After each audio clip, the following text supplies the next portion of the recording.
Noah's consciousness floated through darkness, drifting endlessly. As he floated, he thought, what do people think about when they drown? The good memories? The bad ones? For him, it was neither. He couldn't even remember his own name. There was nothing but darkness, until a faint glimmer appeared. He felt his existence again, like he was being pulled by a string, barely aware of himself. Suddenly, his soul was thrust into countless lives. Worlds flashed by in a blur, each one rejecting him. Each time he was thrown out, flying through the void again, searching for a body to contain him. Over and over, he was reborn. Then he stopped. He flew into a small clearing surrounded by trees, their branches stretching into the sky like withered hands. To his surprise, there wasn't a child or a mother waiting there. Instead, a greasy-haired man knelt on the ground. The man was panting, struggling for breath. He pulled a small gourd from his belt, broke the seal, and drank greedily. But halfway through, the man's eyes bulged in horror. He clutched his throat, dropping the bottle as liquid spilled to the ground. His consciousness faded, and Noah felt his soul being pulled into the man's body. Finally, Noah thought, I found a body that could hold me. He gasped, desperate for air, and it worked. Noah froze, his hands slowly rising to his face. He touched his skin, no longer a ghost. I'm alive, he said, his voice trembling with disbelief. A burst of hysterical laughter escaped him. Tears ran down his cheeks.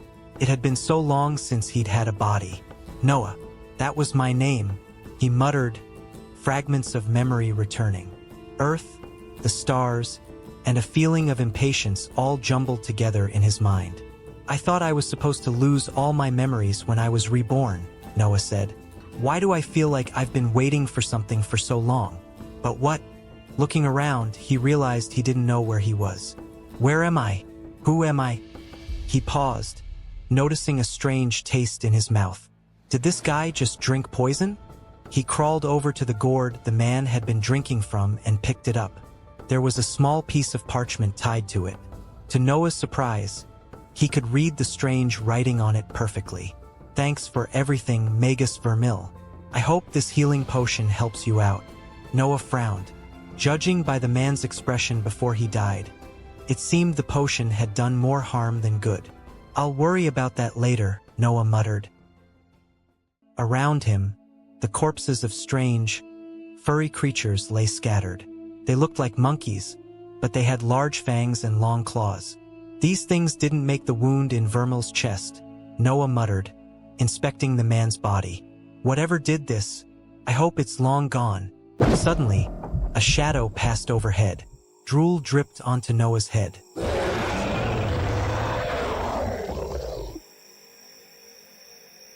He turned around, coming face to face with an enormous, grotesque monkey. It screeched, a horrible sound that tore through Noah's ears. The monster stood twice as tall as Noah, with long, gangly arms and clawed hands. Its small, beady eyes glared at him, and jagged fangs jutted out from its mouth in every direction. What the hell is that? Noah thought, frozen with fear. The creature charged at him, and he turned to run. Where did I get reborn? He wondered, hearing the heavy thumps of the monster's steps closing in behind him. Panic gripped him as he realized it was gaining on him. Am I going to die again? After just coming back to life? No, he turned to fight. As the monster's claw came rushing toward his head, panic surged through Noah. But before he could think, his body moved on its own. His hands rose into the air, and white lines danced before him, forming a strange pattern. A burst of wind shot from his palms, slamming into the monster's paw. Noah stumbled, feeling drained as the energy left him. He stared at his hands, stunned. I just did magic, he whispered. I can do...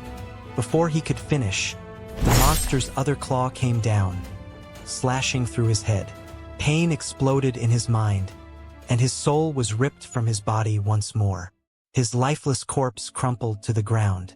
Floating above his body, Noah stared down at the mangled remains. The pain faded now that he had no body to feel it. Well, that was fast, Noah muttered. Getting killed that quickly has to be some kind of record. As his soul floated away, memories came flooding back. What happened after my last life? I remember, Noah said. I always believed there was something after death, but I never expected it would involve waiting in a line. A very long line leading somewhere unknown. Noah noticed a faint, purple crack in the distance and realized it hadn't been there before. This place is so boring, I'm starting to imagine things, he thought.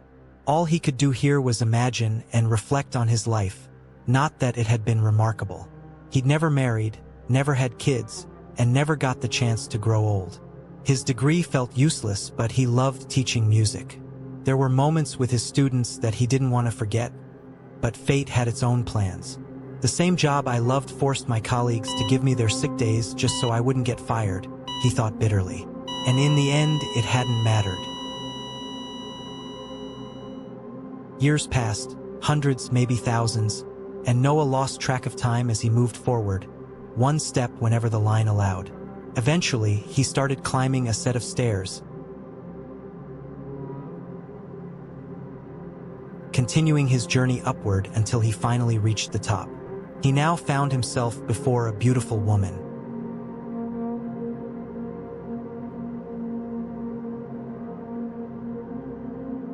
She was unlike anyone he'd ever seen, dressed in flowing silk, with a lake of shimmering silver water behind her.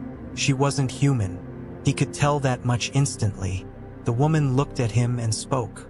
"Noah Vines," she said, as if reading from something invisible. "You died at the age of 26. You were an influential figure to 84 of your students. Many prayers have been sent up for you." Well, at least my life wasn't a total waste, Noah thought. "On the contrary, yours was a life well lived," the woman said. "Are you a god?" Noah asked. "I am Renewal," she replied, "one of the goddesses of reincarnation. Drink from the waters of life, and in losing the memories of your current life, continue to your next. A new body will soon be born for you." "Wait, I won't remember anything?" Noah had asked. But before she could answer, a shower of stars rained down, tearing the peaceful scene apart. Noah had no idea what was happening.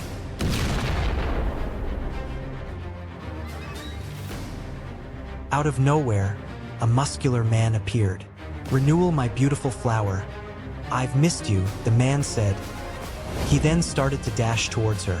"You must enjoy being defeated," Renewal said as she prepared to defend herself.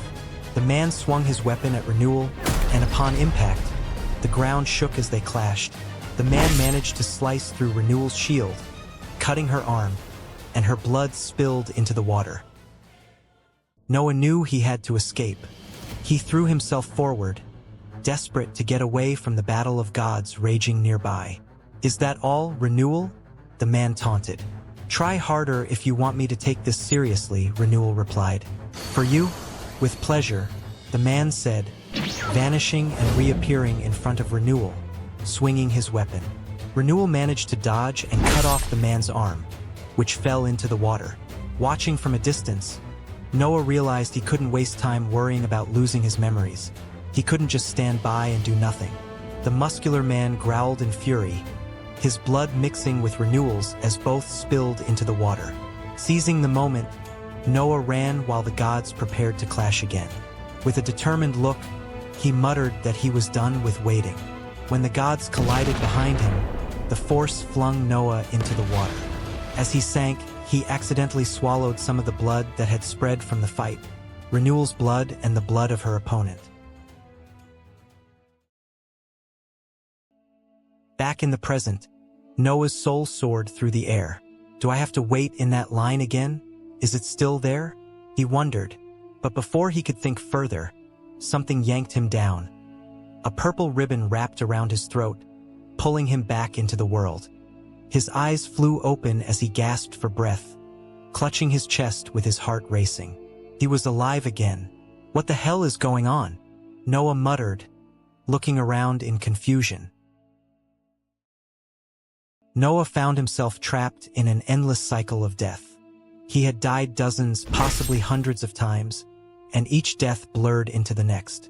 Every time he returned, it was to the same spot, back near the mysterious gourd. The agony was nearly unbearable, but it was still preferable to the monotonous hell of the endless line he had once been stuck in. Eventually, he managed to retrieve Vermil's belongings, but his magic never fully returned.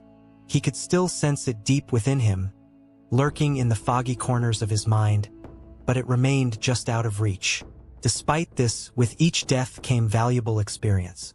Noah couldn't explain why, but the monkeys he fought always used the same few attacks. Over time, he learned the exact way their muscles tensed before they lunged, the subtle shifts in their eyes that betrayed their movements, and how they telegraphed their claw strikes. Though he wasn't stronger or faster than before, he grew more adept at avoiding their blows, and he wasn't about to waste the chance to learn from each encounter. He had spent millennia waiting in that torturous line, and now his patience had finally run out. He prepared to fight another monkey. The monkeys continued their relentless assault, but Noah dodged their attacks effortlessly, refusing to let them best him yet again. It didn't matter how many times they killed him, he thought. He only needed to kill them once.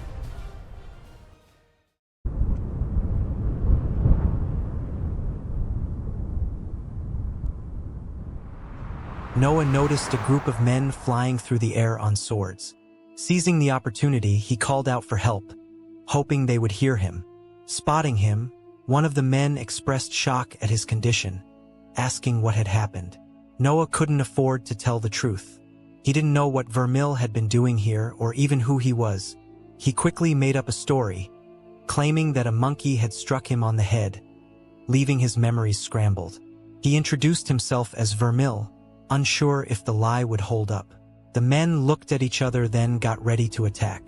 Noah hastily showed them a badge, hoping it would prove his identity. One of the men, recognizing the badge, remarked that Noah, now Vermil, was a teacher at Arbitage. They wondered aloud if a Hellreaver had been responsible for his condition, but quickly dismissed the idea since Noah was still alive. It was more likely, they concluded, that he had been attacked by a lesser creature. One of the men, named Frederick, offered Noah a ride back to Arbitage. As Noah cautiously stepped onto the back of Frederick's flying sword, he asked if it was safe. Frederick reassured him and told him to hold on tightly as they soared through the sky.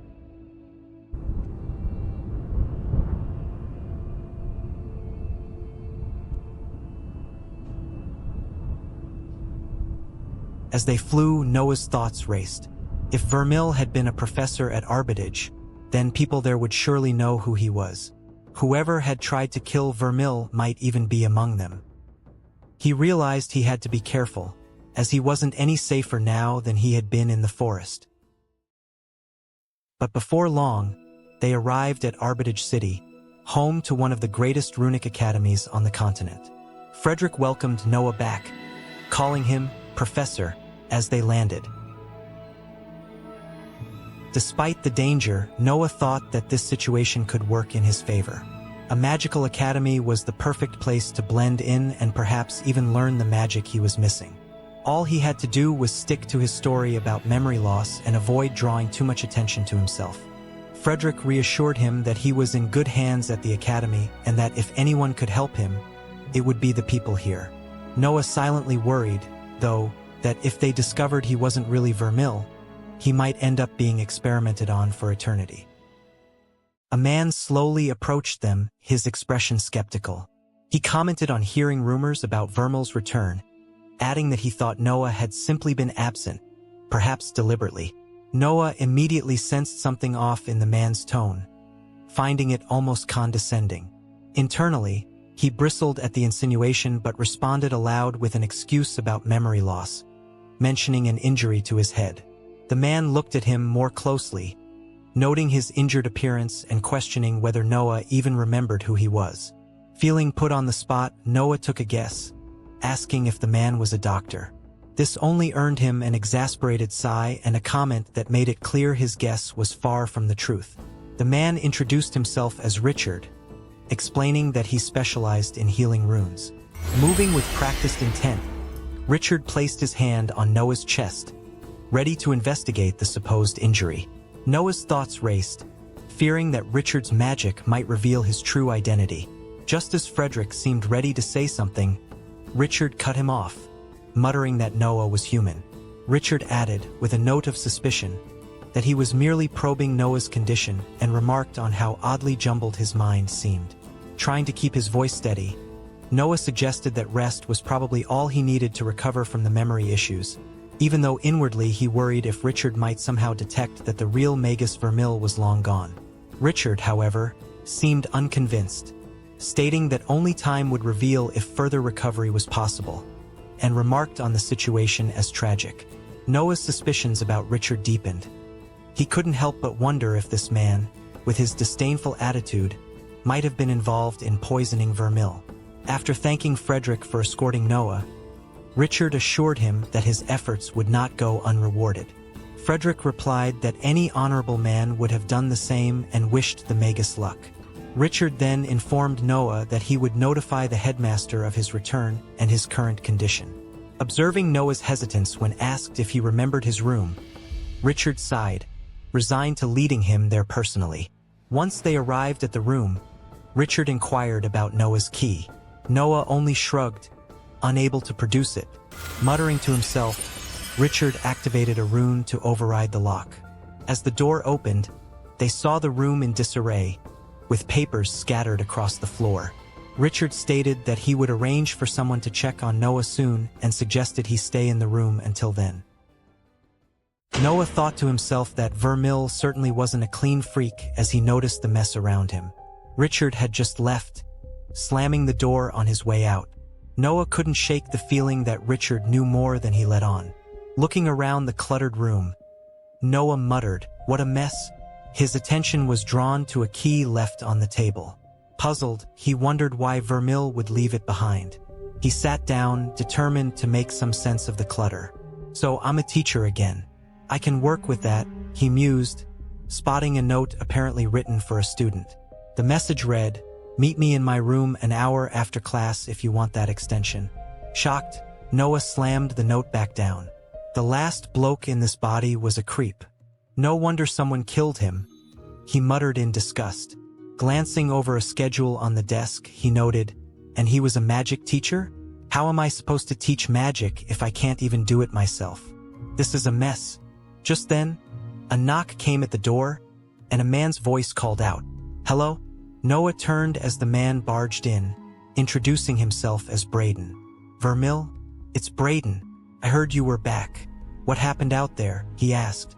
Noah, improvising, replied that he'd taken a bad hit and was dealing with some memory loss.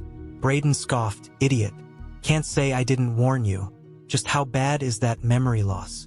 The Linwicks would be furious if you got injured and didn't receive proper treatment." Noah was relieved Braden didn't seem hostile, especially considering his intimidating physique. Braden informed Noah he had a class in an hour, offering to find a substitute if his memory loss was too severe.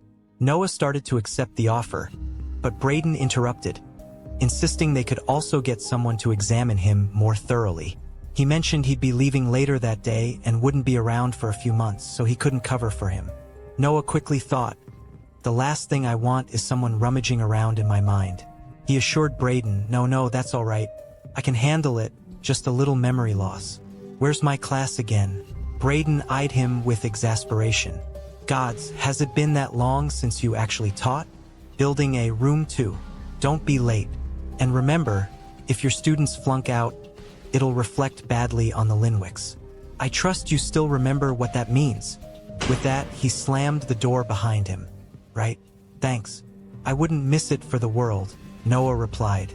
As he gathered himself, his eyes fell on a paper on the floor that read, "Face Stealer Group spotted in the area." It warned that persons should be wary of colleagues or students that they recognize that speak or move in an odd manner, especially those who have been missing for an extended period. Meanwhile, back in the forest, a shadowy figure stood in the fog, dragging one of the bodies Noah had left behind.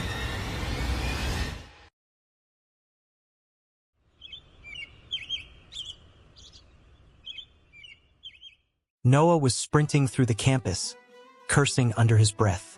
"Damn it, I'm late," he muttered, frustrated by the labyrinthine layout. "This campus is a maze," he grumbled, hoping his students wouldn't decide to leave if he wasn't there in the first 15 minutes. Bursting through a door, he glanced around, uncertain. Is this it?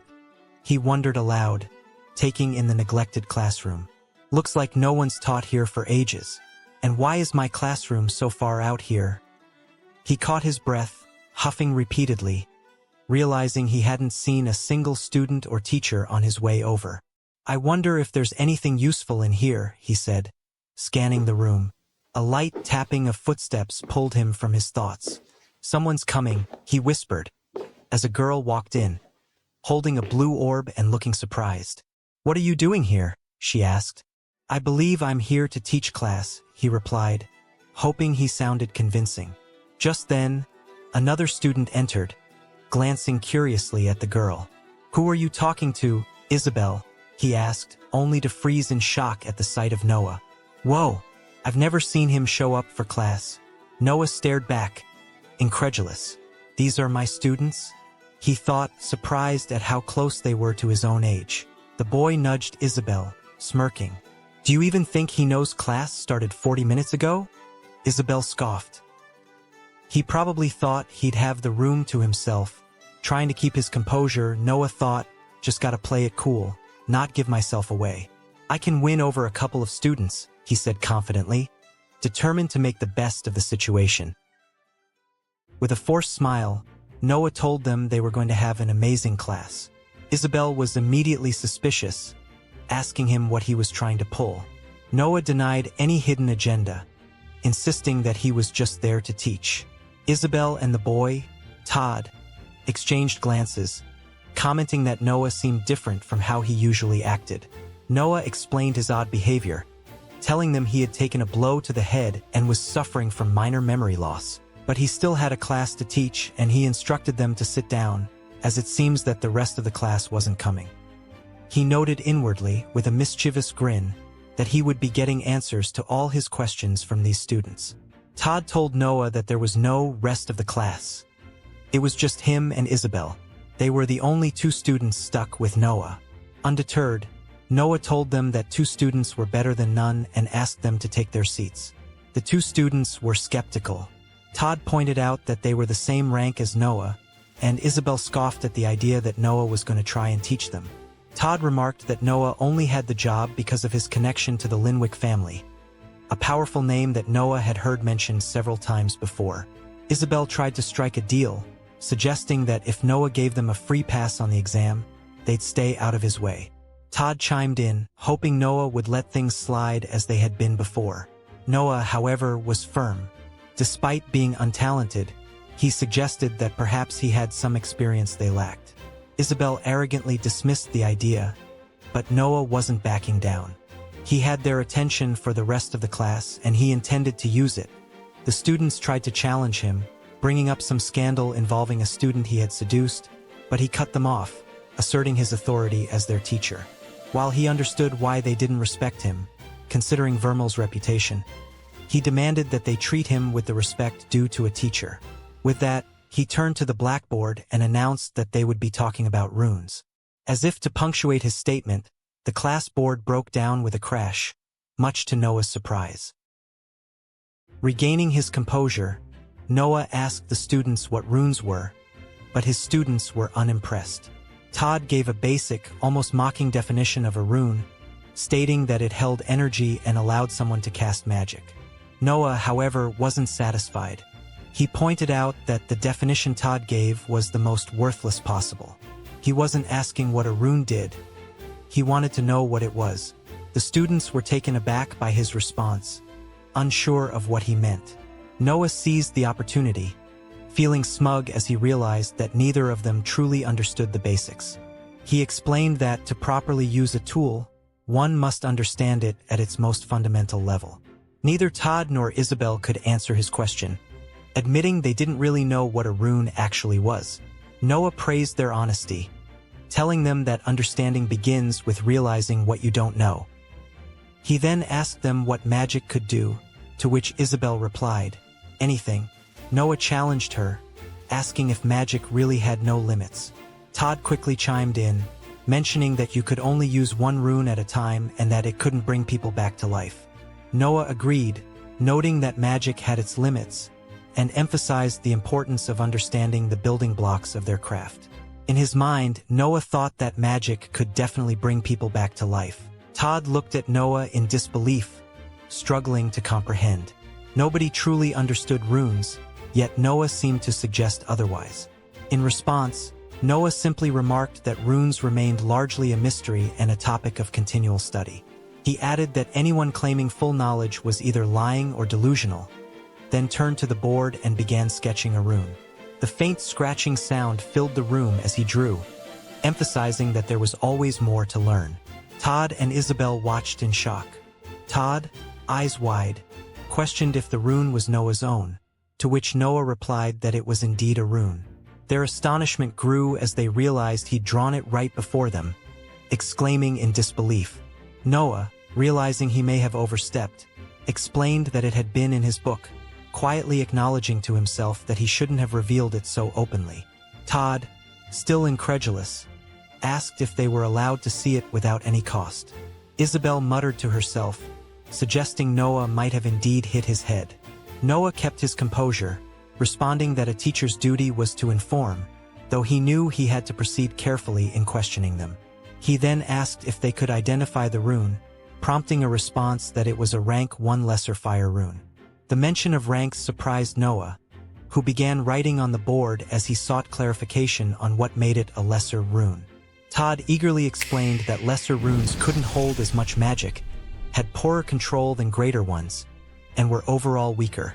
Still, he argued, lesser runes weren't necessarily ineffective and proceeded to launch a flame that shot through the ceiling. Noah encouraged Todd with a nod, though internally he was panicking.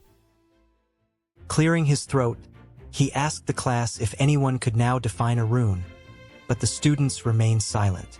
He continued, emphasizing that acknowledging one's ignorance was the first step to understanding, urging them to speculate on a rune's purpose if they had no concrete answers.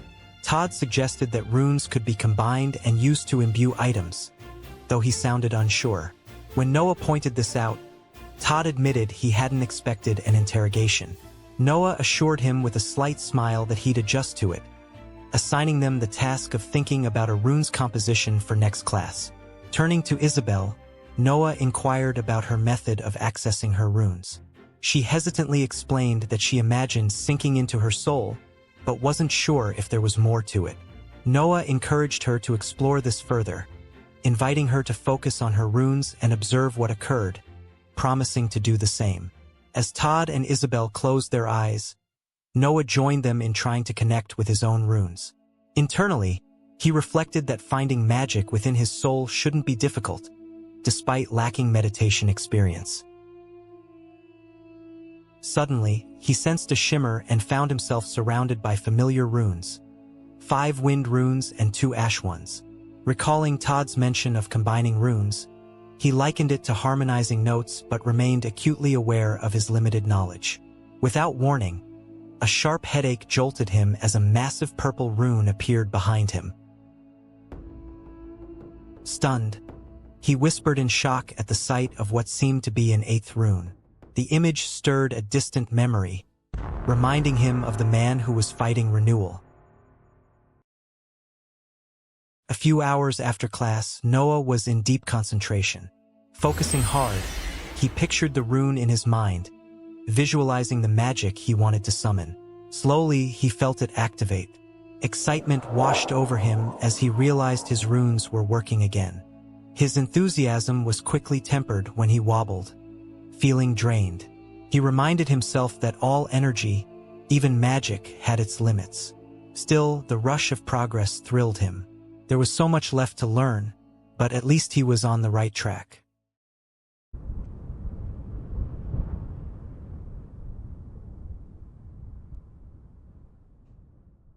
Later, Noah walked through town, trying to avoid the stares and whispers of those around him.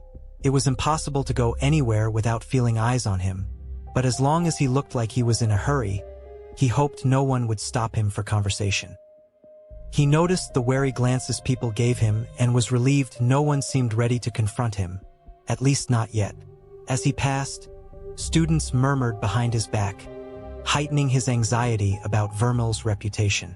The memory of the note Vermill had written to a student lingered in his mind, making him wonder if someone might still be out there, waiting to finish the job on Vermill. Approaching the library, Noah pushed the door open, immediately struck by how much nicer it was compared to his classroom. He marveled at the grand space, wondering why his own workspace was so neglected in comparison. Spotting the professor-only section, Noah figured that was exactly where he needed to be. Joking to himself, he wondered if professors here got free coffee too. Noah approached an old man behind the counter, asking for some books. When the man inquired about the kind of books he was looking for, Noah requested something basic, an introduction to runes. Before the man could respond, a woman approached, clearly unimpressed. She scorned Noah, stating that the Linwick family had clearly fallen far if he was seeking such basic knowledge.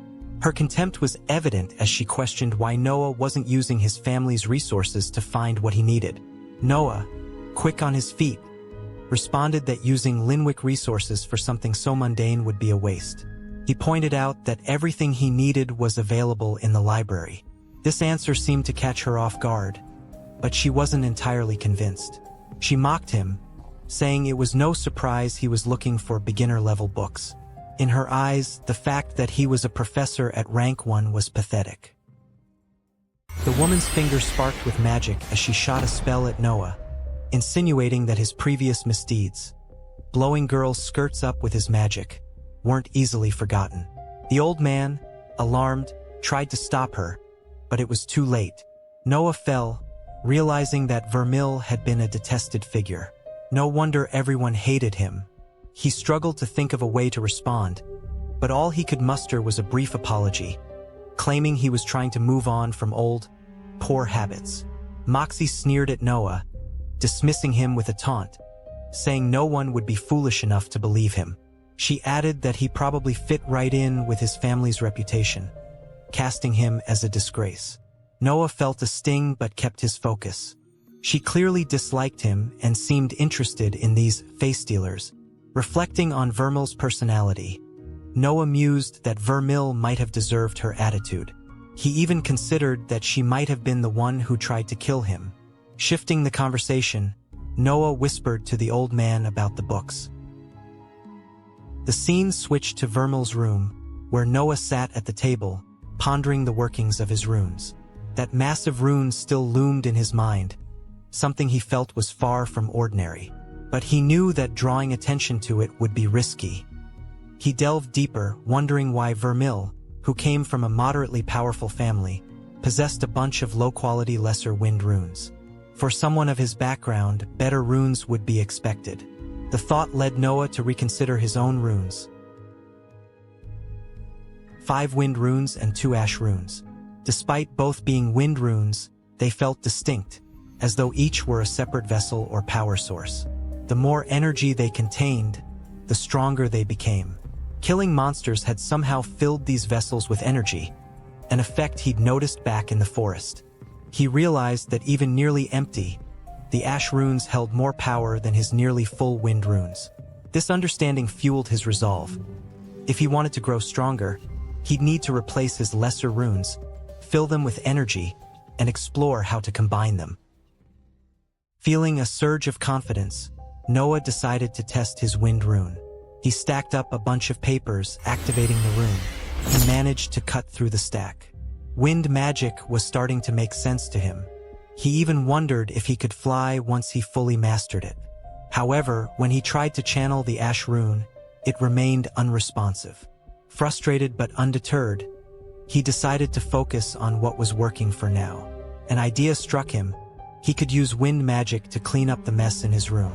With his rune, the scattered papers fluttered into piles.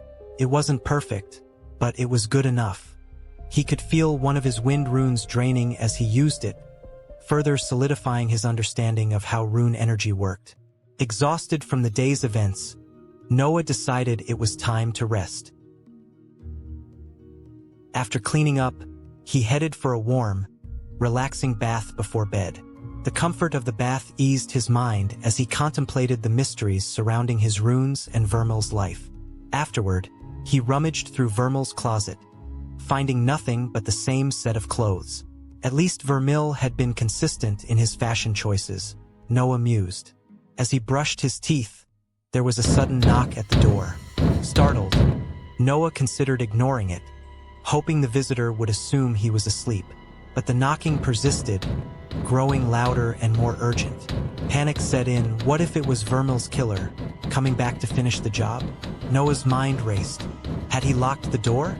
The thought barely formed before the door was busted open.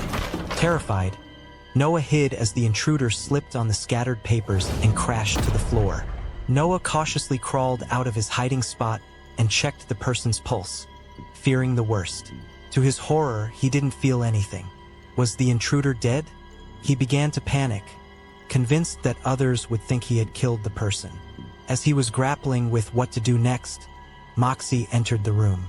Noah, desperate to explain, blurted out that it wasn't what it looked like. Noah, feeling the weight of the situation, tried to explain himself.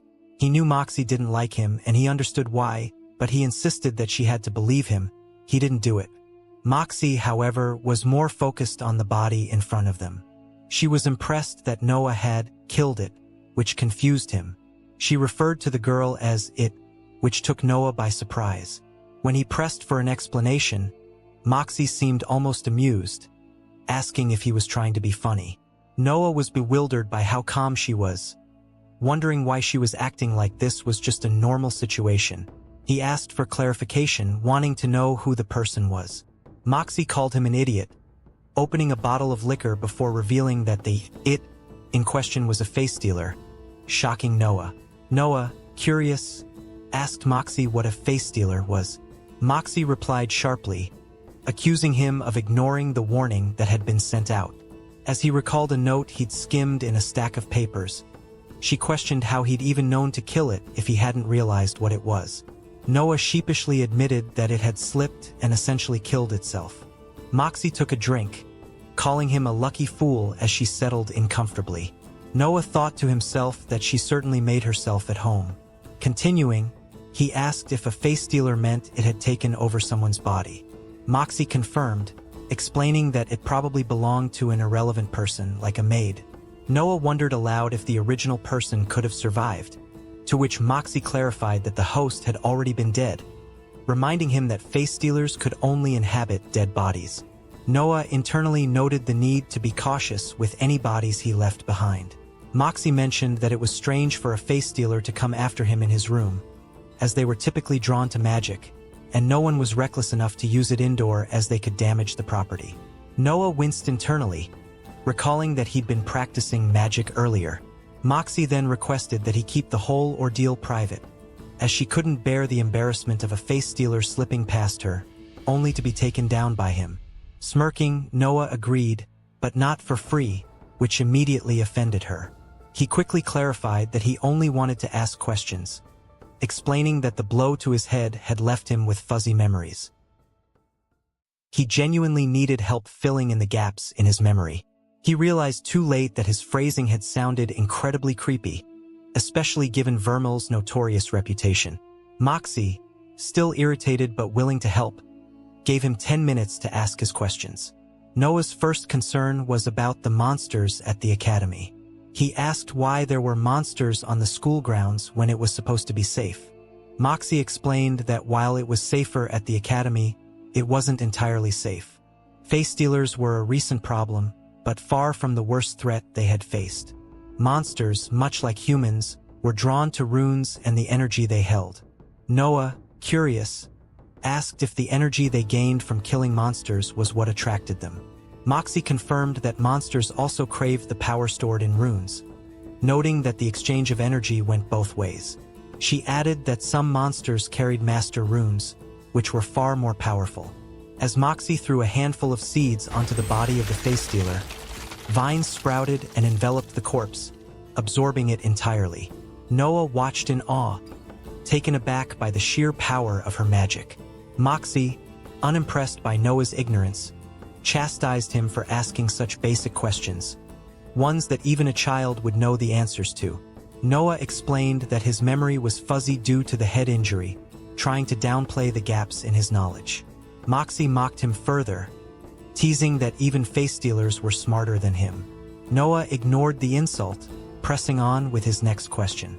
He asked if there were any monsters with master runes nearby. As Moxie walked around the room, she said that she hopes not, and told him that the monsters vary in strength, but the strongest ones could likely level Arbitage. She said that the closest is the Hellreaver, and it could pound him into paste. It was a rank 2 monster, possibly approaching rank 3 with a master rune. Noah made a mental note to avoid that creature at all costs. Noah wondered aloud why none of their books mentioned anything about creating new runes. Moxie replied skeptically, saying that if the Linwicks had figured out rune-making, she'd be interested to know. She then teased Noah, questioning why he'd even ask with all his research documented in his grimoire, though she hinted that she found his research less than impressive. At the mention of a grimoire, Noah recalled Vermil's book and thought he needed to examine it more closely. Curious, Noah asked if runes could be learned just by studying a drawn symbol. Moxie explained that a drawn rune alone was powerless. While runes stored energy, they also needed an energy source to begin storing anything. Noah likened it to needing an initial investment to get started, comparing it to jump-starting a car. Moxie nodded in agreement, clarifying that creating a rune within one's soul required both the rune's energy and its drawing, hence why runes and rune combinations were guarded secrets. Knowing how to combine runes safely was crucial, as it could otherwise lead to devastating consequences. Satisfied, Noah moved on to a final question, asking Moxie if she knew of anyone who disliked him. Moxie wryly suggested that it would be simpler to list those who did like him. Amused, Noah accepted her answer and promised to keep their conversation confidential.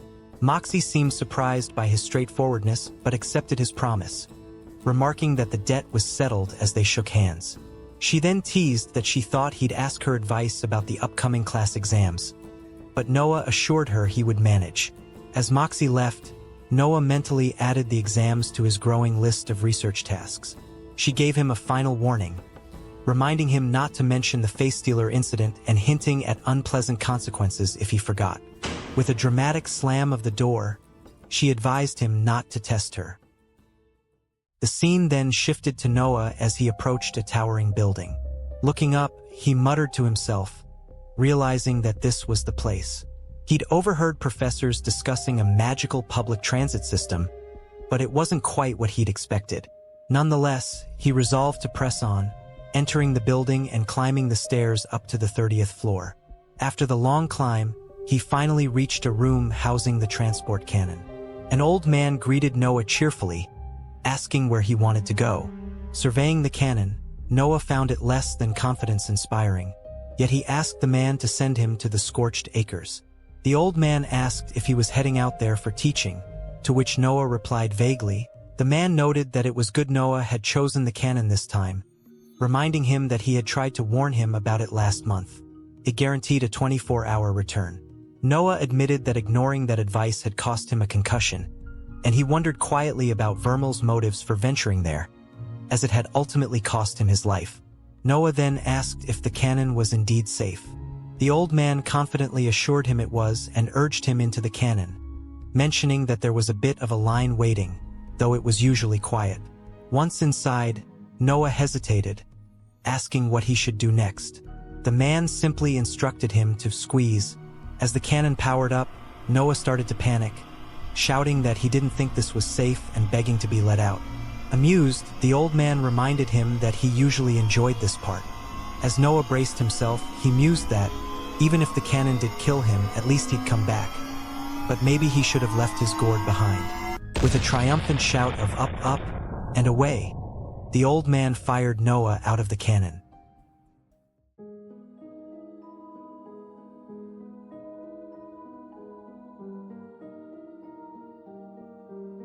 At the Linwick estate, Braden entered a dimly lit room to speak with his father. Standing in the shadows, his father asked about Vermil. Braden explained that Vermil had been acting strangely, but his father didn't seem surprised, calling it an improvement from Vermil's usual displeasing self. Braden tried to offer an optimistic view, suggesting that perhaps Vermil was getting closer to completing his mission, but his father doubted it. Regardless, he added coldly, Vermil would serve his purpose, both in life and in death.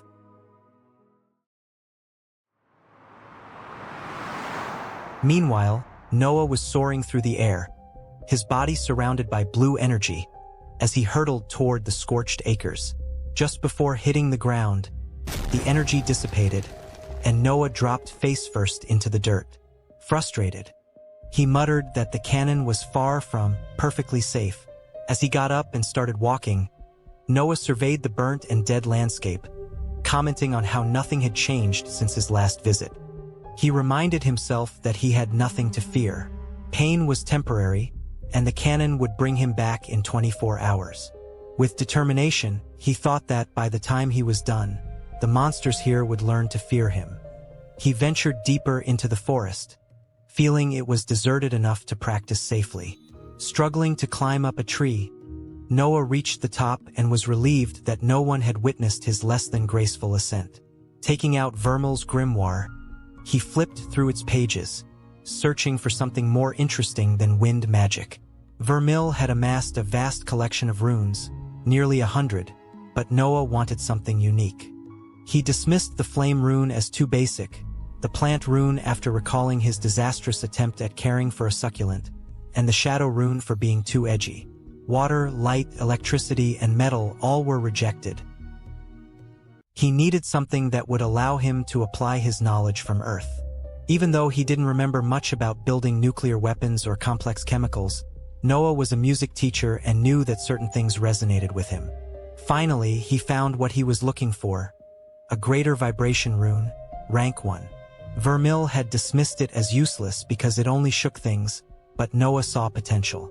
With strong enough vibrations, he could cause tremors, quakes, and resonant frequencies, possibly even bringing structures down.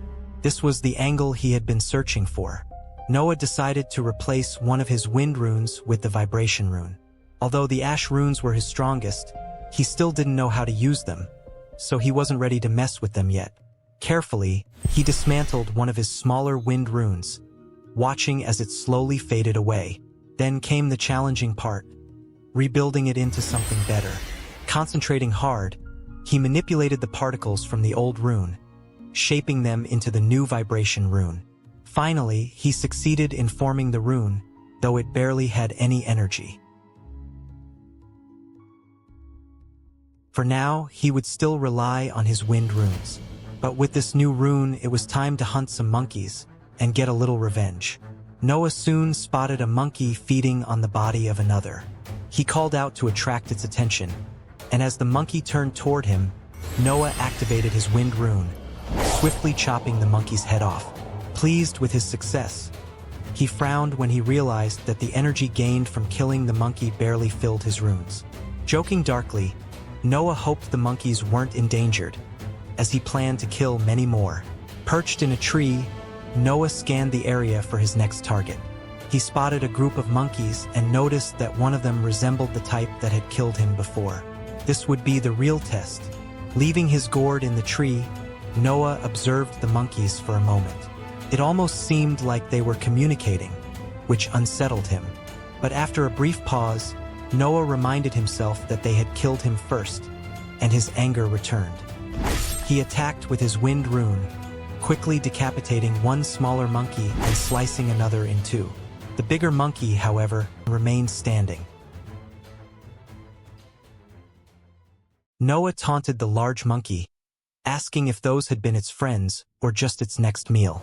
The monkey dashed toward him, and Noah launched another wind attack, but the creature dodged it easily. As it closed in on him, Noah fired off another blast, but the monkey dodged again. Frustrated, Noah realized that hitting a moving target was much harder than it seemed. The monkey was now face to face with him, slashing at him with its claws. Noah dodged the blow but stumbled, and the monkey leapt toward him to finish the job. Noah recognized the monkey's move from before, thinking it would slash with both hands just like the last one he had fought. He felt confident that he could predict its next attack. But as the creature descended on him, Noah found that even though he knew what was coming, he wasn't fast enough to react. His body crumpled as the monkey struck, and Noah's soul began to leave his body. Damn it, Noah thought as he hovered over his fallen form. I knew what it was going to do. I just wasn't fast enough to react in time. I need to keep training. Looking down at the scene, he saw the monkey approach his body. Oh God, no. Please stop that. Don't eat my face. That's disgusting, Noah said. 12 hours later, Noah walked back to face the monkey.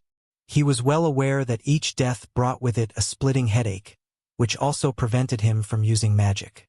Reflecting on this, he noted aloud that the headaches seemed to last about 12 hours.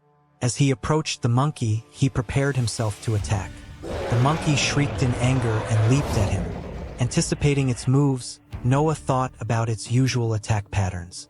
When the monkey slashed at him from the sides, he ducked, dodging the attack.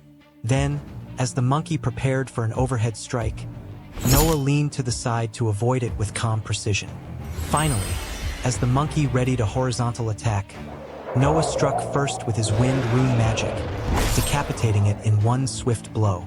Watching the body fall, he remarked that all the monkeys fought in the same predictable way, making his task much easier.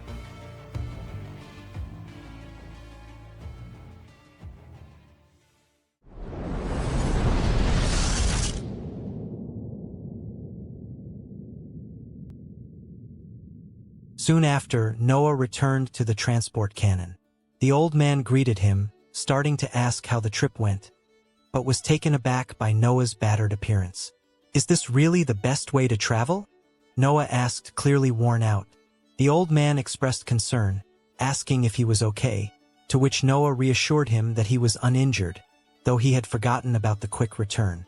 The old man winked and mentioned that Noah must have used quite a few healing potions. Noah simply agreed, thanking him. As he left, Noah mused that he'd bring a spare set of clothes next time.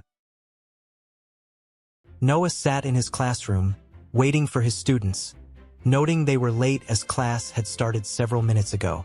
Hearing footsteps approach, he remarked to himself that at least they were earlier than the previous class. Progress. As Todd and Isabel entered, Todd confidently pointed out he knew Noah would be there, while Isabel, surprised, asked how he was so sure, since Noah hadn't shown up the day before. Todd dismissed her question, prompting her to pay up on their bet, which she did. Noah, curious, asked if they actually had class that day, wondering if he might have missed something by going out to Scorched Acres.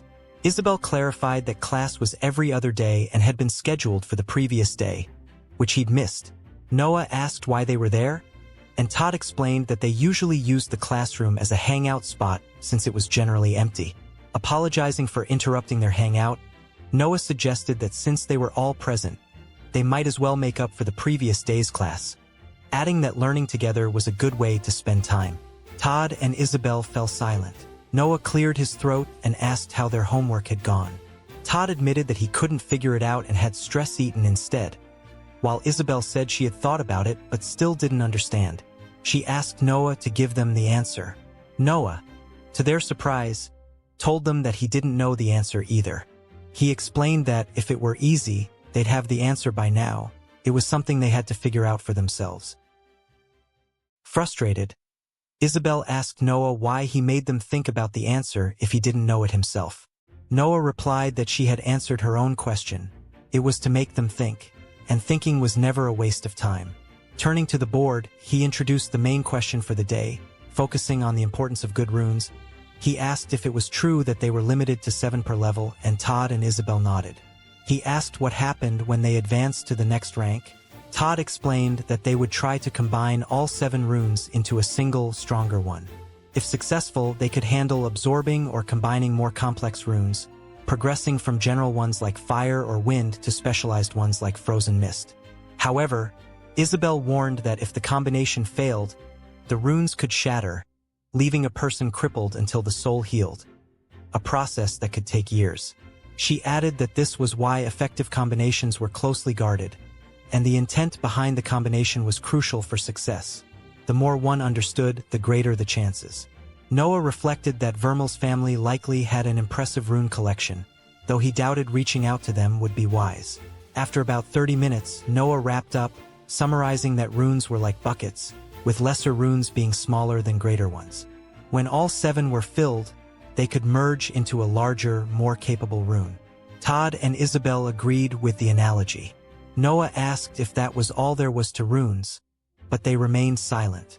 He noted that they didn't need to answer yet, ending the class there to avoid overwhelming them. When they reconvened, he promised to continue the discussion. Todd and Isabel exchanged a look, with Isabel commenting on how drastically Noah seemed to have changed. Noah dismissed the remark, saying it was hardly relevant and that he actually liked himself now. Todd agreed, noting that Noah almost seemed respectable. Noah considered this to be progress. As the students began to leave, Noah stopped them with one last reminder, confirming their next class in 2 days. Isabel replied that if he insisted, it would indeed be in 2 days at the same time, addressing him as Professor. Noah thanked them and reminded them to be on time, since being late was his job. He added sternly that they should be prepared, as he wasn't done with either of them yet. A little later, as Noah walked out of the classroom, he held his head, feeling the weight of exhaustion settle in. He thought to himself that he needed a break, wondering if repeated death could cause this kind of fatigue. With a faint smirk, he mused, wishing he had WebMD to consult for answers.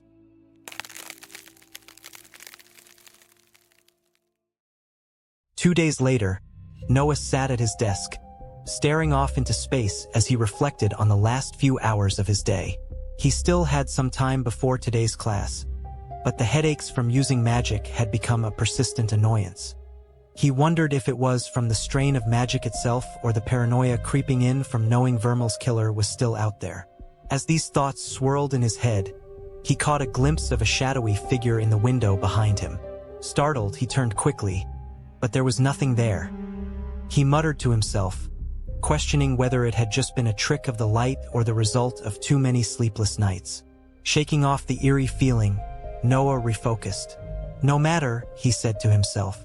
Let's see if yesterday's training made any difference. He activated his vibration rune, hoping to see some progress. Placing his hand on the desk, he felt it start to shake. Items scattered, and he scrambled to catch them before they fell. He hadn't expected it to work that well. Pleased but curious, he contemplated his other runes. If vibration and wind worked fine, then why was Ash still giving him trouble? An idea popped into his head, and he grabbed a candle and some paper. Lighting the candle, he burned the paper, watching it turn to ash. Afterward, he activated the ash rune, grinning in excitement. He couldn't create ash, but he realized he could control it. How had he not noticed that before? Playing around with the ash, Noah came to a revelation. Runes didn't create elements, they controlled them. He decided to test his newfound control, gathering the ash and attempting to fire it at the candle. But nothing happened. Disappointed, he realized it was still just ash, and unlike wind, it didn't cut. Noah considered that the strength of a rune likely depended on the energy stored within it. This explained why Vermeil kept several weaker wind runes. It was easier for him to use those rather than focus on building up to the powerful ones. Fortunately, Noah had only discarded one wind rune. Otherwise, he might have been left without a reliable way to fight. But there was still the matter of the massive purple rune in front of him, and he didn't understand what it was.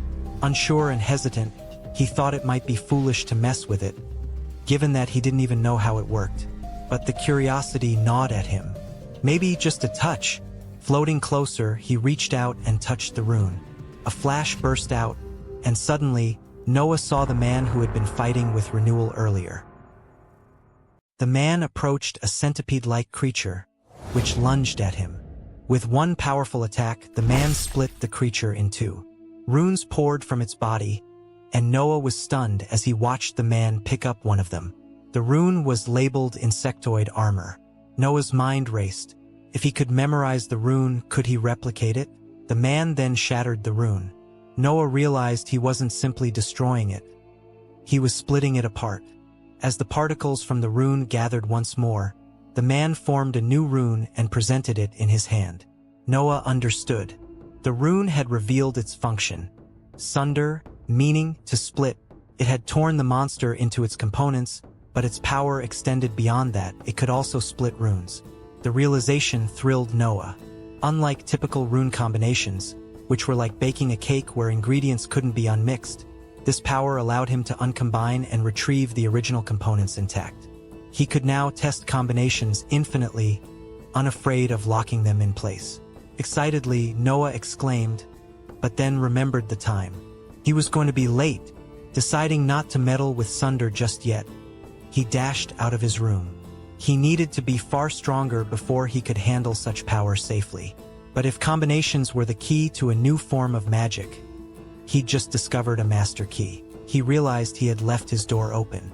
Reminding himself to lock it next time, he recalled an incident with a face stealer, chuckling to himself. He finally arrived at the classroom, where Isabel greeted him with her usual bluntness. "You're late," she said. I know. I'm sorry," Noah replied. "You said you wouldn't be late," Isabel pointed out. "Actually, I said being late was my job. But I'm here now, so it's all good," Noah responded with a grin. Todd jumped in with some questions. "So, what's the lesson plan for today? Imbuement? Potential combinations? The meaning of life?" Noah shook his head, amused. "I'm afraid not, Todd. Nothing so grand. Today, I was actually thinking we'd go on a little field trip."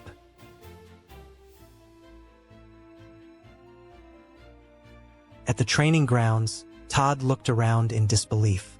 He couldn't believe that this is where he really brought them. Isabel voiced her frustration, pointing out that Noah didn't even know the answers to his own questions. How could he possibly train them?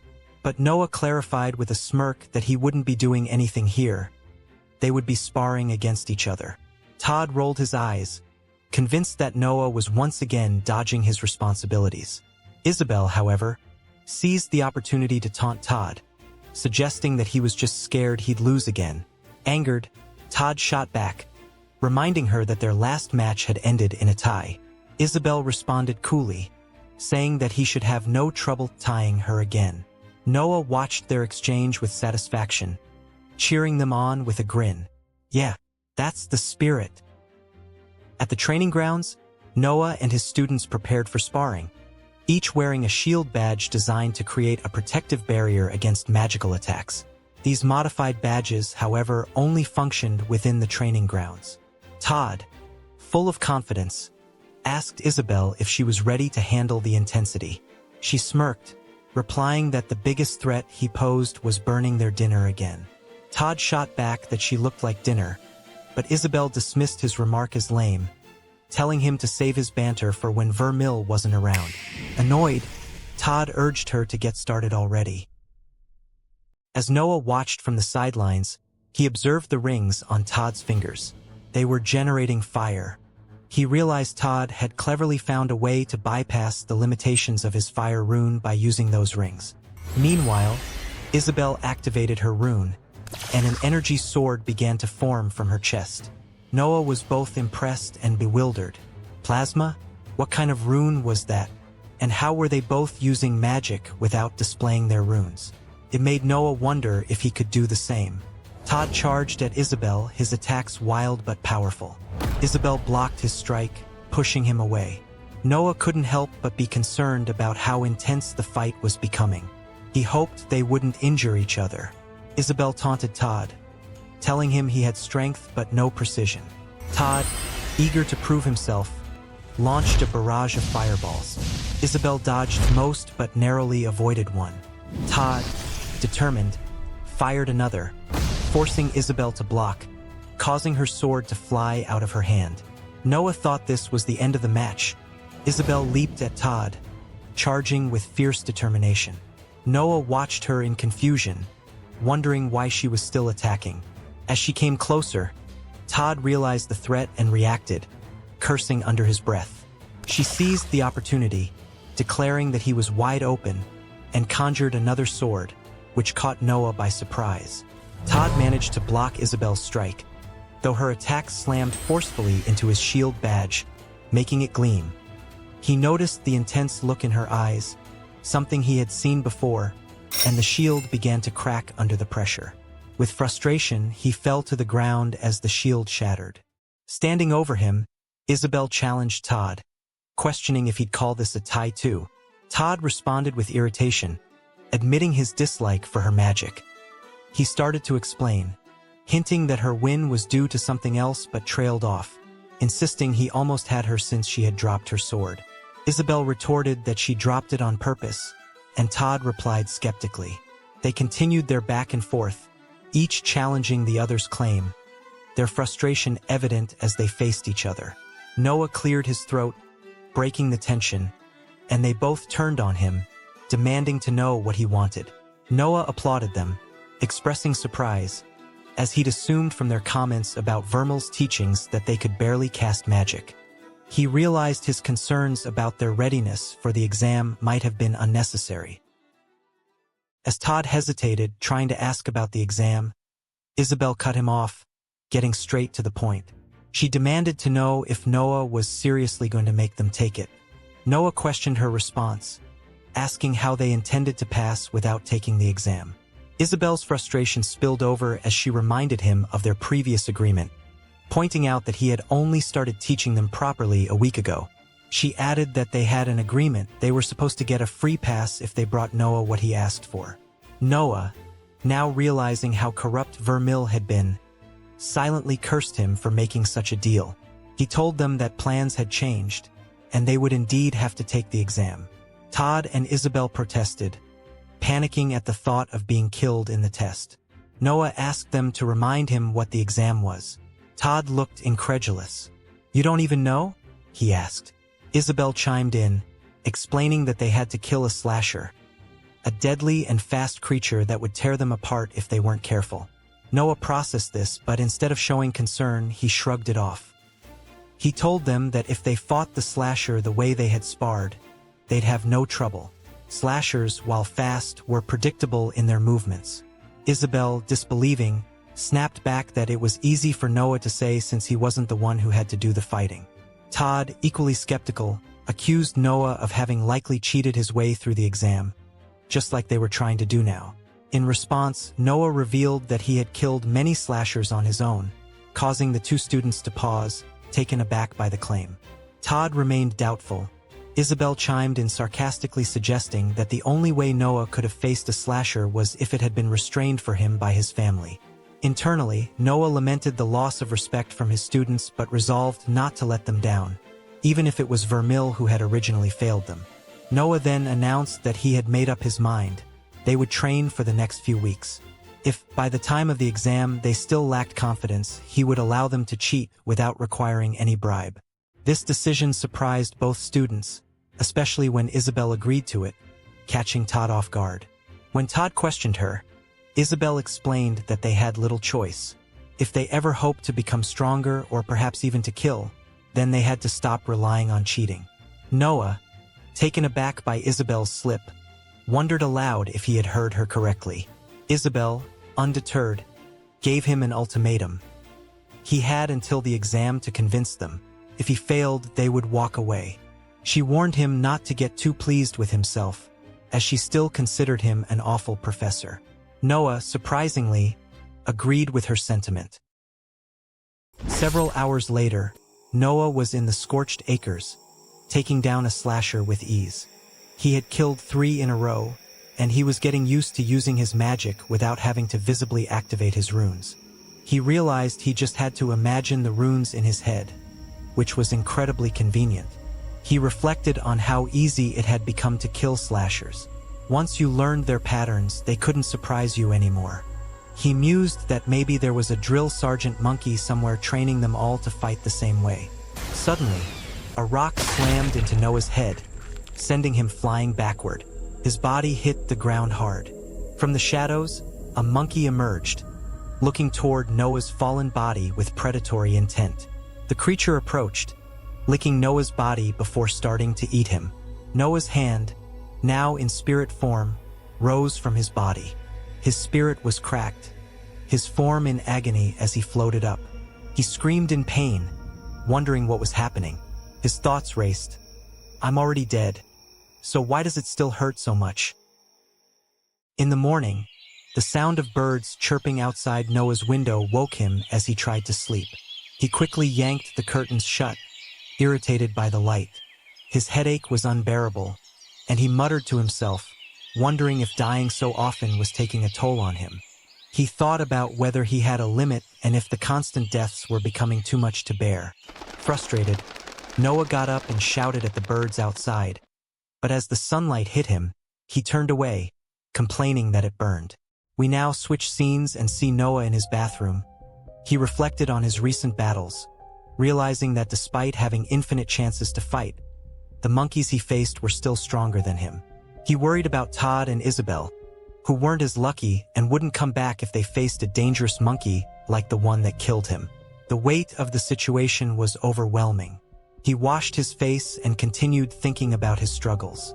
He regretted not being reborn as something less complicated and dangerous, like a slime. But before he could finish his thought, he saw a reflection in the mirror. A slasher. Shocked, Noah attacked it with his wind magic, but when he turned around, there was nothing there. He muttered that he must be going insane. Noah considered how constant death and fighting were affecting his mind. He sighed, deciding he needed a drink to ease his thoughts. After pouring himself a glass of liquor and downing it, he began to plan. On a piece of paper, he listed his priorities. 1. Cure my headache. 2. Fill and upgrade my runes. 3. Train Todd and Isabel for the exam. 4. Find out who wants me dead. He noted with a touch of sarcasm that worrying about an assassin was at the bottom of his list and decided to focus on the headache first. He remembered the strange cracks that had appeared on his soul after a recent death and wondered if they were related to the pain. As he floated around, he noticed more cracks forming in his soul. They were large and concerning, but as he watched, the cracks began to heal on their own, though slowly. He realized the damage had been accumulating, especially from his early days in Scorched Acres.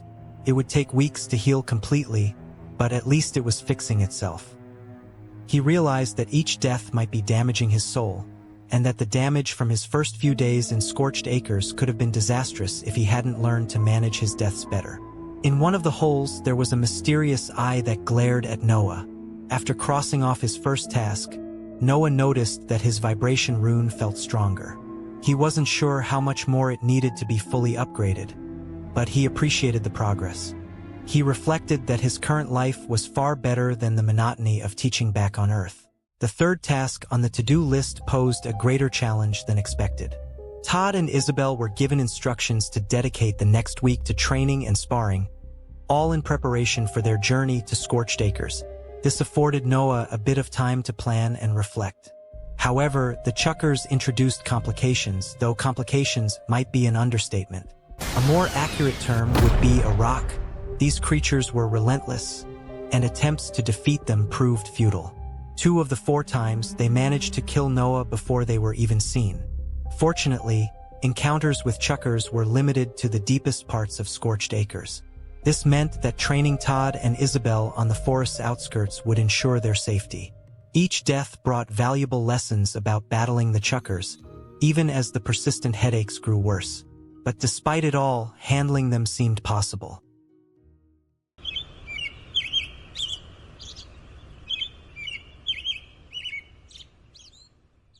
A week later, with the exam approaching, Noah was determined not to fail Todd and Isabel as Vermil had failed them. As he entered the classroom, he noticed he was late again, prompting sharp remarks from his students. Todd dryly commented that they didn't expect anything else, while Isabel asked if he had decided to cancel the lesson. Ignoring their comments, Noah simply replied that he hadn't. Todd asked why Noah cared so much about training them now, and his words made Noah reflect on his past as a teacher. He remembered his music students, the ones he never got to see succeed, and the regret he felt for not being there to witness their growth.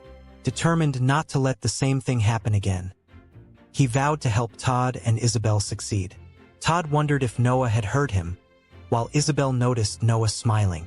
With a smile, Noah responded that he cared because it was his job, then urged them to hurry as they had places to be. Noah and his students headed to the transport cannon. They met Tim, the quirky old man who seemed delighted to see them. Noah asked Tim to set the cannon to scorched acres. "Professor, great to see you again." Tim chuckled as he noticed the group Noah was with. "I see you're bringing some youngins with you this time? Going on a field trip?" he asked. "Something like that," Noah replied. "We're doing some training before the exam." "Doesn't sound like a bad idea," Tim said with a nod, clearly approving. He gave Noah a thumbs up. "Cannons all set. Get in whenever you're ready." "Thanks, Tim," Noah said. He then turned to Todd and Isabel, motioning for them to follow. "Follow in after me, you two. Don't dally too long. Come on, we don't have all day," he added, urging them along. As they entered the cannon, Todd groaned about feeling queasy, while Isabel threatened to stab him if he puked on her. Todd lamented that they were going to die out there, and Isabel bluntly asked how Noah had convinced them to go. Noah, grinning, replied that their passion for learning and self-growth had inspired them to take risks. Isabel deadpanned that he had blackmailed them, to which Noah shrugged, dismissing it as semantics. With a loud shout, Noah called for Tim to fire the cannon, and Tim responded with enthusiasm, sending them off towards scorched acres. Noah and his students stood amidst the scorched acres, surveying their surroundings. He pointed out a small monkey sleeping in a tree, directing Isabel to go first as she was bragging about winning fights and training. Reluctant, she grumbled about the task but steeled herself. Her thoughts raced as she resolved to face the challenge, believing that without trying, she would never grow stronger. Activating her rune, she took out her sword and muttered dismissively about the stupid monkey. Isabel slowly moved forward, her eyes locked on the sleeping monkey as she readied herself for the attack. She inched closer, her movements deliberate. Noah observed her with a quiet confidence, thinking to himself that she should be able to handle this easily. However, he was prepared to step in if things went awry. Without warning, Isabel lunged at the monkey. But the moment she did, the creature, now fully awake, nimbly dodged her strike. The sudden change in the monkey's behavior put Isabel in danger. The monkey then charged at her, claws out. Just as it got close, there was a slice and a burst of blood, but Isabel was unharmed. Noah quickly stepped in and took the monkey down before it could reach her. "Good attempt," Noah said. He added that next time Isabel should try reacting to the monkey's attack. Isabel, still shaken, snapped back. "Are you kidding? It nearly killed me." Noah replied calmly, "You didn't have confidence in your abilities. If you'd fought like in training, you wouldn't have trouble." Todd chimed in. "Easy for you to say. We can't afford shields like the rich kids. We're not like you." Noah frowned, thinking about shields. "You think I have some fancy shield protecting me?" "Of course you do. You're a Linwick," Isabel said. Noah sighed and started to take off his clothes. "Where is it then?" he asked. "I don't have a shield," Todd teased. "You've probably got it in your pants." Isabel turned away and told Noah to not even think about taking his pants off. Noah replied flatly, saying that he doesn't have a shield in his pants. Isabel shook her head in disbelief, calling him dumber than they thought. She asked why he would come to a dangerous place without a shield, pointing out that he was only a rank one. What if a monkey tried to kill them? Noah shrugged, saying that it was kind of what monkeys did. Todd added that Noah could have at least had a chance with a shield, especially since they were all dead if they ran into a slasher. Noah looked at them seriously and asked if they really thought he would keep them safe just because he had a shield and could buy them time to escape. Isabel and Todd, both annoyed, shouted in unison, saying, "Obviously." The discussion was interrupted by a loud growl, sending a wave of panic through Todd and Isabel. Isabel asked if it was a slasher, and Todd lamented that they were doomed. Noah, however, remained calm, viewing the situation as an opportunity for their first field lesson. With a menacing grin, he instructed the students to watch closely, warning them that this would be on the exam. The slasher emerged and roared as it charged at Noah. It attacked with its claws, but Noah dodged skillfully. He explained that creatures like the slasher relied on predictable attack patterns, making them vulnerable if one could anticipate their moves. Dodging another attack, he prepared a counterstrike and landed a decisive blow, taking the creature down. Todd and Isabel watched in awe, unable to believe what they had just witnessed. Noah reminded them that if they avoided getting hit, they wouldn't need shields. Todd and Isabel paused for a moment, the words sinking in, before excitement bubbled up inside them. "So, do I get to go next?" Todd asked eagerly. "What? No, I have to redeem myself," Isabel retorted, determined. "I'm not getting shown up by Vermil." Todd smirked. "Too late. My turn now." The two of them bickered back and forth, the playful tension between them growing, while Noah stood back and watched with a bemused expression. Todd shifted into position, ready to strike, and Noah took the opportunity to give instructions. "I'm not teaching you to rely on your instincts alone. Right now, I'm just teaching you a pattern." With a burst of fiery energy, Todd took down one of the small monkeys with a quick blast of fire magic. As Noah continued speaking, Isabel readied herself to fight. Her hand reached for her chest, activating her rune to summon her sword. "Learn how to read your opponents," Noah said, his voice calm but firm. "And you'll never need to use a shield as a crutch. Life's not a single run, you know." Isabel's sword gleamed as she swung it with practiced precision, cutting one of the small monkeys in half. "I did it!" she and Todd exclaimed in unison, both of them managing to take down their opponents in quick succession. Noah praised their efforts, reminding them that repetition was essential to learning. Isabel excitedly recounted how she had dodged the monkey's claws, while Todd boasted about predicting his opponent's moves. Noah told them that mastering this approach would serve them well in the future, especially when they could afford shields but didn't have to rely on them. Todd quipped about spending money on healing potions instead, while Isabel teased Noah about how he spent his wealth. Noah, flustered, remarked that he wasn't aware his family provided him with anything. Internally, he reflected on his Linwick connections and the poisoned gourd incident, wondering if Braden or others had a hand in it. Todd said to Noah, "Of course that's what he spends it on. Only someone with a death wish would fight slashers with no shield and no healing potions." Noah replied, "I don't have a death wish, but I don't fear death." Isabel said, "What do you mean by that?" "Everyone fears death." Noah responded, "Fear is good, we have it for a reason. It keeps us safe, but it also holds us back. If we listened to our fears, we'd never take risks, so no, I don't fear death. I understand it and I use it." Internally, Noah thought, "It feels a little disingenuous for me to lecture about death." All things considered, their conversation was abruptly cut off when Todd noticed something unusual. He called Noah's attention to it, prompting the teacher to turn and spot the source, a chucker. Noah's expression darkened as he realized the gravity of the situation. Alarmed, he ordered the students to leave immediately and not return, no matter what they heard. Isabel hesitated, worried about Noah's safety, but Todd insisted they leave, knowing they would only be a hindrance. Reluctantly, Isabel followed. As Noah faced the chucker, it hurled a rock. Not at him, but at the retreating students.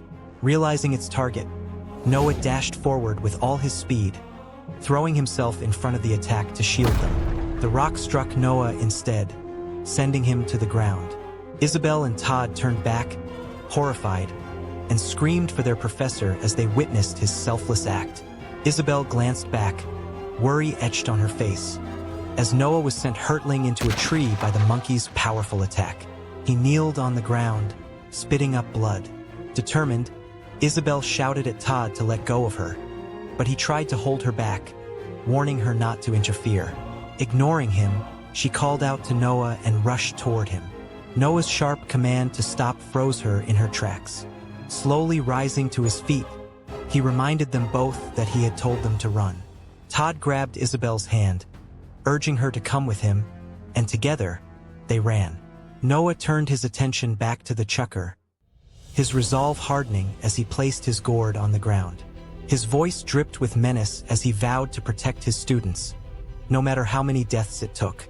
The chucker hurled a rock at him, but Noah managed to slice through it using his magic. As he assessed the situation, Noah realized his predicament. The chucker's long-range attacks made it impossible to get close, and his aim wasn't precise enough to counter from a distance. But then an idea struck him. The monkey launched another rock, which Noah dodged as a plan formed in his mind. Activating his vibration rune, he slammed his hand into the ground, causing a violent quake to ripple through the area. Trees shook as a little monkey was thrown around. Meanwhile, Isabel and Todd felt the tremors while fleeing. Isabel questioned whether it was an earthquake, but Todd urged her to keep running. Internally, Todd hoped Noah would survive. Back on the battlefield, Noah steadied himself in the dust-filled chaos. Confidently, he declared that he didn't need to see his opponent to fight. He knew it too well. The chucker roared in frustration, and Noah attacked the chucker while it couldn't see him. It then started swinging blindly in the dust, trying to find him. Noah reflected on his experiences with these creatures. They attacked with predictable patterns, drawn to him wherever he went. Yet, there was something deeper, something controlling them. Noah theorized that they were being sent, driven by an unseen force, which explained their peculiar behavior and unnatural presence this far out in the forest. The chucker, agitated, slammed the ground, clearing some of the dust. Seizing the moment, Noah used his wind magic to attack. Its eyes flashed with a strange light, and the chucker dodged with uncanny precision. And Noah realized something had changed. The creature's movements became sharper, more deliberate, almost as if another entity had taken control. Suddenly, the chucker launched a barrage of projectiles that tore through Noah's body, sending him to the ground. Reeling from the unexpected assault, Noah struggled to understand what had just happened. Chuckers never moved like this. Noah tried to activate his wind magic, but his wind runes were depleted. The creature approached, grabbing Noah by the neck. His thoughts turned to his students, hoping he had bought them enough time to escape. The chucker then spoke. Its voice was unnatural, and its words hinted at a deeper, malevolent force. Noah was shocked. He noticed the creature's eyes had shifted just before its counterattack, as if it had been possessed by something far more dangerous. As the chucker tightened its grip, it said that maybe this time after he kills Noah, he would stay dead. Noah resolved to use his final rune. He activated his ash rune, drawing the surrounding ash into sharp projectiles. With one last desperate effort, he unleashed the attack. The projectiles pierced through both him and the chucker, bringing the creature down in a devastating blow. As the dust settled, Noah's thoughts lingered on the chucker's voice and its strange behavior. Was it the Hellreaver? The question haunted him as his consciousness faded. Noah's lifeless body dripped blood as he emerged from the darkness, his new form slowly taking shape. Gathering himself, he moved through the wreckage, muttering about the need to find Todd and Isabel. With labored breaths, he reached for a hidden stash of clothing, recalling how his previous set had been torn to shreds. Dressing himself, he pressed on with labored breaths, leaning against a tree as he struggled. The weight of his condition gnawed at him, and he muttered about the importance of staying hidden in moments like this, as the last thing he wanted was for someone to see him die and come back to life. Slumping down against the tree, he reassured himself that Todd and Isabel were capable of surviving until the transport cannon summoned them back. His exhaustion overtook him, and soon the soft sound of snores escaped him. When the transport cannon activated, it brought Noah and his students back. Todd and Isabel shouted in shock upon seeing him alive, their voices filled with disbelief. They peppered him with questions about his survival, which he dismissed with a weary smile and a vague explanation involving luck and healing potions. Isabel asked if that's why Noah told them to buy some healing potions earlier, and Todd wondered if healing potions could mend clothes. Noah simply told them yes, then changed the topic. He asked what happened after they ran away. Todd told Noah that they didn't turn back like he told them to. He said that a monkey saw them running and tried to chase them. Todd boasted dramatically about fending off the monkey, only for his bravado to be met with blank stares. Breaking the awkward silence, Noah dismissed the class and instructed them to continue training until their next session. As he left, Todd wondered aloud if he had said something wrong, while Isabel voiced her concern for Noah's well-being.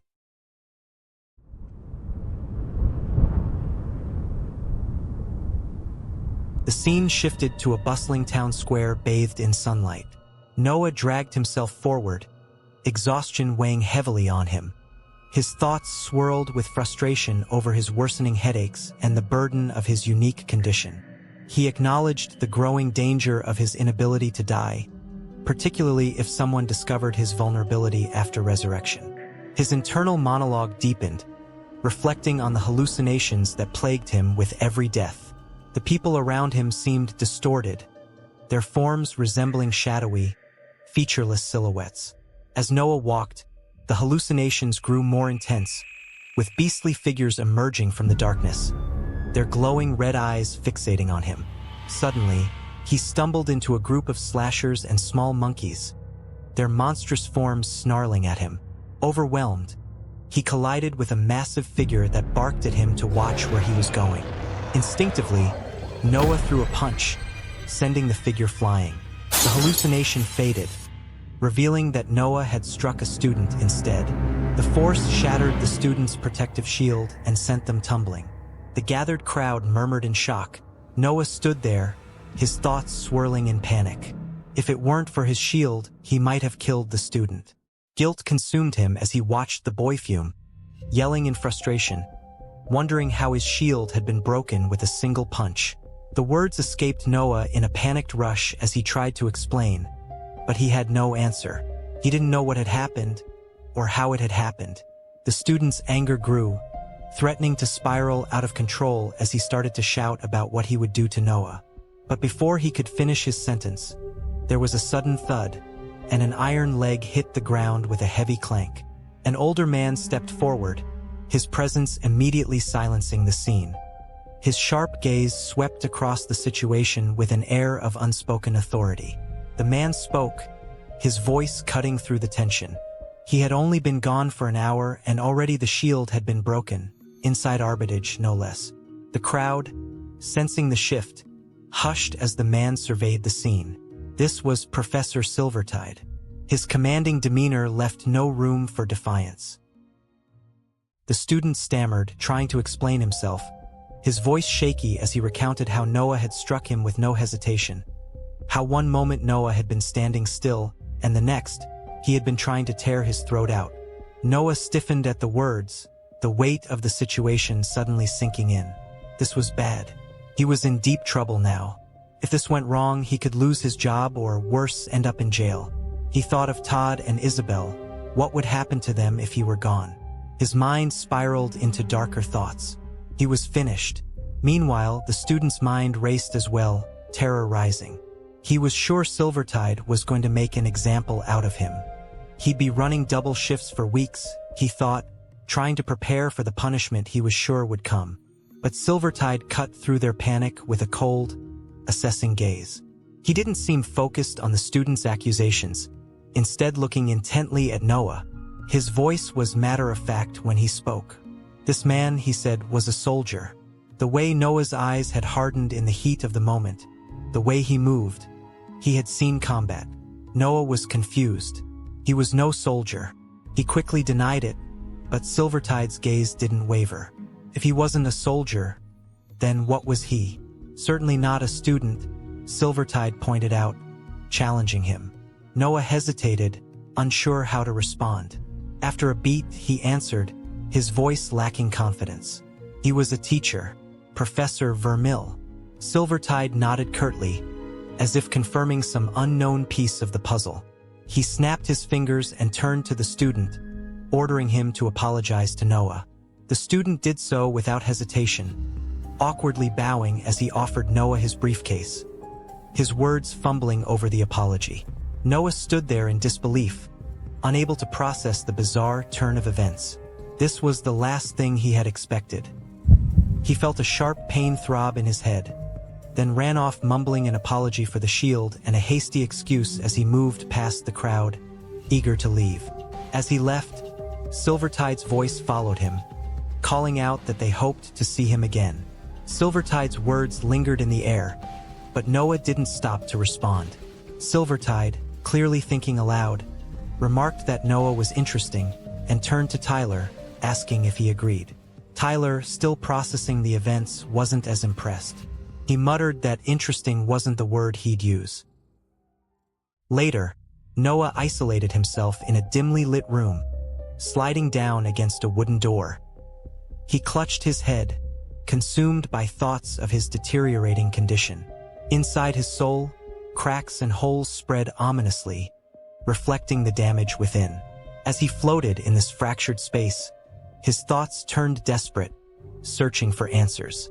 Suddenly, a monstrous figure emerged from one of the soul's holes, its fiery eyes locking onto him. The creature growled, and Noah realized the source of his torment. It was the Hellreaver. A knock on the door jolted him back to reality. It was Richard, his voice carrying an air of urgency. "Professor Vermeil," he said, "we need to talk." Noah peeked out the door, his expression polite but forced. Internally, his frustration simmered as he wondered what Richard wanted from him. Richard explained he had been asked to check on Noah's odd behavior, mentioning an encounter with Professor Silvertide on the way.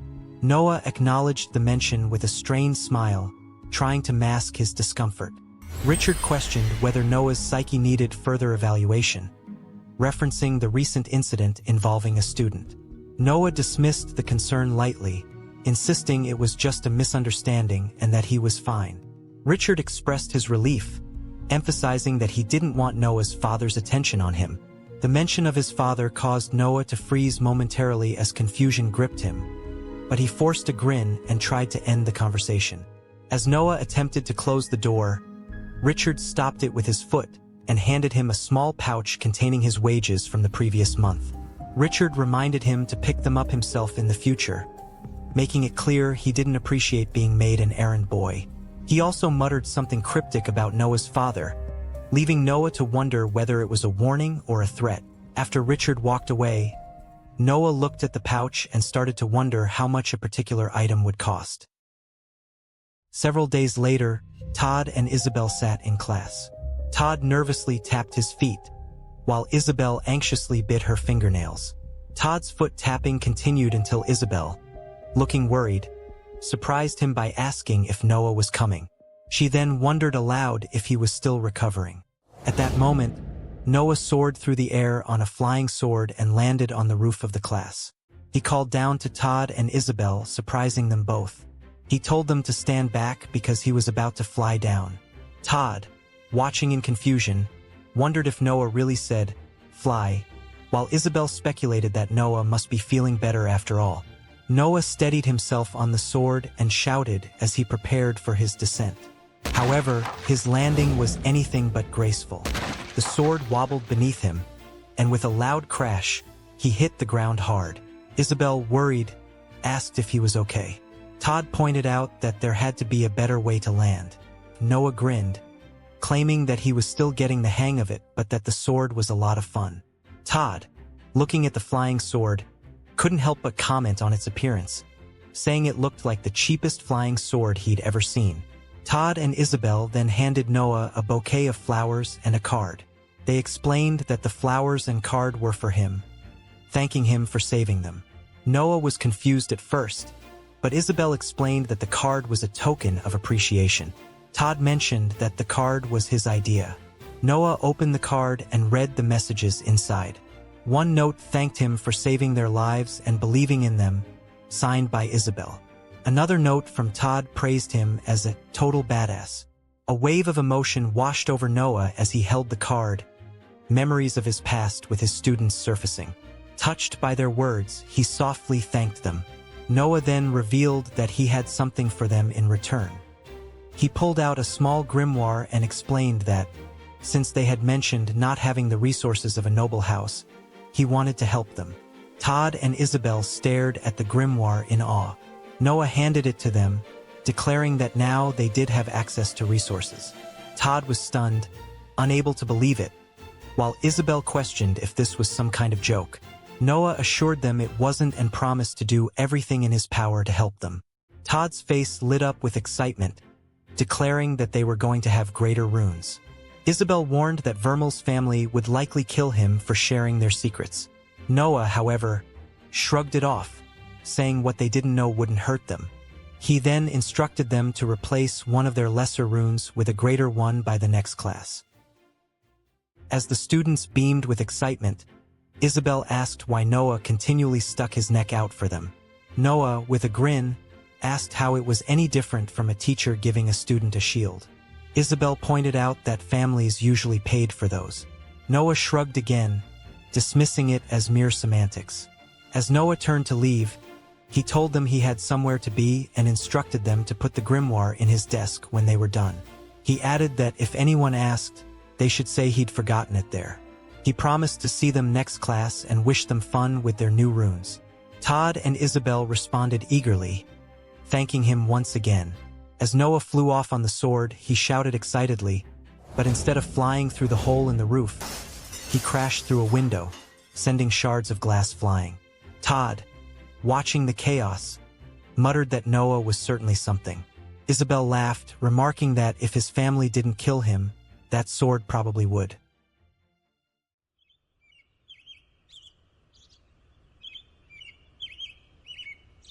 The scene transitions to Building A, where Moxie is inside carrying a stack of books. She noticed Noah nearby and eyed him skeptically before asking what he was doing there. Noah responded casually, explaining that he was there to watch her teach. When she pressed further, he admitted that he wanted to learn the proper materials to teach his own students, remarking that he had slacked off for too long. Moxie scoffed at his explanation, remarking that she'd heard rumors of his insanity and that they didn't even begin to cover it. Despite her reservations, she sighed and allowed him to stay and warned him to remain silent throughout the class. As Moxie's student, Emily, entered the classroom, Moxie addressed her briskly, instructing her to sit and not mind the unexpected guest. Emily seemed unbothered and asked if they were doing rune work again. Moxie corrected her, explaining they would review her latest written exam instead.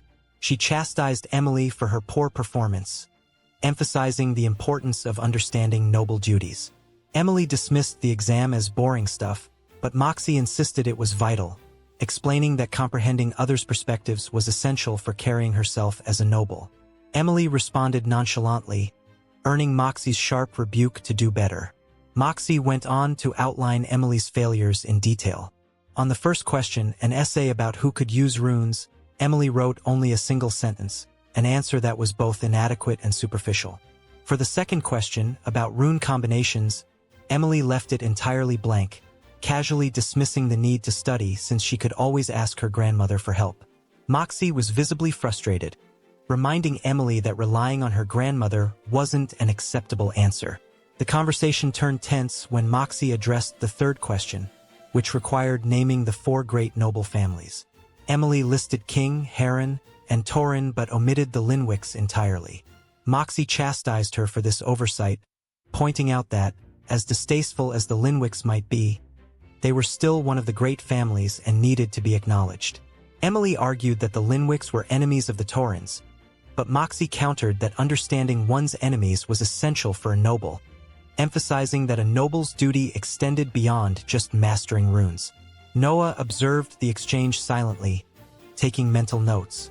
He reflected on Emily's lack of drive compared to Todd and Isabel.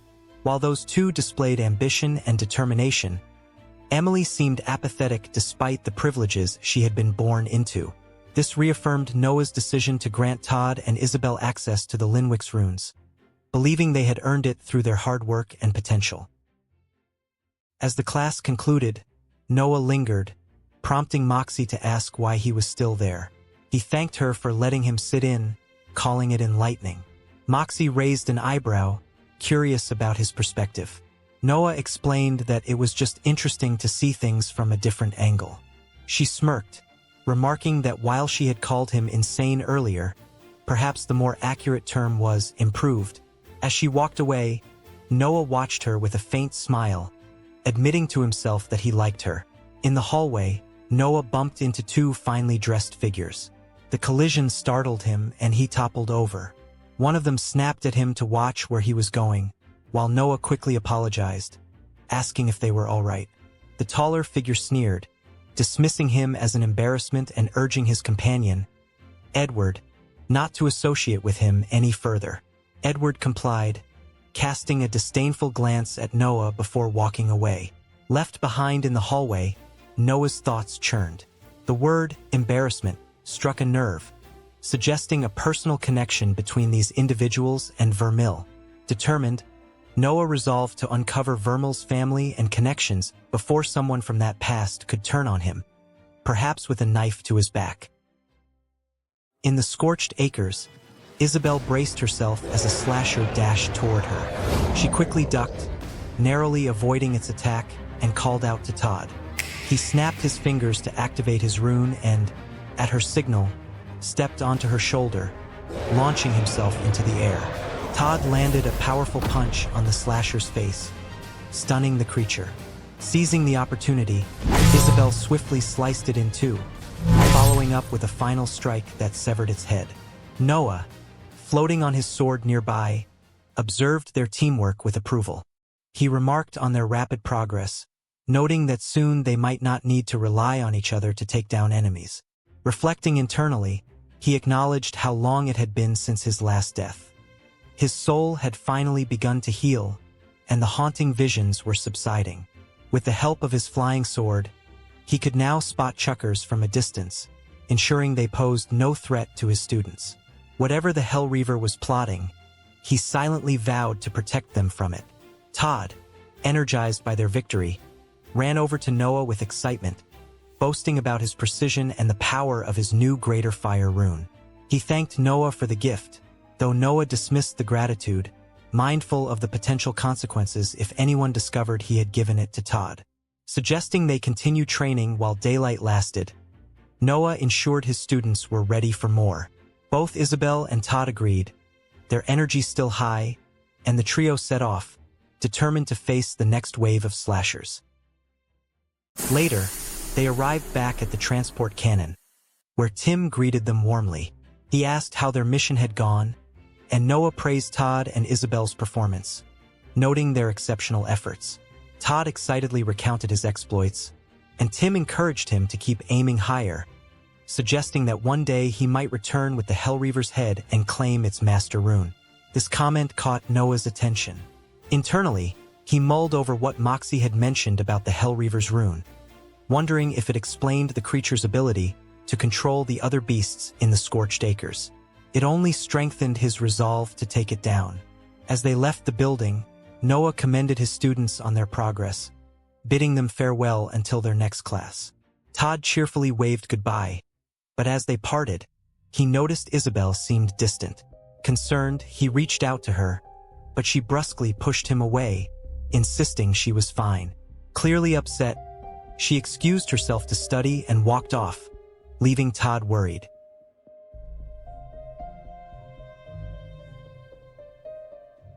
In the Arbitage library, Isabel pulled a book from the shelf, her thoughts heavy. The reality of her situation was sinking in, and the prospect of her dreams becoming tangible felt overwhelming. She cursed the nobles and lamented the complications caused by Noah's true identity as a Linwick, her frustration bringing tears to her eyes. Meanwhile, Noah wandered through the library, frustrated by the absence of librarians to help him find information on the Hellreaver or the Linwick family. He wanted to identify the members of his family to avoid exposing himself as an imposter. After aimlessly searching, he considered returning another time, but his thoughts were interrupted by a loud voice echoing through the quiet space. He approached the source of the commotion, where a haughty voice berated someone, calling them a peasant and threatening them with harm. As Noah drew closer, he saw the man strike someone and immediately recognized the victim. It was Isabel. The man loomed over her, threatening further violence, but Noah intervened, his anger barely contained. He commanded the man to back away, but instead, the aggressor insulted Isabel and stomped on her. Noah activated his wind rune and unleashed a blast of magic at the man. Though his shield absorbed the blow, the man mocked Noah's attempt, belittling his rank as a teacher. Isabel, worried, tried to de-escalate the situation, but Noah cut her off, declaring he was merely fulfilling his duty as her professor. The man continued to taunt him, claiming his shield was impenetrable. Without hesitation, Noah punched through the shield, sending his fist into the man's face and launching him across the room. Dazed and struggling to speak, the man tried to assert his identity, but Noah dismissed him, stating he had no idea who he was and didn't care. He warned the man to leave before the situation escalated further. Taking the hint, the aggressor fled. Turning to Isabel, Noah asked if she was all right. She looked at him in disbelief, calling him crazy for punching a member of his own family on her behalf. Shocked, Noah demanded clarification, and Isabel revealed the man was Edward Linwick, the only student from Noah's family's main branch at Arbitage. As Edward ran, his threats echoed through the halls, swearing he would have Magus Allen punish Noah for his actions. Isabel couldn't contain her frustration as she confronted Noah, her voice rising in disbelief. She demanded to know how he could remain so relaxed after assaulting someone from his own family, pointing out that Linwicks were not known for their forgiveness. Noah calmly replied that, technically, he hadn't known who he was punching. He explained it away as fulfilling his duties as a teacher since Edward had asked him to teach him. Isabel wasn't convinced, reminding Noah that his excuse wouldn't hold up. Unperturbed, Noah brushed off her concerns and lamented losing the book he was searching for. He asked if there might be another copy, but Isabel dismissed the idea, pointing out that the library wasn't part of the Linwick estate. Noah turned the question back on her, curious why she had been researching his family. Isabel explained that nobles often attended exams, and she had wanted to identify which students were Linwicks. Her expression betrayed deeper motives, and Noah silently noted that her interest was more than just casual curiosity. Turning away, Noah suggested they leave the library before anyone came looking for them. As they walked out, he asked why the place seemed so empty. Isabel explained that everyone was busy currying favor with noble houses, hoping to secure positions as retainers and gain access to runes. Noah found the explanation logical and asked why she wasn't doing the same. Isabel bluntly replied that her family had been blacklisted. The simple "ah" that followed was enough acknowledgement for both of them. Peeking around a corner, they saw a large crowd. Noah, seeing the activity, asked Isabel if she had somewhere safe to lay low until the punching a Linwick situation blew over. Isabel shot back that she wasn't the one who needed to hide and told him to worry about himself. Noah, unconcerned, replied that he'd be fine. Observing the nobles in the crowd, he realized he'd need to stay out of sight to avoid further encounters with his family. He dismissed Isabel, telling her to be early for class the next day. Isabel quipped that he was the one always late, but she agreed to let him know if she retrieved the book. As Isabel walked away, Noah reflected on the situation. He felt it was safer for her to avoid his family entirely and mused about the Linwicks' dark history, wondering if they had played a role in past events. He resolved to uncover more about their motivations, particularly regarding Edward. Switching scenes, Moxie greeted Noah with exasperation, accusing him of harassment. Noah casually admitted that his fist had, mistakenly, found its way into a Linwick brat's nose. Moxie paused for a while, then invited him inside. As he walked around, Noah noted the significant difference between their rooms.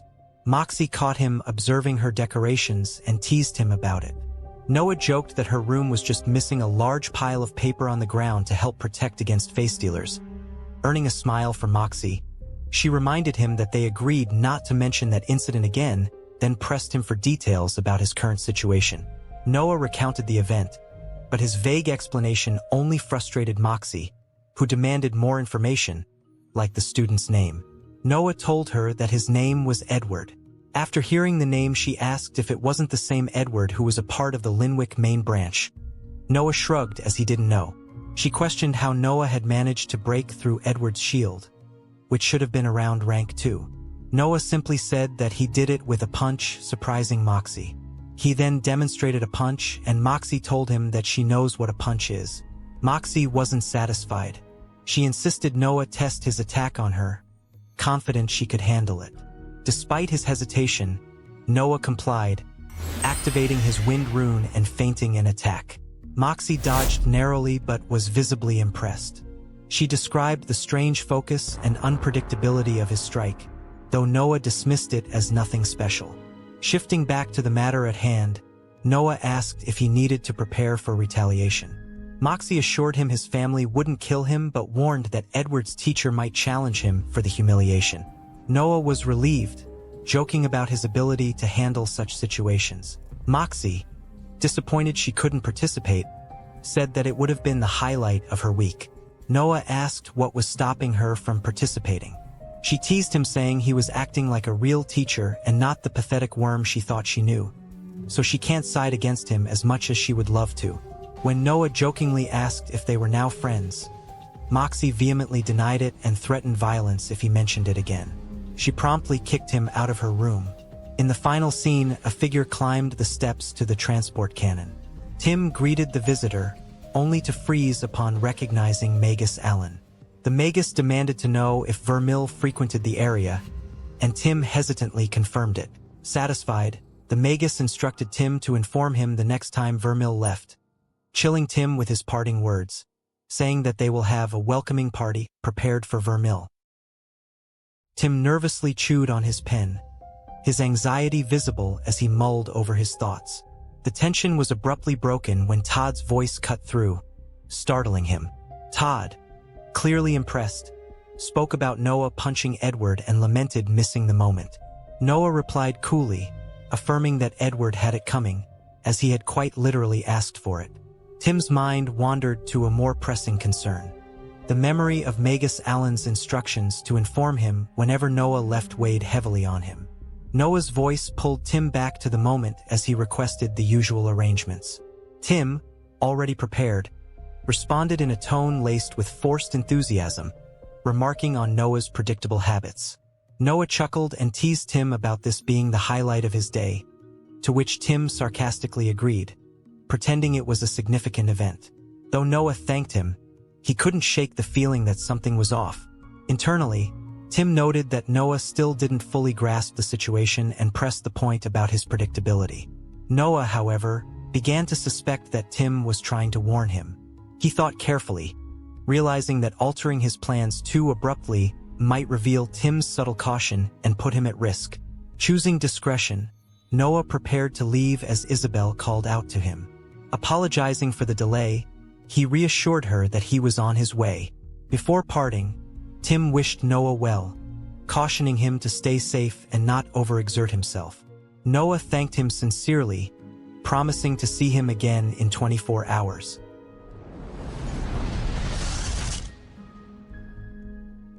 Later, Noah and his students arrived at the Scorched Acres. As he surveyed the area, a sense of unease crept over him. Someone might have been tracking his movements, and if so, they could already be waiting nearby. He resolved to stay cautious. Isabel noticed his tense expression and asked if he was all right. Noah dismissed her concern, assuring her he was fine, though his mind raced with possibilities. He considered using his vibration rune to detect breathing patterns in the air or experimenting with Sunder to create a similar effect. Todd's sudden shout jolted Noah from his thoughts. The boy eagerly declared a monkey sighting and claimed dibs on the target. Isabel, skeptical, suggested he was imagining things, but Todd confidently countered. He reminded them that Noah's classes emphasized thinking beyond the obvious. Explaining further, Todd revealed he had used his heat rune to detect the warmth radiating from living beings, including the supposed monkey. Noah praised Todd's ingenuity, impressed by his application of the rune. More importantly, Noah realized this meant no one else was nearby, as Todd would have sensed them. Todd, emboldened by his success, declared his readiness to start training independently. Isabel voiced concerns about the danger, but Todd argued back, reminding her of their approaching exams and her insistence on working harder. He reassured her, pointing out he had a healing potion and promising to stay close. Noah agreed with Todd, surprising Isabel. When she questioned his stance, Noah calmly stated that he wouldn't stop Todd from training alone. However, he warned him not to stray too far and to call for help if needed. Todd, brimming with confidence, accepted the terms and prepared to venture into his training. As Todd wandered off, Isabel expressed her lingering worry, citing Todd's clumsiness as a potential problem. Noah reassured her, pointing out Todd's growth and capabilities as a mage. He added that she, too, was capable. Later, Isabel activated her rune, pulling the blue sword out and took down a monkey in the forest. The creature fell, and she steadied herself amidst the quiet tension of the woods. Noah, observing her, broke the silence, stating that she would need to grow accustomed to something. When she asked what he meant, he explained that fighting while worried about someone was something she'd have to get used to. Isabel dismissed his remark, insisting that she was fine and only concerned about her classmates' safety. Noah, unimpressed, pointed out the lack of sincerity in her answer. Frustrated, Isabel snapped at him, denying any deeper connection and insisting Todd was just her classmate. Noah pressed her further, suggesting her words lacked meaning and that any unresolved feelings between her and Todd were her own to work through. He clarified that his role was simply to make her stronger. Isabel defensively claimed that she and Todd had no issues and got along well. Noah challenged her, sarcastically noting her earlier insistence that they were just classmates. Growing exasperated, Isabel asked if there was a point to the conversation. Noah explained plainly that she was being defensive about something that didn't need defending, at least not from him. When Isabel hesitated and asked how she could stop caring, Noah told her she didn't need to stop caring. She just had to learn to live with it. He reflected inwardly that, for him, it was easier since everyone he ever loved was already long gone. Isabel admitted that she understood what Noah was saying but found it difficult to accept. She added that, in any case, she and Todd were just classmates, likely to go their separate ways after the year ended. Noah sarcastically pointed out her history with Todd, referencing their connection when he was 8, and said that he didn't know that passing his class meant she had to end a lifelong relationship. His remark drew an irritated response from Isabel, who tried to argue, only to be interrupted when Noah suddenly froze and told her not to move. Noah's voice turned sharp as he told her to be quiet. He noticed something nearby but assured her it hadn't seen them yet. Preparing himself, Noah declared he would handle it. Activating his ash rune, he fired a precise attack at the lurking chucker, confident it would take the creature down in a single strike. However, as the projectiles hit their target, Noah realized something unsettling. The chucker was already dead. His body lay lifeless, its flesh ripped apart.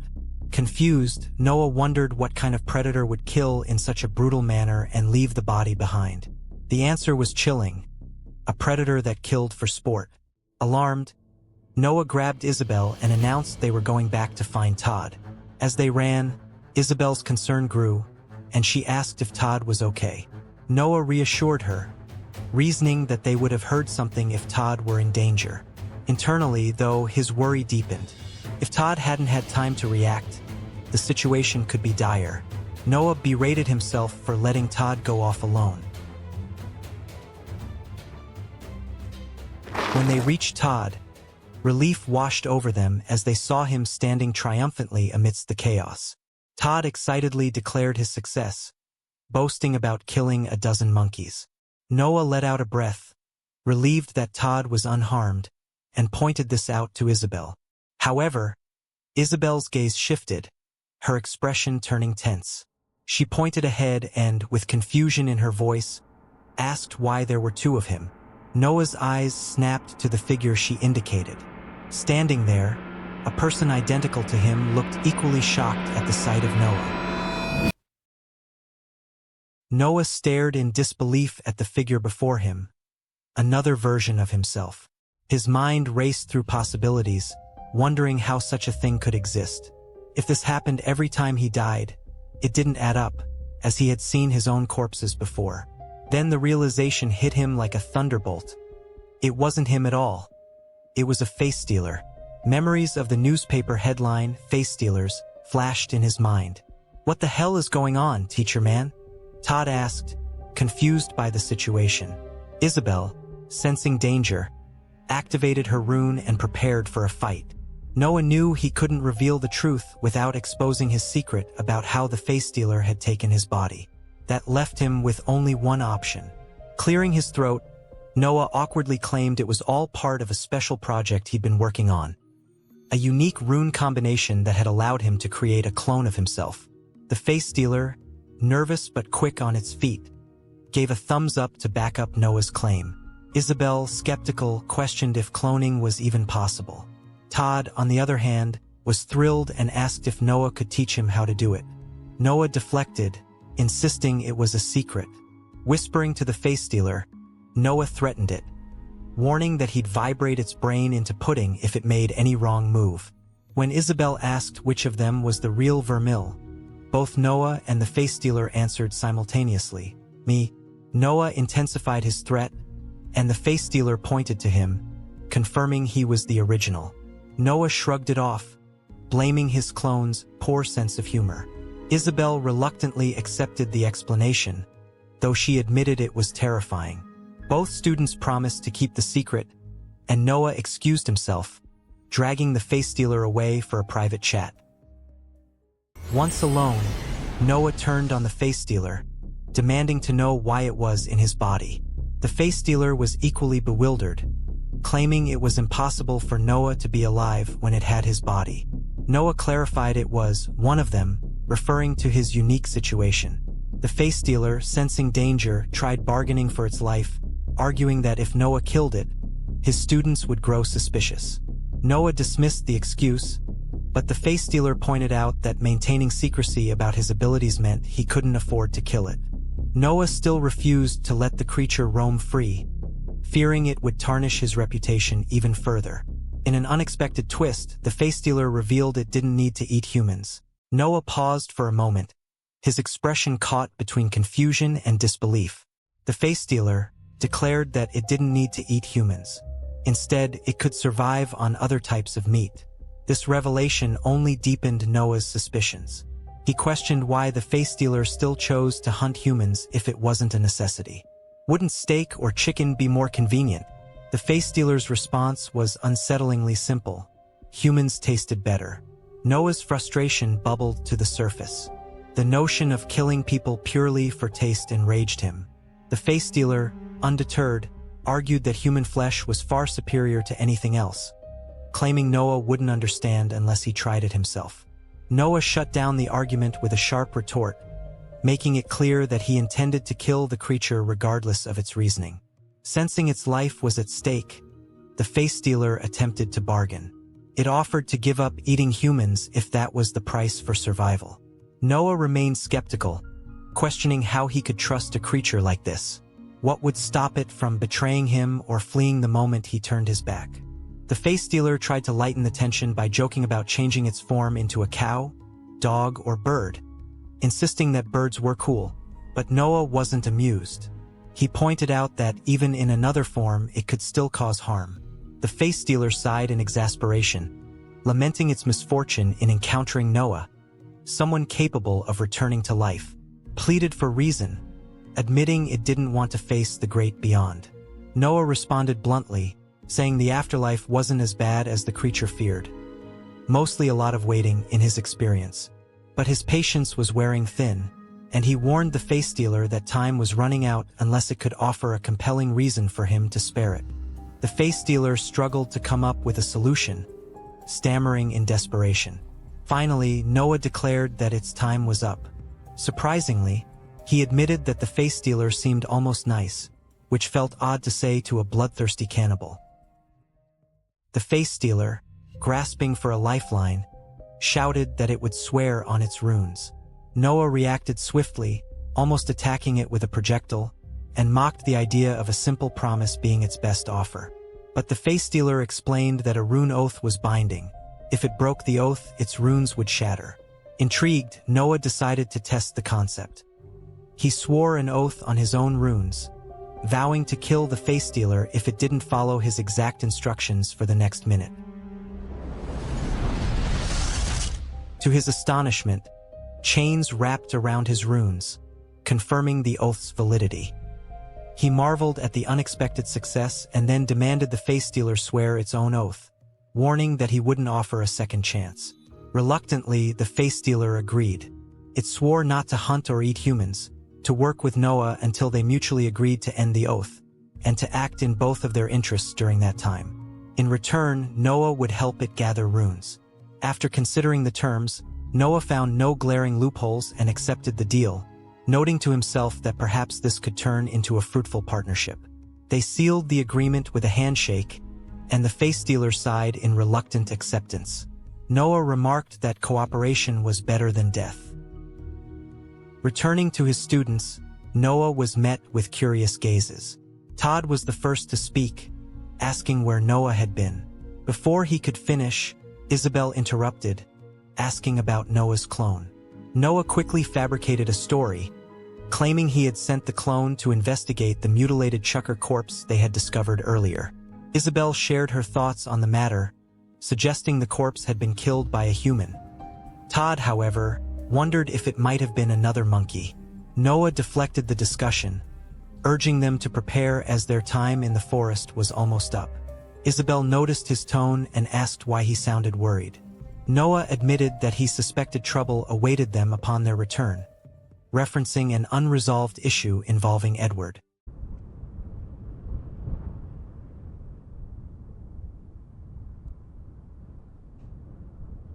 The scene shifted to Edward and Professor Allen, who were waiting at the transport tower.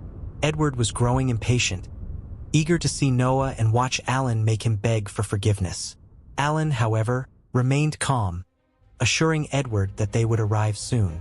He mentioned the transport tower operator's confirmation and turned to address Magus Moxie, reinforcing his confidence in the plan.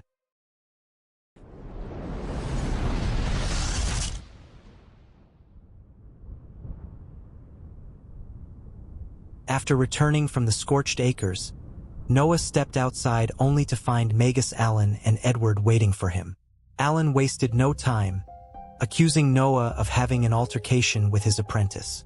Noah, unfazed, claimed ignorance and explained that Edward had merely requested his tutelage, which he provided.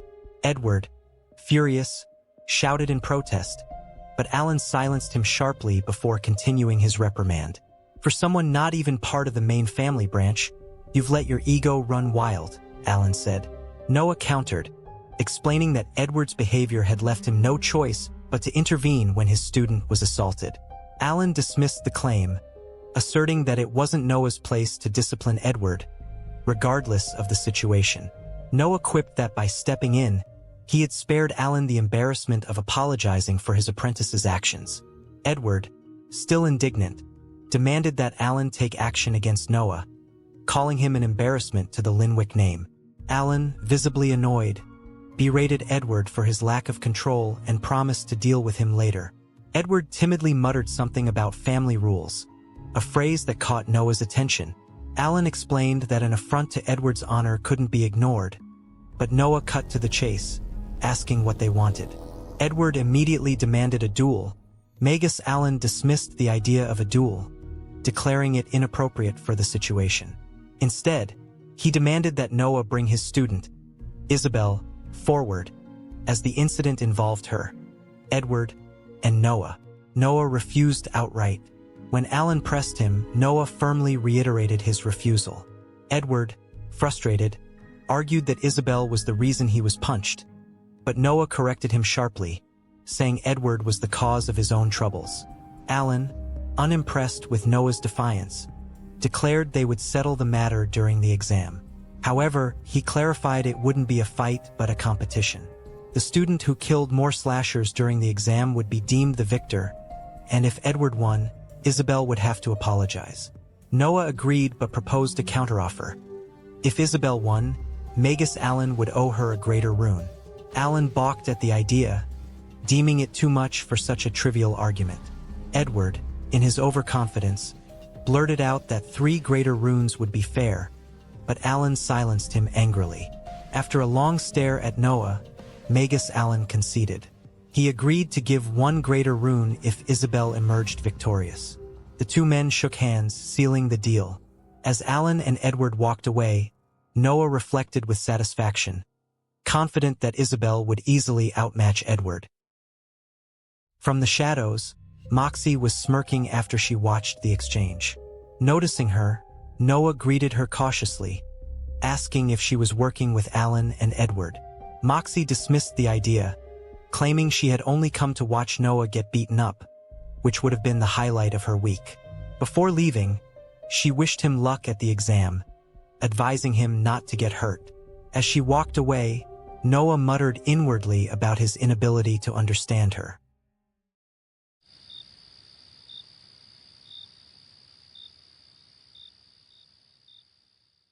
Later that night, Noah tossed and turned in his bed, struggling to sleep. His discomfort grew until his bed seemed to catch fire, the flames spreading throughout the room. In his vision, the Hellreaver loomed over him, glaring menacingly. Noah jolted awake, his heart pounding as he tried to make sense of the experience. He realized that the soul damage from his encounter with the Hellreaver might have forged a link between them. Resolving to deal with the creature after the exam, he cursed its existence.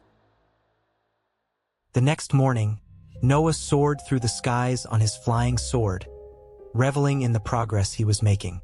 However, his confidence was short-lived as he crashed into a tree, tumbling to the ground with a bleeding nose. The face stealer peeked out from behind the tree, chuckling at his misfortune. Noah snapped at it, telling it to stop mocking him and to change into a less unsettling form instead of puppeteering his corpse. The face stealer defended itself, explaining it had spent weeks consuming Noah's body to memorize its every detail, allowing it to recreate it flawlessly. Noah admitted it was an improvement but wasn't sure why. When the creature opened the briefcase Noah had handed over, it complained about the chosen contents, throwing the case aside. Noah dismissed its complaints, pointing out it was all he could manage to gather. Inwardly, he avoided thinking too deeply about the origin of the items. Noah reflected on how strange it was that this face stealer could hold coherent conversations, unlike what he had heard about its kind. Something about it felt different. The creature interrupted his thoughts, asking what form it should take. Noah responded indifferently, telling it to choose within reason. He then asked if it had a name, expressing his reluctance to keep calling it Face Stealer. The creature suggested Tree, which Noah found amusing but unfit for a human name. Inspired, he proposed Lee, short for Leaf. The Face Stealer accepted the name and prepared to shift forms. Lee warned Noah that it would be vulnerable during the transformation and asked him to handle any monsters that appeared. As Lee's body began to shift, the sound was horrifying, bones cracking and flesh reforming. Noah cringed, muttering about the grotesque noise. When the transformation was complete, Lee seemed relieved, commenting on how uncomfortable Noah's body had been. Noah, however, was stunned by Lee's new form. Lee turned to Noah with an inquisitive expression, asking for his opinion. Noah hesitated, his thoughts scrambled. He pondered aloud about the nature of face stealers, questioning if they even had genders since they could alter their forms at will. Lee explained with unsettling clarity, describing how two face stealers merged by ripping half their bodies apart and fusing them into a new being before regenerating their original forms. Noah found the process unnervingly grotesque but forced an awkward response, trying to mask his discomfort. Internally, Noah analyzed the situation. Face stealers, as he understood, needed an existing body to transform into, yet Lee had just created a completely new form. Accepting the oddity, he pivoted the discussion, suggesting they craft a believable cover story for Lee's new identity. Lee, with an air of confidence, proposed becoming a teacher like Noah. Her excitement unnerved him, but he asked what subject she'd teach. Without warning, she demonstrated her speed and strength by disappearing and reappearing, slamming Noah to the ground. Noah was stunned. The sheer speed of the attack left him breathless. Comparing Lee's abilities to other face stealers, he noted how vastly superior she seemed, almost like a different species.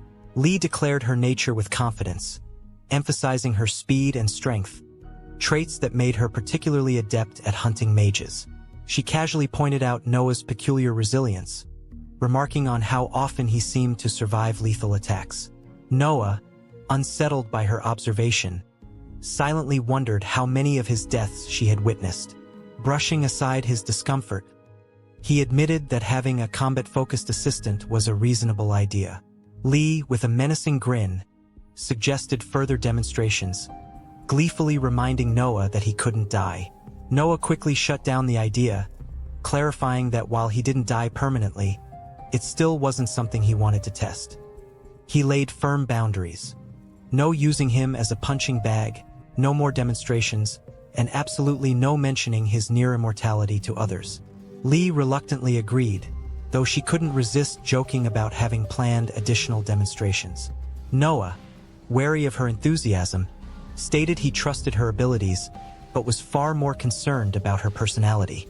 Shifting the topic, Lee inquired about working with Noah's students. He hesitated, warning her that any harm to them would be unacceptable. Activating his vibration rune, he added weight to his words. Lee dismissed his concerns, assuring him that she had no intentions of hurting them and that she was simply bored. She pushed for their departure to Arbitage, but Noah insisted on finishing a few things first.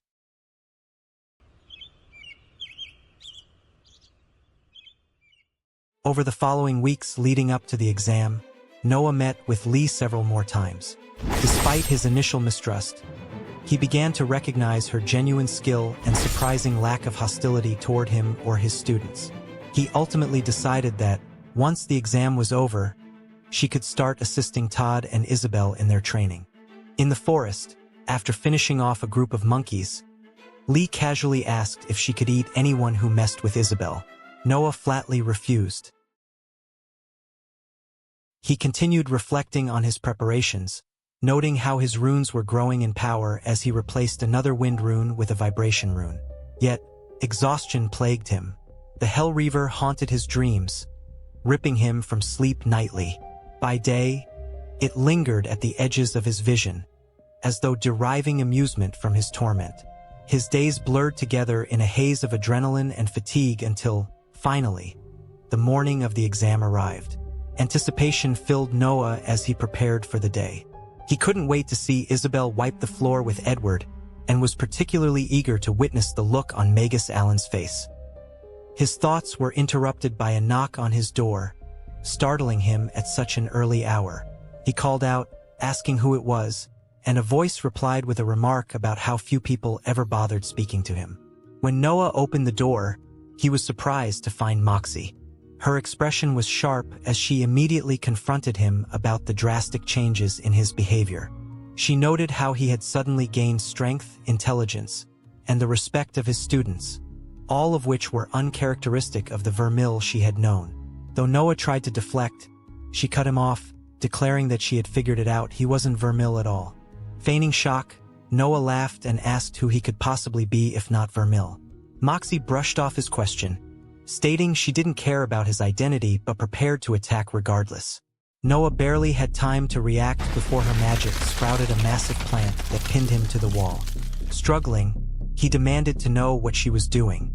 Frustrated by yet another confrontation, Noah activated his vibration rune and launched a spell at her.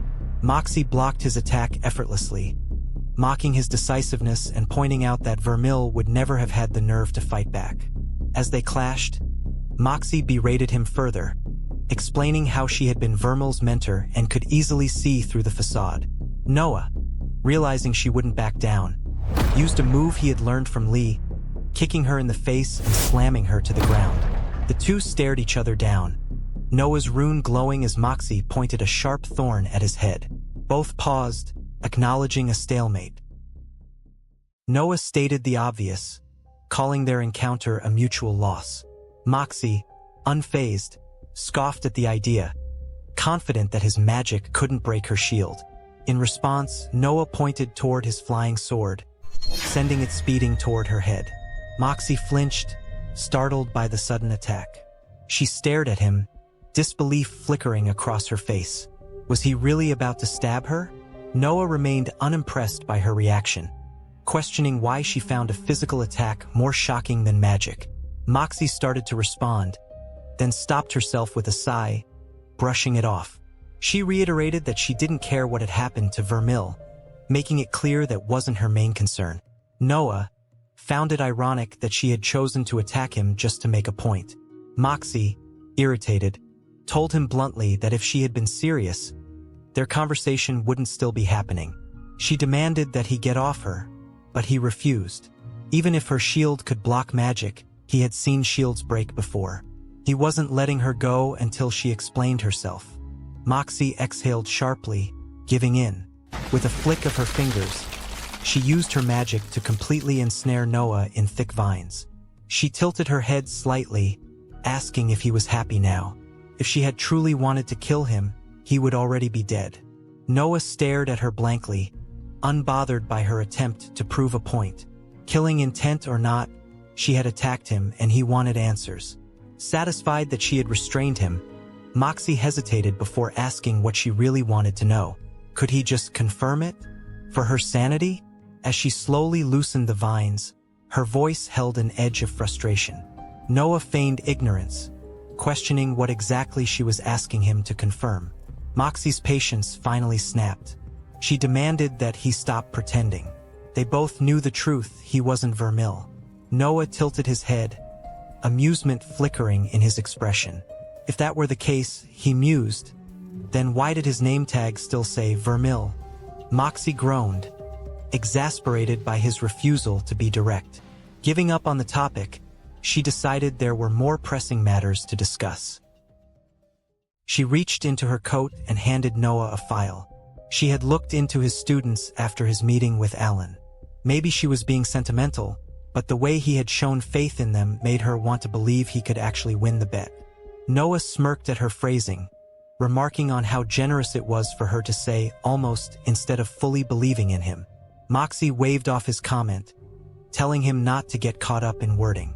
She admitted she had been curious about which unfortunate students had been assigned to him, or to Vermil rather, as their professor. Noah opened the file and flipped through the pages, frowning. He didn't understand what he was supposed to be looking at. Moxie sighed, pointing out the most glaring detail. They had no last names. That revelation meant little to Noah at first. He asked what it implied, but Moxie's response was grim. Isabel's family had been blacklisted by the noble houses, every single one of them. And it wasn't just her. Todd was also included. When she had tried to dig deeper, she found nothing. That level of erasure meant someone with immense power had deliberately covered it up. The conclusion was clear. Isabel and Todd had been assigned to him because they were meant to fail. Moxie fixed Noah with a serious gaze, her voice low with warning. Whether he was Vermil or not didn't change the reality they were facing. Did he have any idea just how powerful the person behind all this had to be? Noah remained silent, his mind racing. There was too much he still didn't know, including who in the Linwick family Vermil had truly answered to. More importantly, he had no idea whether that person was the one who had wanted him dead. Despite the doubts, he resolved to teach his students no matter the circumstances. Moxie pressed on, warning him that Isabel and Todd would face sabotage and wouldn't be allowed to pass. Noah dismissed her concerns, claiming he had already considered the possibility. When she asked how he knew, he nonchalantly admitted that Edward seemed like the type to orchestrate such schemes. Moxie questioned whether he could stop the sabotage, and Noah, ever confident, pointed out that his students were rank 1, making them likely to be underestimated, just as he was. Noah exhaled and straightened up, brushing off the tension from their conversation. He needed to get ready. He acknowledged Moxie's unexpected concern, appreciating the warning, especially considering her apparent dislike for him. Moxie, however, corrected him. She didn't hate him because he wasn't Vermil. In fact, she might even be willing to help him, if only he would admit the truth. Noah hesitated, her words lingering in his mind. He considered them carefully before deciding on a different approach. Instead of answering directly, he posed a question. He asked Moxie to picture a ship. She responded with mild skepticism but agreed to humor him. Noah continued, painting a scenario in which the ship embarked on an adventure, battling pirates, enduring a storm, and eventually crashing into jagged rocks. With each hardship, the crew repaired it, replacing broken and worn-out parts until, over time, not a single original piece remained. Then came the real question. Was it still the same ship? Moxie opened her mouth to answer immediately but stopped herself midway, reconsidering. At first, the answer seemed obvious, but then doubt crept in. Perhaps not, she admitted. Noah nodded, satisfied with her response. Many debated the question, but he found himself agreeing with her. Moxie, intrigued, posed her own question. What had happened to the old ship? Noah only shrugged, countering with another question. Did it truly matter? After a brief moment of reflection, Moxie decided that it didn't. With the conversation concluded, Noah shifted back to more pressing matters. If Moxie really wanted to help, she could start by handing him his pants. He didn't want to be late. Moxie gave them to him with an amused smirk, remarking that perhaps it was time he started repairing his reputation. Just as Noah grabbed them, the door suddenly burst open, and Richard barged in, loudly announcing that he was there to collect him for the exam. His words cut off abruptly as his eyes landed on the scene before him. Moxie, standing there, handing Noah his pants. A deep blush spread across Richard's face as silence filled the room. Noah and Moxie, equally caught off guard, froze for a moment before Noah quickly slammed the door shut in Richard's face. There was a pause before Noah sighed. He turned to Moxie with a dry expression, asking if Richard had any hope of keeping his mouth shut. Moxie didn't hesitate. Richard was the biggest loudmouth on campus. Noah groaned, already imagining the rumors that would spread. So much for fixing his reputation.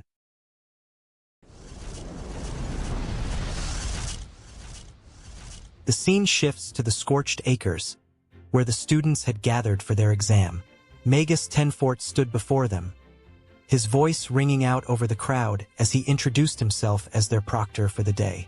He assured the students that the area had been scouted and was clear of any significant threats, with only the occasional slasher within several miles.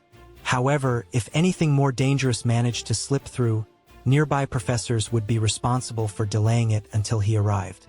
The students had been assigned groups for safety and accountability, and they were instructed to stay together at all times. Each group would be sent to separate locations within the scorched acres and given 3 hours to complete the exam. As Magus Tenfort's instructions ended, Noah observed the other students, noting that nearly everyone except Todd and Isabel carried shields. With the formalities complete, Magus Tenfort raised his hand and sent a flare of magic shooting into the sky, signaling the official start of the exam. Before the groups dispersed, Magus Allen turned to Noah with a taunting smirk, questioning if he was already nervous. He suggested that if Noah wanted to admit defeat now, it would save him the trouble later. Noah, however, was unfazed, instead wondering if Edward planned to rely on his shield as a crutch. Magus Allen dismissed the remark, asserting that Edward, unlike Noah, was a valued member of the Linwick family. Noah simply responded with a confident, measured reply. As the students scanned their surroundings, a distant howl echoed through the air. Noah recognized the sound immediately and noted its perfect timing. A slasher emerged, dashing toward the group. Todd was the first to react, eager to claim the first victory for himself. He declared that taking down just one slasher would be enough to pass, and he was willing to let the others handle the rest. However, just as he prepared to attack, Edward suddenly pushed him aside, forcing his way forward. Edward barked at Todd to move, insisting that the fight belonged to him now. Todd protested, angry that his opportunity had been stolen, but Edward dismissed his complaints, saying he had taken too long to act. Activating his rune, Edward summoned his water magic and struck at the slasher. However, the attack lacked the necessary power, and the creature retaliated. Todd, still watching the fight, shouted for Edward to dodge, warning that the slasher was about to land a hit. Edward, instead of dodging, smirked as his shield activated. The magical barrier absorbed the creature's attack, allowing him to continue his assault uninterrupted. Noah and Magus Allen observed the fight closely. Magus Allen used the opportunity to reinforce his point, questioning whether Noah could now see why his student was at a disadvantage. Noah, however, remained quiet, more focused on analyzing Edward's shield.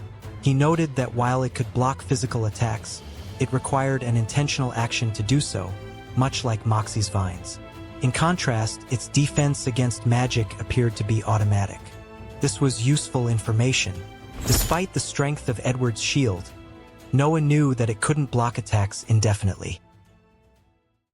He continued to watch as Edward struggled to finish his fight when another howl echoed through the air.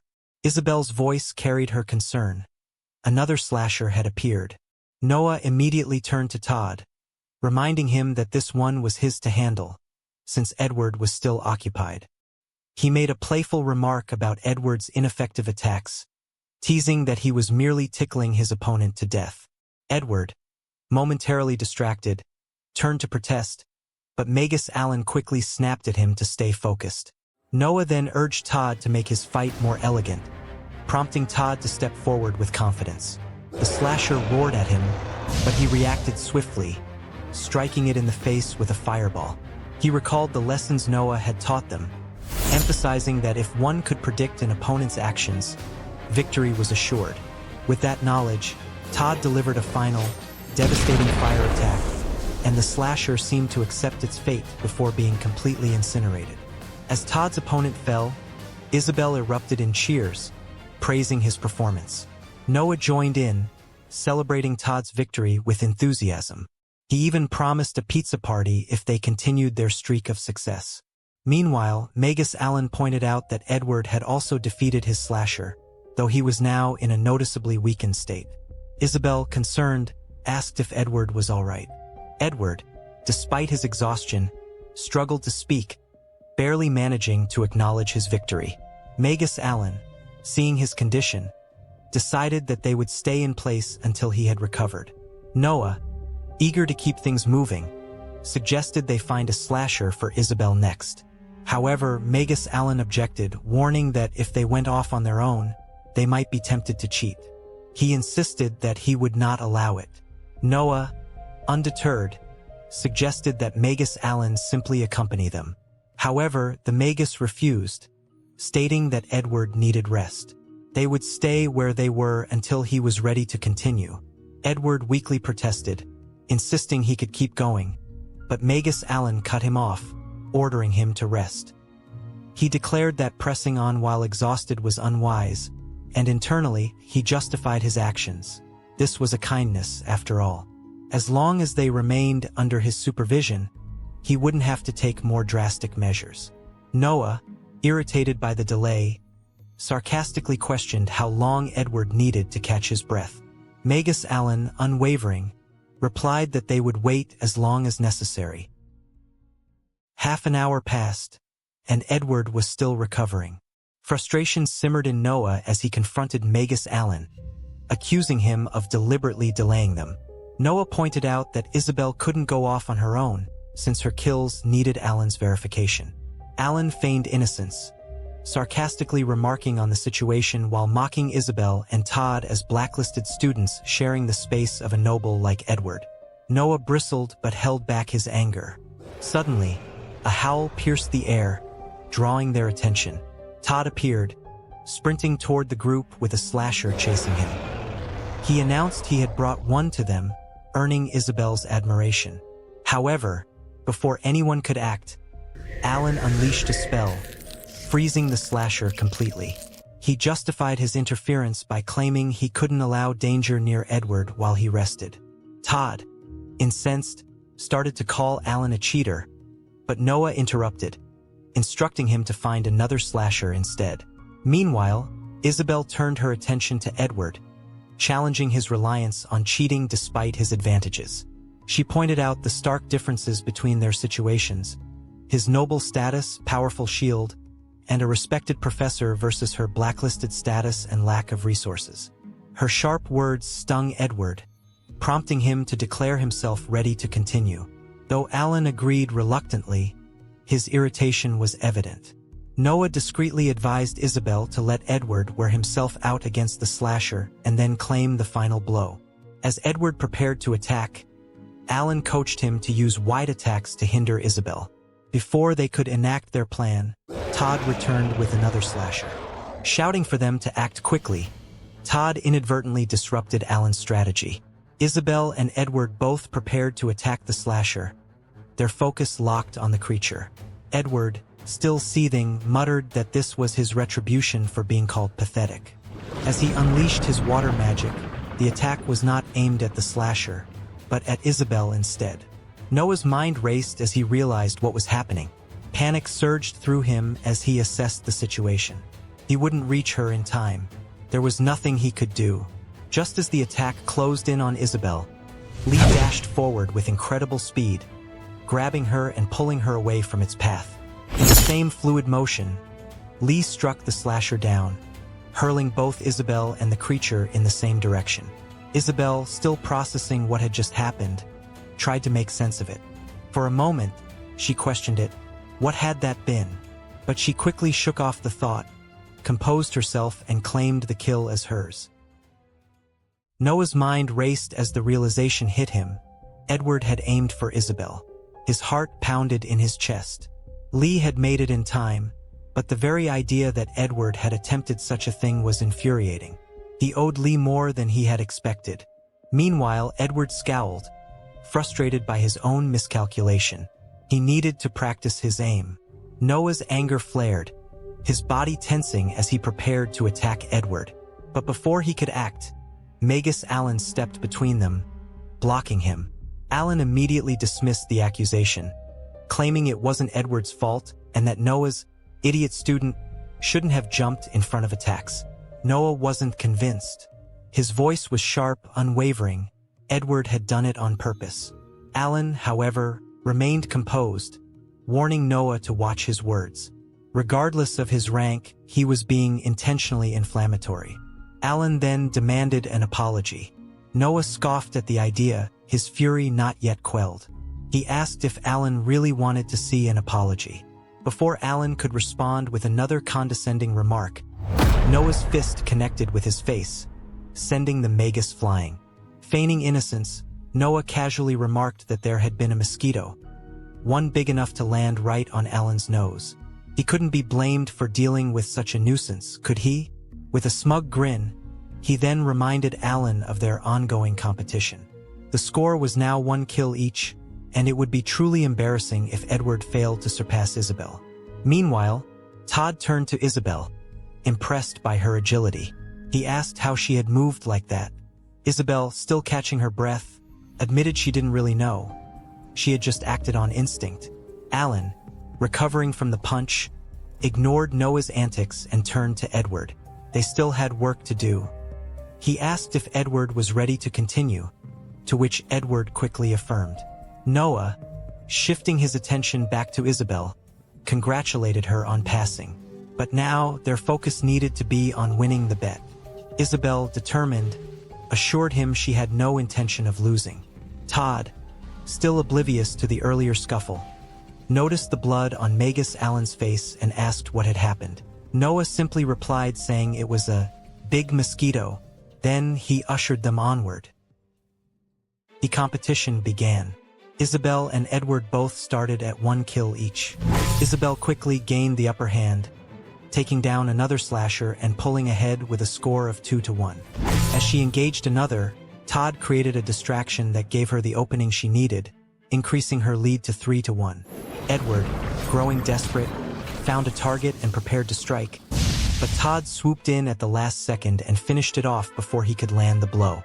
Isabel continued her streak, climbing all the way up to 5 kills, while Edward remained stuck at 1. Todd and Isabel celebrated their victory, much to Magus Allen's growing frustration. By the time the competition was over, the final tally was 7 kills for Isabel and only 1 for Edward.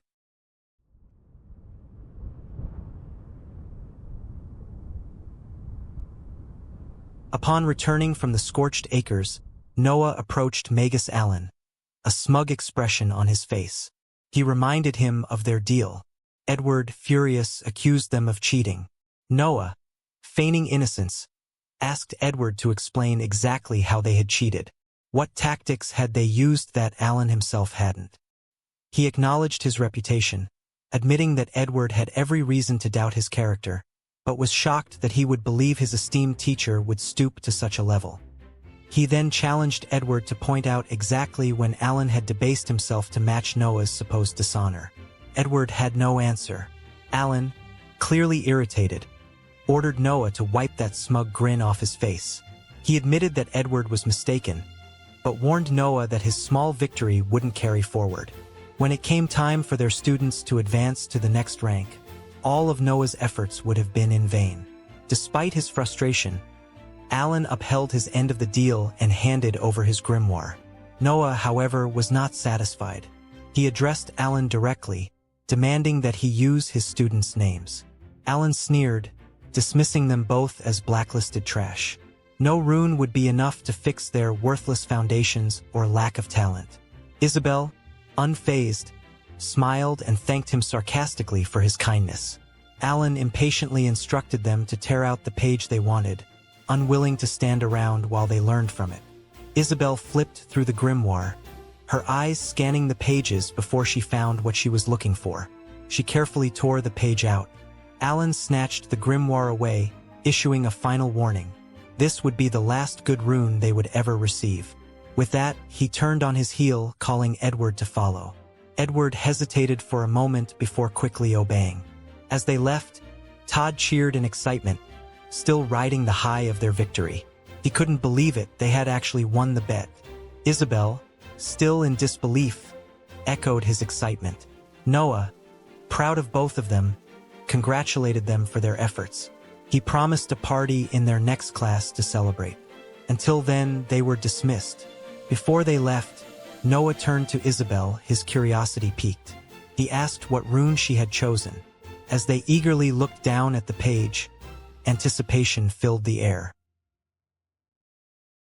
The scene shifts to a trash can overflowing with pizza boxes. Todd, still enjoying the aftertaste of their meal, expresses his gratitude, thanking Noah for the food and something else unspoken. Isabel chimes in, clarifying his words before correcting herself, acknowledging that Noah had been less than ideal before but had redeemed himself over the last month. She emphasizes that their thanks were primarily for that time. Noah, taken aback but amused, waves off the gratitude, reminding them that their hard work brought them this far. He hopes they enjoyed their pizza, or rather, their tomato pie party, and advises them to take the next few days off for a well-earned rest. Meanwhile, Moxie, lounging at Noah's desk, seizes the moment to redirect their previous conversation. She presses him, eager to continue. Noah sighs, calling her impatient and sarcastically suggesting she plan her own party next time. Unbothered, Moxie dismisses the idea, arguing that stealing his was far more convenient. Noah mutters a remark about her laziness, which she counters with a playful smirk, calling it innovation. Relenting, Noah agrees to entertain her questions but sets a condition, question for question. Moxie immediately jumps in, challenging him to at least explain why he chose to remake himself, even if he refuses to admit he isn't Vermil. Noah shrugs it off, calling it a waste of a question since he had already given his answer, self-improvement. Turning the tables, Noah asks where he can find information about his family. Moxie explains that the only book available on them is currently checked out, and the current owner isn't likely to lend it. However, if he's in a hurry, he could always request another copy from the Linwick estate. That name catches Noah's attention, and he questions how he's supposed to do that. But before she answers, Moxie insists it's her turn again. She presses further, wanting to understand how this change came about. Noah hesitates, then refuses to answer, telling her to ask something else. She scoffs but quickly pivots, questioning why he seems to know so little about everything. Noah explains that his journey of self-improvement required him to reassess everything his old self knew, to determine if he truly understood them. Moxie, skeptical, suggests it sounds more like severe brain damage and asks if he's ever sought a healer's help. Noah confirms that he has, but they found nothing wrong with him. There was nothing to fix. Before he can continue, Moxie's excitement spikes. She leaps up, her eyes flashing with realization. Healers can't detect damage to the soul. That's what he is. A soul that has consumed Vermil's and stolen his body. Internally, Noah weighs the situation. Moxie is disturbingly good at connecting dots. Maybe it's fine, though having someone like her on his side could be useful. But for now, it's best to play it safe. Outwardly, he feigns ignorance, maintaining his stance on self-improvement rather than murder. Taking control of the conversation, Noah quickly changes the topic. He asks how rare Greater Wind runes are, stating that he needs one. Moxie sighs, explaining that in the grand scheme of Greater runes, they aren't particularly rare. She even offers to get one for him. Noah immediately accepts, sealing the deal. She rolls her eyes at his enthusiasm, remarking that it barely qualifies as a deal but agreeing nonetheless. Moxie, however, isn't done probing. She questions why, despite his supposed journey of self-improvement, he has taken on the same tasks Vermil once did. Noah's response is simple because he's a teacher. He refuses to abandon his students. Self-improvement doesn't mean discarding past responsibilities. Moxie considers his words before nodding. Noah, still busy, suggests they continue the conversation while walking. Moxie agrees, but not without counting that as a question against him. Noah steers them back to his family, pressing for more details. Moxie scoffs, questioning how he could keep insisting he's Vermil while asking about things he should already know. Still, she relents. The Linwicks, she admits begrudgingly, are powerful. One of the strongest noble families in the Arbalest Empire. A force no one wants to cross. Noah absorbs the information before swiftly cutting the conversation short, announcing that they've reached his room. He hastily bids her farewell, clearly eager to be alone. But as Moxie begins to protest, someone appears at his door, a figure that immediately sends a sharp pain through Noah's skull. His mind fractures, vision spiraling. A slasher? No, Lee. Lee greets him with an unsettling familiarity, remarking that she could smell him from a distance. Noah, pushing past the splitting headache, quickly rushes her inside. Moxie, alarmed and demanding answers, shouts after him, but he ignores her. Without hesitation, he slams the door in her face. Inside his room, Noah spun around and shouted at Lee, demanding to know what she was doing there and how she had even gotten inside. Lee, completely unfazed, casually answered that she had come in through the door. More specifically, under it. Noah's eyes dropped to the small gap between the bottom of the door and the floor. His mind reeled. Had she flattened herself to fit through? He asked if all face stealers could do that. Lee shrugged, completely indifferent. She didn't know, but she could. Before Noah could process that disturbing information, Moxie's voice rang through the door, calling him by the name Vermil and demanding to know what was going on. She asked about the person she had seen. Noah quickly called back, asking her to give him a second. Meanwhile, Lee had started poking at things on his desk. Annoyed, Noah chased her around the room, scolding her and asking how old she was since she was acting like an unruly teenager. Lee, still playing with his belongings, absent-mindedly answered that she was probably around 20. Ignoring that bizarre response, Noah pressed her again. Why had she come to his room? What if someone had seen her? Lee dismissed his concern. No one had. She had been careful. Instead of answering properly, she became fixated on the mirror in the room, stretching her face in its reflection. She admired it, calling it a perfectly still lake, completely fascinated. Noah rubbed his temple and snapped at her to stop messing around. This was serious. Moxie, still at the door, was quickly losing patience. She threatened to break it down if he didn't open it soon. Noah called back, telling her to wait just a minute. Moxie wasn't having it. She reminded him that he had promised her a second moments ago. Lee, still paying no attention to the tension outside, finally got to the point. She mentioned something about the Hellreaver, something Noah apparently muttered about in his sleep. Figuring it must be important, she had come to share what she knew. As she spoke, she casually grabbed one of Noah's jackets and put it on. Noah groaned and immediately told her to take it off. She relented with an exaggerated sigh but continued talking. Then something in her words made him freeze. She had been spying on him in his sleep. Lee corrected him. Spying wasn't exactly the right word. It was more like watching him roll around with his face buried in his pillow. Still, she had been thinking about how someone like him could defeat the Hellreaver, and she had an idea. Noah's curiosity outweighed his frustration. He told her he was listening. Lee explained that the Hellreaver usually had a massive ring of fire surrounding it, but sometimes that ring went out. She suspected it was tied to the passive effect of its master rune. Noah's brow furrowed. Passive? What passive? He asked her to stay focused. Lee seemed surprised by his ignorance. She explained that one of the key differences between normal runes and master runes was their passives. Master runes always existed, and when someone killed a creature with a master rune, it passed to them. Noah's mind worked through the information. If the Hellreaver's master rune's passive was making its own fire disappear, that didn't make any sense. Lee argued that it kind of did. Master runes were the pinnacle of their concept, so focused on their power that they sometimes wrapped around to an inverse effect. While she wasn't entirely sure why the Hellreaver's magic turned itself off, she also didn't really care. But Noah's mind had already latched onto something. A realization struck him like lightning. That was it.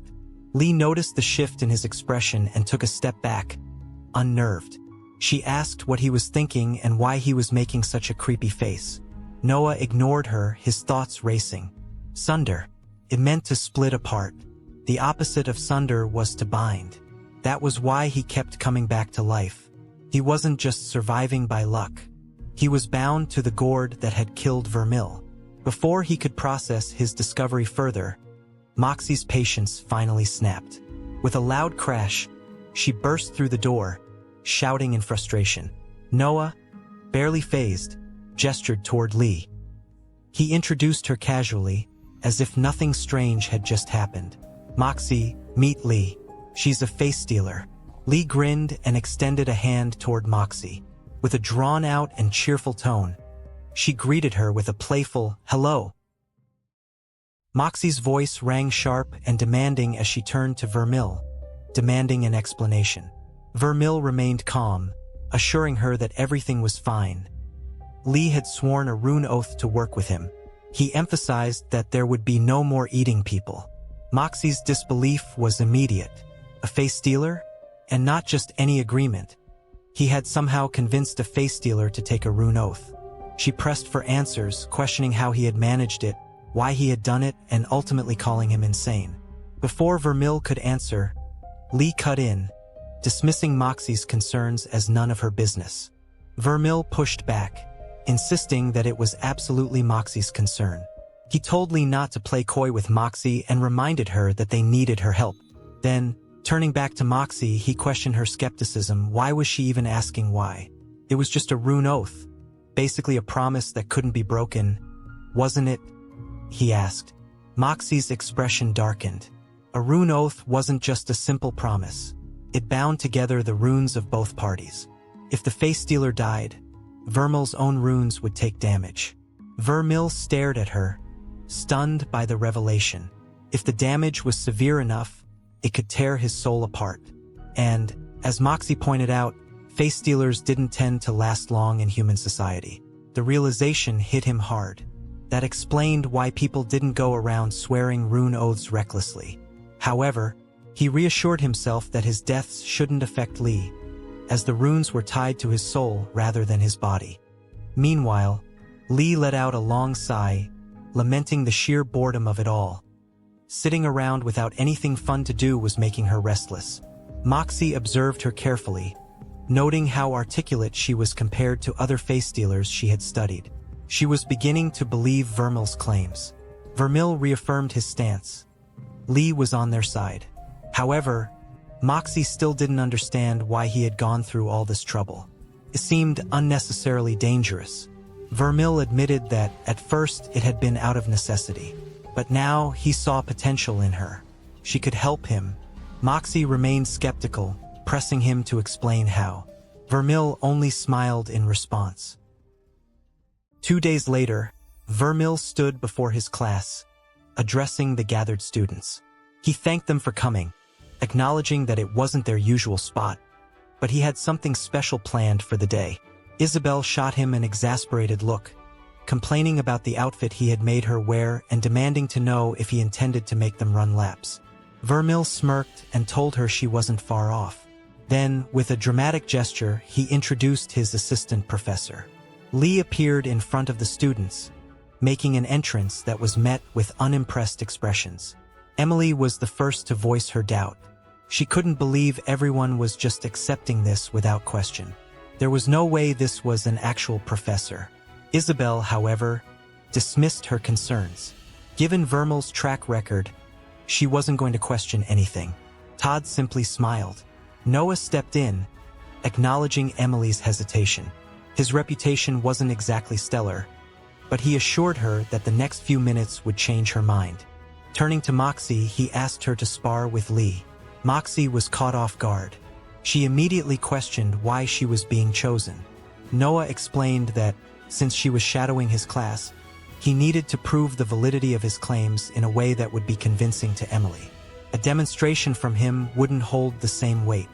Besides, Moxie was a far more impressive fighter than he was, and he wasn't in the mood to get folded like a pretzel. Resigned, Moxie agreed.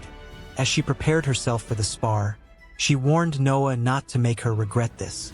She turned to Lee and asked about the rules. Lee stated that it would be a physical-only match, no magic. They would go until someone lost their footing. Moxie found those terms acceptable. Lee offered her the first move. Moxie narrowed her eyes before dashing forward. She threw a punch, but Lee vanished, reappearing at her side in an instant. With a swift kick, Lee knocked Moxie's leg out from under her, sending her tumbling to the ground. Lee declared her victory. Todd stared in disbelief. He hadn't even seen her move. That had to be magic. She must have cheated. Emily called out to Moxie while Isabel mused aloud that perhaps the real lesson here was not to follow the rules. Emily remained unconvinced. This wasn't a good lesson. Moxie, however, begrudgingly admitted that it actually was. As she got back to her feet, she started piecing together how Lee had been able to move like that. Before she could voice her conclusion, Lee interrupted with a loud declaration. She was cheating. Todd immediately demanded clarification. Had she been using magic? Isabel started to explain that magic could either be actively cast or imbued into something, but before she could finish, Emily connected the dots. Lee had imbued herself. Lee pointed at Emily, giving her credit for figuring it out. Moxie elaborated, explaining that body imbuements were common at higher ranks, but attempting them at rank 1 was almost unheard of. They took up a portion of a rune's total capacity, which made them restrictive for weaker or lower-ranked runes. Lee assured them that they didn't have to go all in like she did. Even a weak body imbuement could go a long way without causing too much strain. The drawback was worth it. Besides, she continued, there was more to fighting than just magic. She posed a question to the students: what was the most important trait for a warrior? Noah watched, slightly impressed. She was actually doing a good job. Maybe she could be a professor after all. Todd answered with strength. Lee immediately shot him down, calling it the wrong answer and telling him to do better. Noah sighed inwardly. She had just ruined it. Lee then revealed the correct answer: flexibility. Control over one's body was what allowed a fighter to avoid enemy attacks and land their own strikes. To emphasize her point, she folded her body with unnatural ease. Then, she announced the next lesson. She was going to teach them a special routine that they would do every day. Todd perked up, asking if it was some kind of secret technique. Lee grinned. It was even better, stretching, and she hoped they had a high pain tolerance. 1 hour later, Todd lay on the floor, groaning in agony. He couldn't feel his legs and weakly asked if they were still there. Lee instructed them to complete the full rotation of stretches every morning. If they kept at it, they would see quick progress. The students, still sprawled on the ground in pain, could only groan in response. Lee waved them off, cheerfully telling them she would see them at the next class. Emily, barely able to move, grumbled that it looked like she was stuck with them for a while longer. Noah turned to Lee and offered a rare bit of praise. With fewer insults, she could actually make a decent teacher. Lee mused that she had never taught anyone before. It was kind of like bullying, except the victims appreciated it. Noah sighed. That was absolutely the wrong attitude. They'd call it a work in progress. Turning to Moxie, he brought up a certain request. Without hesitation, Moxie handed him a special type of magical paper known as catch paper, used for capturing runes from slain monsters and imbuing other runes. Noah took it, thanking her. Moxie smirked and told him she'd add it to his tab. Looking at the catch paper, Noah's determination flared. A greater wind rune. His days of torture were finally coming to an end. Once he mastered this, he had one goal in mind. Hell Reaver. He was coming for it. Noah focused on the greater wind rune he had obtained from Moxie. Inside his mind space, he was surrounded by all of his runes. He acknowledged their significance, recognizing how far they had brought him. As he reached out toward a lesser wind rune he still possessed, he hesitated, recalling the vision of the man wielding the immense power of the Sunder Master rune. Questions filled his mind. What would happen if he used Sunder on a rune instead of simply breaking it? Would splitting it apart leave behind excess energy he could harness? More importantly, could he even withstand Sunder's power? Determined to find out, Noah reached for the Sunder rune. A dark purple energy began drifting toward him. As it neared his fingertips and flowed into his body, an unbearable pain surged through him, causing him to grit his teeth. The sheer intensity threatened to overwhelm him, but he refused to back down. Straining against the pain, he pushed forward, willing himself to touch the lesser wind rune and sunder it. The moment his finger brushed the rune, a sharp line of purple energy cut cleanly through it, splitting it in half. Releasing the Sunder rune's power, he turned his attention to the lesser wind rune, wondering if it would break into 7 parts. Instead, it simply shattered. He let out a frustrated sigh so that answered one question. Basic runes couldn't be split apart. However, he suspected he had absorbed a fraction of its energy, and there was far more residual energy left than usual. He could use it to help fill his newly acquired greater wind rune. For the first time, he had harnessed Sunder's power, and it hadn't destroyed him. He was growing stronger at an astonishing rate. Now, with 2 greater wind runes, the catch paper that had once held them burned away. The energy he had absorbed from the lesser wind runes had jump-started his new greater runes, pushing him past the final obstacle standing between him and his goal. His soul was nearly healed. Gripping his flying sword, he acknowledged the reality before him. His runes were upgraded and ready to be filled. He could wield Sunder, even if only briefly. Everything had come together. It was time to reclaim his sanity.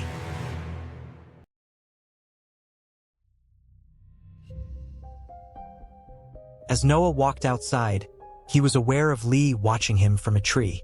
Without hesitation, she jumped down, landing effortlessly. He greeted her, noting her good timing. She tilted her head slightly, questioning if that was really the case. Noah confirmed it, explaining that he had been hoping to speak with her soon. Sensing a shift, Lee asked if something was changing. Noah admitted that it was, but only temporarily. He had a personal project to work on and wasn't sure how long it would take. Until then, he needed her to continue leading the classes in his absence. Lee's sharp eyes studied him as she asked why he was leaving so suddenly. Internally, Noah knew it was because he was done waiting, but he couldn't tell her that. Instead, he dismissed the question, stating that it wasn't important. He reassured her that he wouldn't be disappearing entirely, just around less frequently. If anything went wrong, he told her to find him. Lee squinted at him, then shrugged. If he was sure, she and Moxie could handle class for a while. As Noah turned to leave, Lee suddenly called out, her voice carrying a knowing edge. She had a feeling about what he was trying to do. He glanced back. Was that so? She nodded, but without hesitation, told him she didn't think he could pull it off. Still, she wished him good luck. Later, Noah arrived at the Scorched Acres, launched from the transport cannon. He steeled himself, preparing to face the Hell Reaver.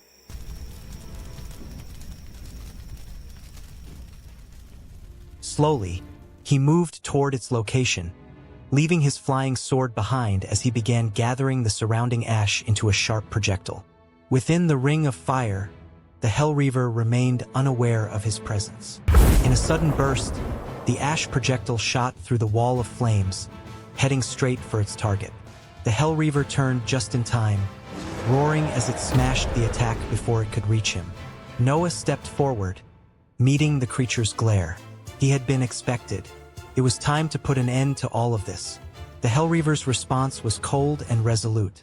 There would be no end until Noah's soul shattered for good. Without hesitation, Noah activated his rune. The Hellreaver roared in response, readying itself for battle.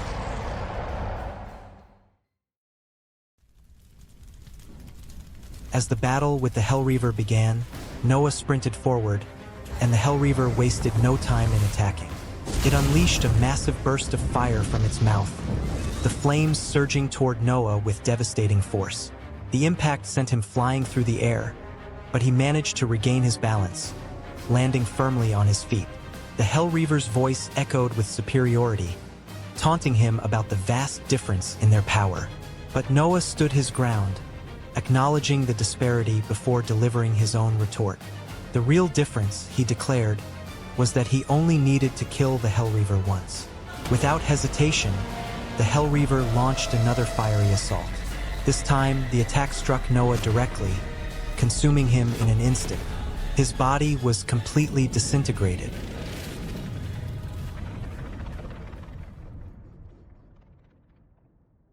Noah's mind drifted back, reviewing the grueling ordeal of the past few days. 3 relentless days of battle, 3 days of dying over and over again. Once more, he charged at the Hellreaver, refusing to yield. As he dashed forward, he unleashed a sharp gust of wind, aiming to divert the creature's focus. The blade of wind slashed across the Hellreaver's face, forcing it to react. Internally, Noah strategized his next moves, using a wall of ash to block its fire, then disrupting its footing to create an opening. As he shattered the ground beneath the Hellreaver with his vibration rune, he saw his chance. If he could just reach it this time, he could finally end this battle. Summoning the full force of his vibration rune, Noah surged forward, determined to finish it. But the Hellreaver, now enraged, made its move before he could strike. With a commanding voice, it declared an end to the fight. Suddenly, the flames that had raged around them began to die out. Noah's body froze mid-motion. Something was wrong. He collapsed to the ground, gasping as an unbearable realization hit him. He couldn't breathe. Panic set in as he struggled for air, his lungs burning, his vision darkening. His thoughts raced, trying to make sense of what was happening. And then the truth dawned on him. The Hellreaver's master rune had nothing to do with fire at all. It controlled oxygen. The realization came too late. As Noah's body convulsed, his mind faded into unconsciousness. His eyes rolled back, his strength drained away, and eventually he succumbed. Silence fell over the battlefield as the Hellreaver stood motionless, watching as the damage to Noah's soul deepened.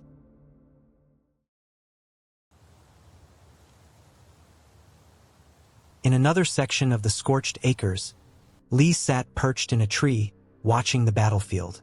With a casual tone, she called out to Noah, addressing him with her usual teasing nickname and asking how things were going. Noah, visibly frustrated, shot back, his irritation clear in his voice. Lee, unfazed, pointed out what was obvious. Judging by the fact that he had been doing this nonstop for days, things weren't going well. She reminded him that she couldn't keep coming up with excuses for his students forever. But Noah refused to stop. Not yet. Not when he was this close. Internally, his thoughts raced. The Hellreaver had some kind of connection to him.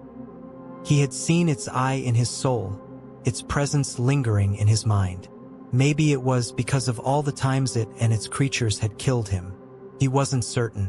But what he did know was that it could create visions inside his head. Until he killed it and severed that link, he remained a threat to everyone around him. Lee studied him for a moment before speaking again. There was something off about him, his scent wasn't right.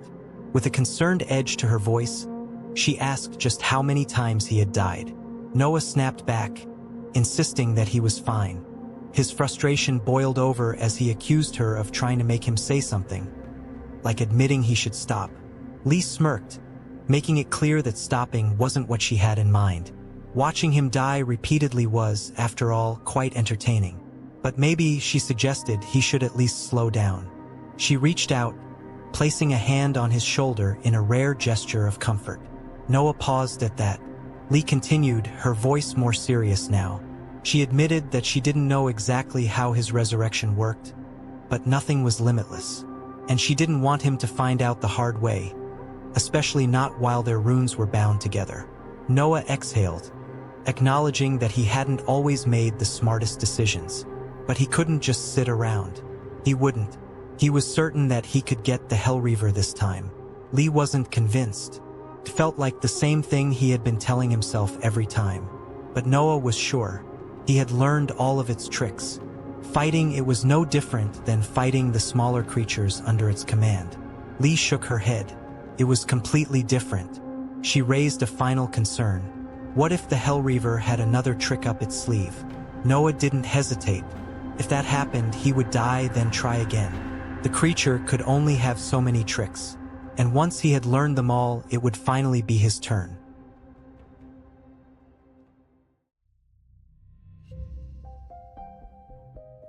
Noah sat at his desk, frantically scribbling down ideas, his mind racing for a plan to finally defeat the Hellreaver. Desperation laced his thoughts as he stared at the scattered scraps of paper before him. This time, it had to work. It had to. The scene shifted to the scorched acres, where Noah soared through the air on his sword, challenging the beast with reckless confidence. But before he could even finish his taunt, a grim realization struck. Too late. The Hellreaver's massive claw pierced straight through him, impaling him mid-flight. Back in his room, Noah hunched over his desk once more, frustration mounting. He muttered to himself as he wrote, acknowledging his newest problem. His sword was still out there. Again, in the scorched acres, Noah darted through the sky on his blade, goading the monster. This time, he dared it to strike him down with fire. But before he could even complete his sentence, a boulder hurtled toward him, knocking him clean off his sword and sending him crashing down. Back in his room, he cursed under his breath as he returned to scribbling his notes, his mind teetering between determination and madness. Once more, he faced the Hellreaver. Once more, he barely began his battle cry before death claimed him yet again. The cycle repeated, death after death, each failure etching itself into his soul. With every attempt, he understood more. He was getting closer, closer to victory, but the price was steep. He could feel himself unraveling, his very essence fraying at the edges. Time was running out. He could not afford to keep dying. But that was all he kept doing, dying and dying and dying again. Frustration exploded within him. He screamed, sweeping everything off his desk in a furious outburst. His breath was ragged, his hands trembling. But then, a thought steadied him. There was one thing he had been saving. One thing the Hellreaver could never be ready for. And this time, it would be enough.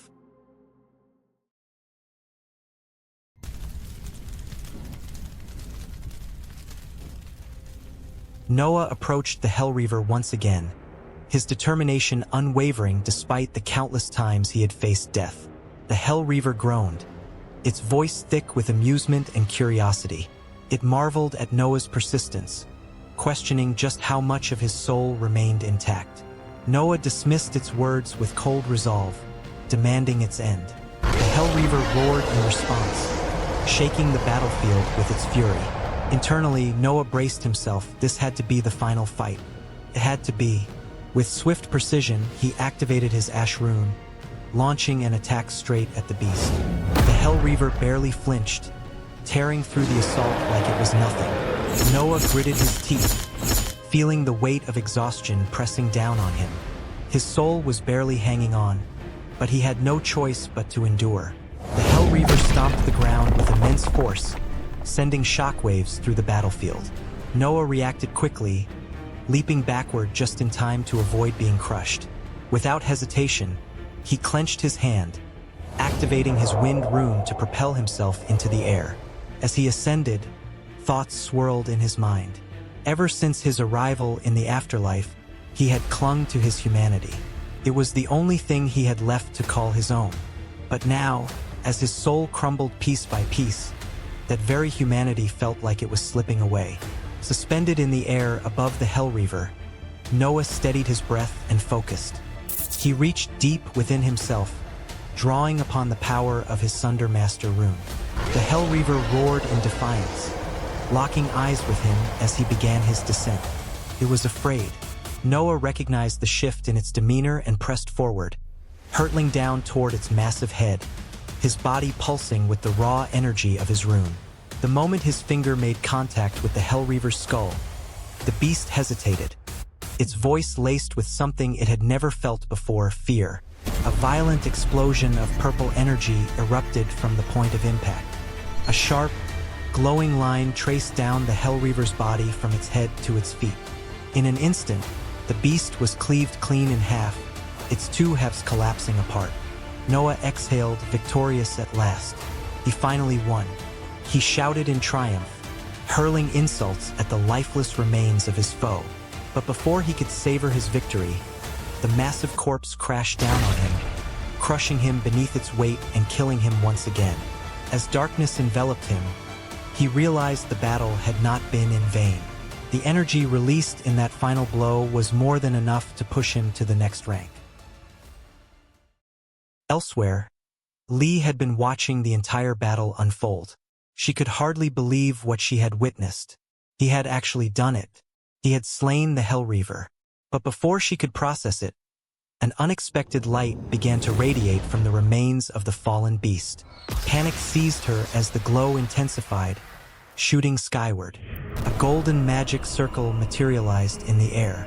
Alarmed, Lee dashed toward Noah's crushed body, grabbing something from him before quickly retreating. Suddenly, two figures stepped out from the portal. The younger of the two scanned the battlefield, his voice filled with shock as he questioned what had just transpired. The older man observed the scene carefully, his expression unreadable. Judging by what remained, someone had just killed their Hellreaver. And if that were true, then it meant one thing: Arbitage was under attack. Nier scoffed as he observed the aftermath of the battle, starting to remark on how the one who had stolen the Master Rune had gotten themselves killed immediately after. Before he could finish, the older man cut him off, correcting him. It wasn't here. Nier narrowed his eyes, piecing it together. The one who had died had not been working alone. There had to be another, someone who had stolen the rune before they arrived. Frustration boiled over as he clenched his fists and cursed, turning sharply on his heel. Without another word, he stepped back through the portal, leaving the older man behind. The elder remained, his gaze fixed on the battlefield, as he lifted the Hellreaver's massive corpse into the air with his magic. His voice was low, thoughtful, as he considered the possibilities. An infiltration, or perhaps stolen robes. Fools, why would anyone dare to attack Arbitage property? This was nothing less than an act of war. He exhaled, then turned his attention to Noah's broken body. With a simple gesture, his magic wrapped around the lifeless form, lifting it effortlessly. Releasing the Hellreaver's remains back to the ground, he muttered to himself, troublesome indeed. Without another glance at the battlefield, he carried Noah's body and stepped through the portal, vanishing into the unknown.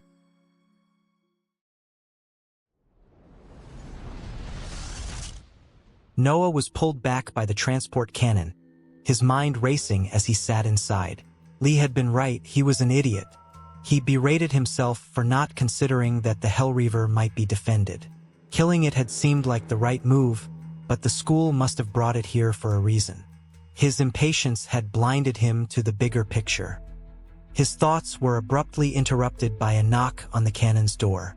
Opening it, he found Nier standing outside. Nier immediately questioned him about his presence in the scorched acres. Panic flared in Noah's mind. Had they already caught on? Nier introduced himself as an enforcer, making Noah quickly realize that lying outright would be too obvious. He had to be careful with his words. He acknowledged that he had been in the scorched acres and inquired about the reason for Nir's interest.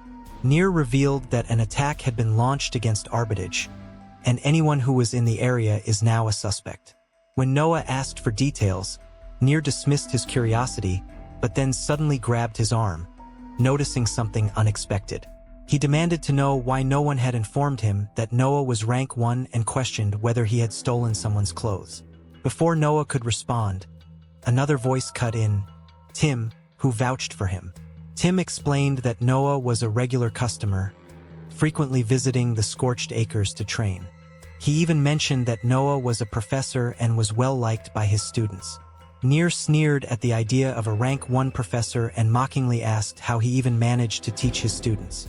Noah started to respond, but Nir cut him off, stating that the Hellreaver could have easily crushed a rank 1.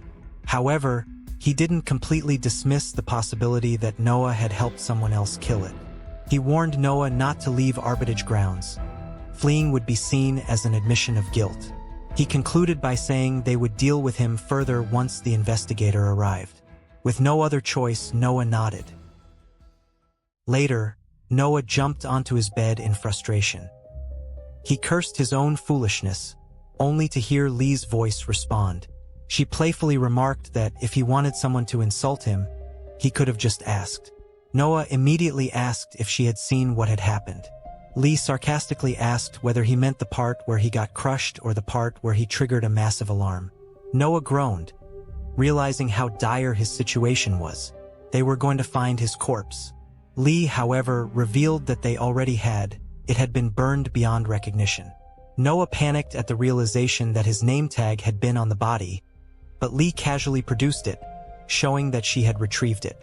Stunned, he asked how she had managed it, but she simply replied that she had her ways. She explained that they wouldn't be able to identify his body, but they knew the Master Rune was missing. The prevailing theory was that a large group had worked together to take down the monster. Noah sighed, recognizing that he had thrown himself into a hornet's nest and then shaken it for good measure. Lee seemed amused, agreeing that it would certainly be entertaining. She then asked whether he had at least managed to obtain the Master Rune. Noah admitted that he hadn't even checked yet. After all the trouble he had gone through, he could only hope that the Hellreaver had given him something worthwhile. Inside his mind space, he observed his runes. His vibration runes were completely filled. The Hellreaver had certainly provided him with an enormous amount of energy. However, the real prize awaited him. He looked up and saw it, a second Master Rune beside his Sunder Rune. A satisfied smile spread across his face. He had done it. Back outside, Noah warned Lee to step back, uncertain of what would happen when he tested the new rune. Drawing on its power, he expected something spectacular. Instead, all that emerged was a small poof. Lee responded with sarcastic awe, and Noah played along. He quickly realized that it wasn't a fire-based Master Rune. Instead, he theorized that it made oxygen hyperreactive. It was probably a good thing he didn't know enough science to fully comprehend why that might be problematic. He mused about Master Runes having passive effects and wondered what combustion's passive ability might be. Before he could think further, he suddenly found himself gasping for air. A wave of panic struck as he clutched his bedsheets, collapsing to the floor in desperate need of oxygen. Lee, also struggling for breath, demanded to know what he had just done. Noah coughed out an explanation. He had made the oxygen in the air completely inert. That was going to take some getting used to. He then speculated that the Hellreaver must have been holding its breath while fighting. Before he could finish, Lee hushed him. Someone was coming. A knock sounded at the door. The voice on the other side was urgent, calling for him to open up. Noah immediately recognized it. It was the guy from his first day here. He had mentioned leaving for a few months. Now he was back. The voice demanded entry, stating that this was official Linwick business. Noah hesitated briefly before opening the door, allowing Braden inside. Braden started to speak but abruptly stopped, looking at Lee with visible disgust. He immediately assumed she was another student, but Noah quickly denied it, stating that she was a teacher. Sarcastically, Braden played along, pretending to believe him. When Noah affirmed it again, Braden finally accepted it with a begrudging nod and told Lee to leave. As she made her exit, she mockingly addressed Noah as Professor.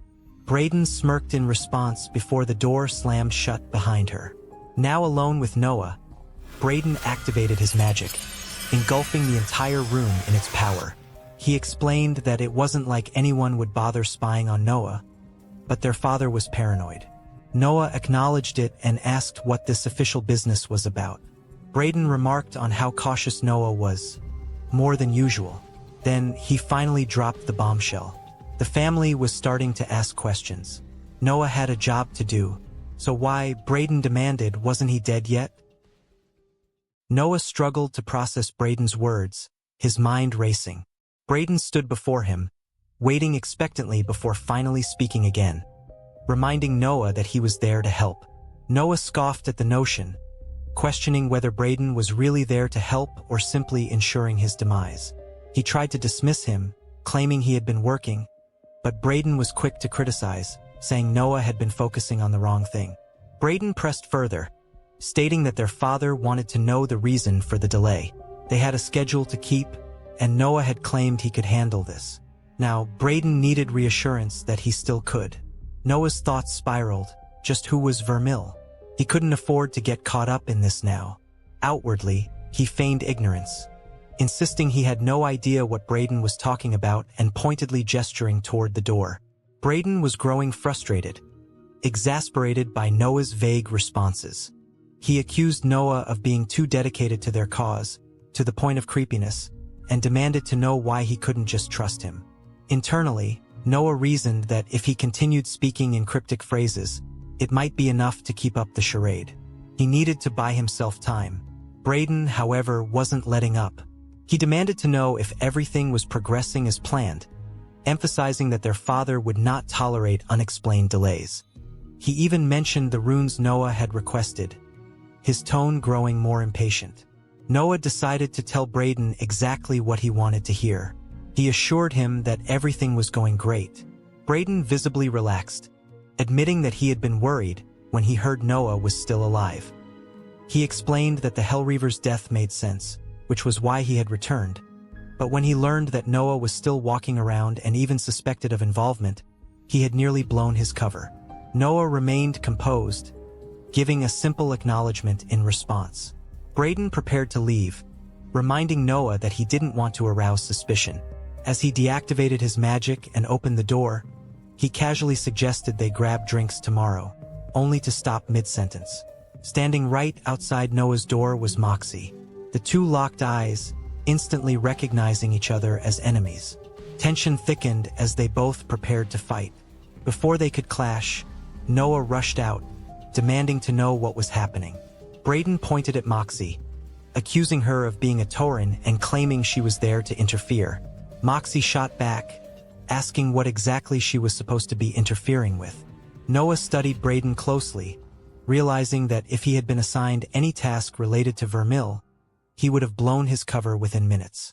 Attempting to de-escalate the situation, Noah tried to redirect the conversation, but before he could finish speaking, Braden placed a hand on his shoulder. He assured Noah that it was fine and that he would leave. Before departing, he whispered a warning, urging Noah not to trust Moxie, no matter what she said. As he walked away, he and Moxie exchanged one last glance. Once Braden was gone, Moxie turned to Noah, exasperated. She questioned what kind of mess he had gotten himself wrapped up in. After Noah explained the situation, Moxie let out a sigh, realizing why Lee had sent her there. But before she could process it all, Noah hesitated. He knew that what he was about to say would test his trust in Moxie. If this was a mistake, it would be a costly one. Noah took a breath and asked if she had heard about the Hellreaver's death. Moxie confirmed that she had. Then, without hesitation, Noah reached out and placed a hand on hers, looking her in the eye. He confessed that he had been the one to kill the Hellreaver.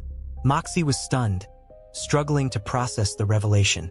She asked how he had done it, and Noah simply replied that it had been sheer dumb perseverance with a little bit of cheating. Moxie was momentarily speechless, admitting she hadn't expected that. She then questioned whether Braden or whoever he really was knew. She pointed out that the Linwicks had provided the Hellreaver to the school, making the situation even more precarious. Noah reassured her that he didn't think Braden suspected a thing. Taking a deep drink from her cup, Moxie finally responded with a mixture of amusement and dread. She found the situation both terrifying and hilarious, but she made it clear that Noah was in deep trouble. Before she forgot, she placed a book on the table in front of him, the one he had asked for. She remarked on how fortunate he was that the Taurens kept thorough records of their enemies. However, before handing it over, she demanded an answer to a question. She asked if he had the Master Rune. Noah only reiterated that he had killed the Hellreaver. Moxie exhaled. Admitting she was jealous of his feat, she insisted he show her the rune later, but made it clear she didn't want to know more for now, considering the investigation. Finally, she handed him the book. Noah took it with gratitude, but Moxie wasn't done. She warned him to be careful and not to die before figuring out why the Linwicks wanted him dead. She was too invested in the mystery now to see it end prematurely. Noah gave her a dry response, but she was serious. She didn't want to be left in the dark anymore. She wanted to help, especially if it meant taking down the Linwicks. That led Noah to another question. He asked why Braden had recognized her. Moxie paused before answering, noting that it had been the biggest giveaway that Noah wasn't really Vermil since his whole boat analogy. The Linwicks and the Taurens had been at war for years, and while no direct battles had occurred since the treaty 5 years ago, their hatred for one another had never faded. Anyone of importance in either family would instantly recognize a member of the other. Yet, Noah pointed out that she hadn't immediately recognized Braden. Moxie admitted that she wasn't a very good Tauren. There was a reason she was teaching instead of enjoying the privileges of her family's position. As she turned to leave, she urged Noah to read quickly. Arbitage wouldn't wait around if they suspected him, and neither would his family. Later, Noah sat down with the book, flipping through its pages. It was painfully dull, a long list of names and relations with no details about the runes family members used. He knew he shouldn't be surprised, considering how fiercely guarded that information was. As he examined Vermil's listed family members, he couldn't help but note the oddities. A father simply named Father with no ties to the family's main branch. A mother who had conveniently been erased from the records. A sister who appeared normal, suspiciously so. And a set of twins who looked nothing alike. Sarcasm laced his thoughts as he mused that everything made perfect sense. He let out a long sigh, realizing this wouldn't do. He needed more information. He would have to take matters into his own hands. Rising from his seat, he walked over to a cupboard filled with alcohol. As he opened it and examined the bottles, he smirked to himself. He hoped Braden was thirsty. The scene shifted, revealing Noah and Braden raising their glasses in a toast. Braden's voice carried an air of camaraderie as they drank together. He complimented the alcohol, nodding approvingly. Noah, slightly less enthusiastic, agreed with a quiet acknowledgement. Braden leaned back, taking in the moment. He reflected on how long it had been since they had done something like this as brothers. Noah agreed, admitting it had been too long. There was a tinge of regret in Braden's voice as he lamented the fact that their meetings always revolved around business. But Noah, ever pragmatic, pointed out that it was better than not seeing each other at all. At the very least, he was glad Braden's work was treating him better than his own. Braden sighed, mentioning the loss of the Hellreaver. Though it was unfortunate, he was confident a replacement could be found within a few months. In a twisted way, he almost felt grateful to whoever had killed it. After all, their actions had given him the chance to share this drink with Noah. He raised his glass once more in celebration. Noah watched as Braden drank with alarming ease, making it difficult for Noah to keep up. Worse, he knew he couldn't pretend to drink. Braden was too perceptive. Despite his carefree demeanor, his sharp eyes would catch any discrepancy. So Noah had no choice but to keep pace, forcing himself to swallow drink after drink.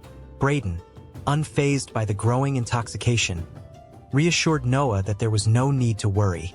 By the time anything significant happened, the consequences wouldn't be his concern. Noah acknowledged this, though a lingering curiosity remained in his mind. Braden chuckled, remarking that Vermil had always been the curious type. The two continued drinking, their glasses clinking together in another toast. As the alcohol flowed, Braden admitted something: he never had the same drive as Vermil. Getting stronger was great, but he couldn't understand how Vermil wasn't even a little scared. Noah, deep in thought, found himself questioning Braden's words. Vermil? Stronger? In truth, Vermil had been the weakest professor at the academy. Still, he responded simply, never denying that fear was present. They drank again, and as the night wore on, Braden erupted into laughter. He had just learned that Noah had once punched Edward, and he couldn't stop himself from howling at the thought. Wishing he had been there to see it firsthand, he doubled over with amusement. Noah, unbothered, merely stated that Edward had deserved it. They toasted again, but as Noah downed another drink, he struggled to keep pace.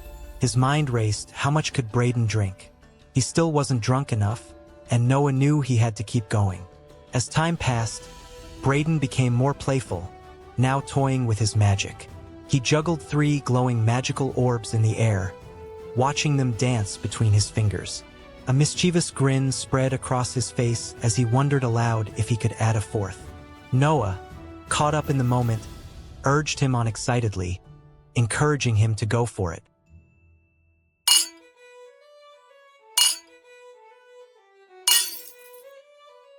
Eventually, the alcohol caught up to them both. Braden ended up on the floor, while Noah, barely holding on, sat slumped in his chair. Braden muttered a crude remark about their father before lifting his glass for yet another toast. He mused aloud about Noah's confidence, admitting that he wouldn't have the courage to handle what his brother did. Though he meant no offense, he was glad it was Noah and not himself. He looked forward to the day when Noah would rejoin them, leaving his meaningless teaching job behind. Noah, drowning in alcohol and conflicting thoughts, internally questioned how a dead man was supposed to rejoin anything. His stomach churned, and he realized he was about to be sick. Stumbling forward, he excused himself, heading for the bathroom. Braden called after him, mocking his tolerance. Noah, despite his state, insisted he wouldn't pass out. Inside the bathroom, Lee was already waiting for him. She expressed her impatience, saying she was hungry. Noah, barely able to stand straight, hushed her and insisted they needed to be quick. His vision blurred, and he saw multiple versions of Lee before him. He slurred his words, asking if she had the knife.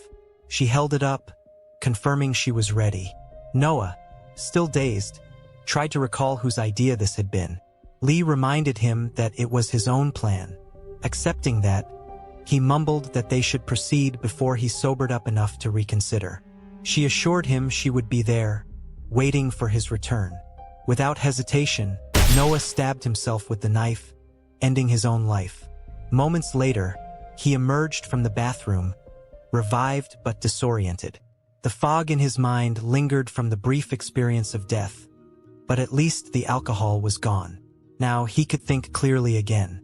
Braden looked up from his drink, having heard something. He asked if everything was all right, mentioning that he thought he had heard a scream. Noah quickly reassured him that everything was fine. Internally, he took stock of his situation. His mind was still recovering, but now was the perfect time to gather information. Shifting the conversation, Noah admitted that things were difficult for him too. Braden was surprised, finding it hard to believe. Noah explained that he simply tried not to show it. It didn't feel right to. Braden nodded in understanding, acknowledging that their father would never have approved. He had always assumed Vermil was completely self-assured. Noah reflected on the nature of confidence. It was easy when there were no consequences to one's actions. Perhaps he hadn't fully grasped that before. In reality, he had just been running forward blindly, hoping the path would form in front of him. Braden admitted he had never realized Vermil felt that way. He expressed regret that he had not been much of a brother, just their father's sword. Noah dismissed it, reminding him that they all had roles to play.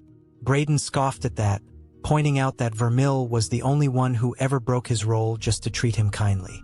Meanwhile, all Braden ever did was show up to deliver Vermil's next job. He took another swig of alcohol, questioning what kind of family they were. They were supposed to be improving the world, yet here he was, treating his own brother like scum. Still, he reassured him that he wouldn't tell their father that the delay was due to nerves, if that was what he was worried about. Noah, without hesitation, said he knew Braden wouldn't betray him like that. Braden looked away, emotion welling up in his eyes. He muttered a quiet never before asking for another bottle. As they continued drinking, Braden asked what he planned to do. If things weren't finished soon, their father would force him to return everything and find a replacement.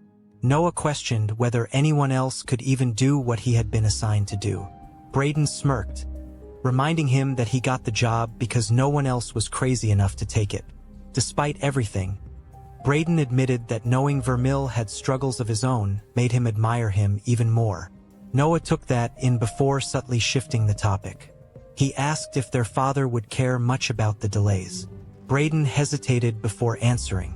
After working toward the summoning for so long, they were all just hoping Vermil would return in time. Noah latched onto that statement. A summoning? And a return for what? Dead men didn't usually make scheduled appearances. Playing along, Noah agreed, saying he wouldn't want to be late. Braden chuckled bitterly. Their father wouldn't want that either. Everything was about his election. He claimed it was about family, but Braden wasn't convinced. Noah absorbed this new piece of information. An election? He pressed Braden to elaborate. Braden scoffed at their father's obsession with joining the main family branch. He sent one son to his death and another to work as a spy. Frustration boiled over as Braden declared that he was a terrible spy. Everyone knew he was one, which, of course, defeated the purpose. Braden, exhausted, slumped to the ground.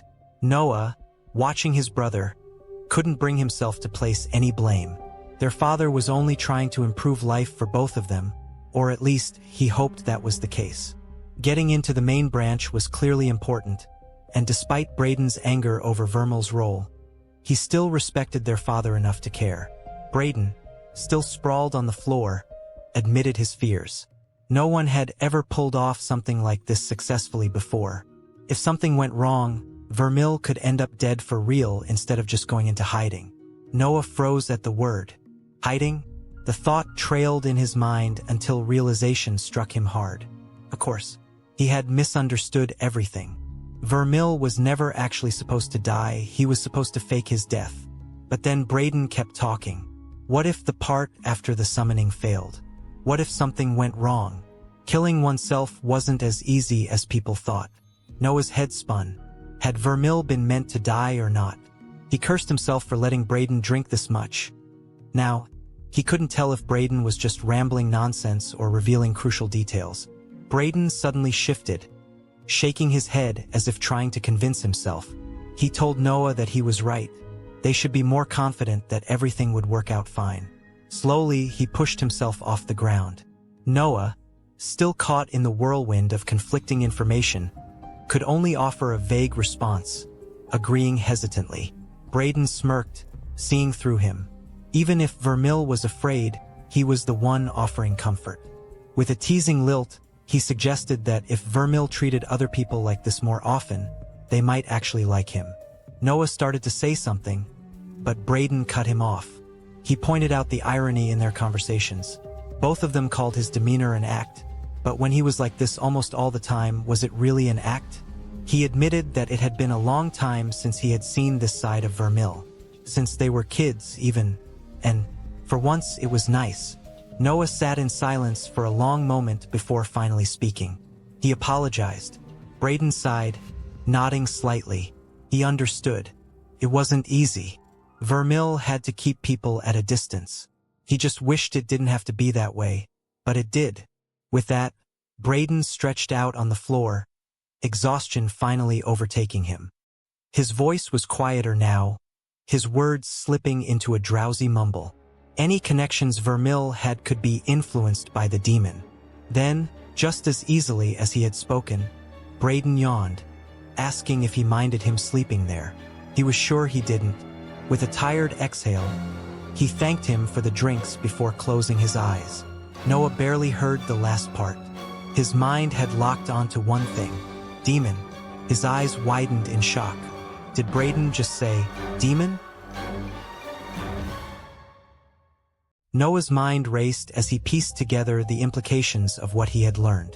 Vermil had been summoning a demon?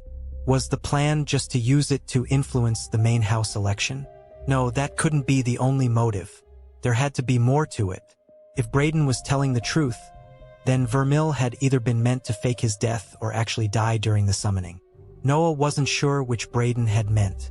But if that was the case, then maybe that was why his soul had ended up in Vermil's body. Perhaps summoning a demon left someone open to possession, or something like that. He wondered if Vermil had been in the Scorched Acres for the summoning. It was a secluded place, after all. Until now, he had been assuming that Vermil had failed. But what if he had succeeded? That would mean the demon could still be in the Scorched Acres. Or worse, it could be in Arbitage. His thoughts were abruptly interrupted when Lee suddenly appeared, greeting him casually and pulling him out of his contemplation. Without hesitation, she asked how his conversation with Braden had gone, admitting that she had listened in for a while but had gotten bored. Noah replied that it had answered some questions but had also created many more. Without waiting for a response, he suggested they walk.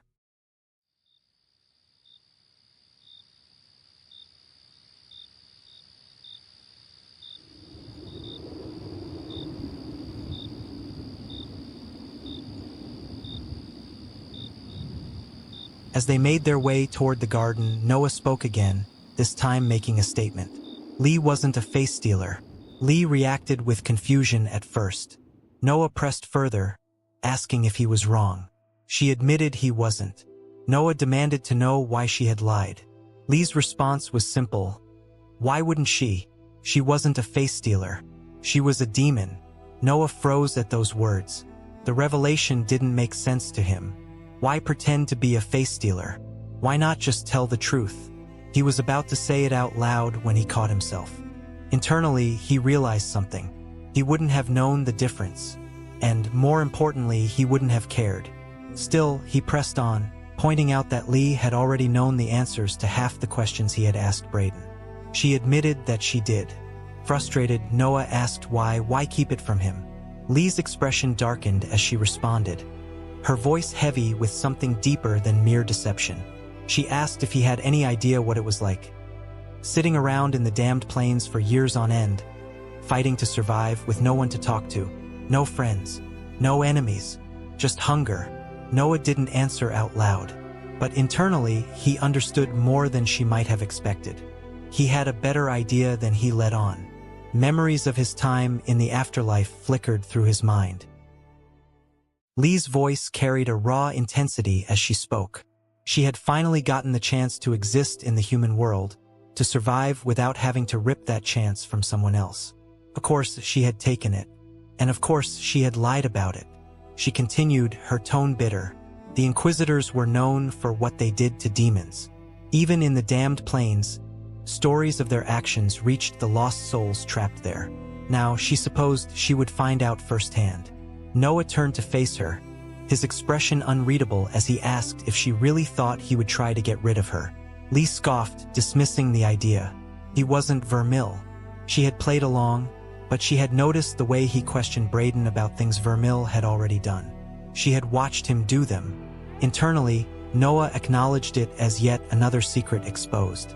Lee pressed on, pointing out that only a truly powerful mage could crush a soul. On top of that, he had the ability to return to life after death, an ability she had only ever seen in a handful of archdemons. And even they didn't do it with the same casual disregard that he did. More importantly, he wasn't a demon. He didn't smell like one. Someone like him, with his nature, likely wouldn't have tolerated having a demon around. Noah seized on that contradiction, questioning why she had reached out to him at all. She had copied his body, approached Todd, and stayed close to him, all while assuming he might kill her. Lee's voice rose with frustration as she explained. She had been trapped in the Scorched Acres. Vermeil's summoning portal had bound her there, forcing her to stay unless she received permission to leave. Something clicked in Noah's mind. He recalled the exact wording of Lee's rune oath. She had sworn on her runes to the original owner of his body that they would work together until they reached an agreement to break the oath. During that time, she had vowed to act in both of their interests in exchange for his aid in gathering runes. One phrase stood out to him: the original owner of this body. Realization hit him, and he voiced his suspicion. She had never actually made a rune oath with him at all. Lee confirmed it without hesitation. Vermeil's contract required her to get his permission to leave the Scorched Acres, but it never specified whose soul had to be operating his body. It was a nitpicky detail, but enough to create a loophole. Noah narrowed his eyes, asking the question that now hung between them. If she was free, why had she stuck around? Lee's answer came without hesitation. Because she was lonely. She had waited for this moment for most of her life. But when she finally arrived, she didn't know where to go or what to do. She hadn't planned to stay. But then she had met him. Met his students. They had spent time with her. Trusted her. And it had been fun. Of course, she had lied about what she was. She hadn't wanted to be alone anymore. And she still didn't.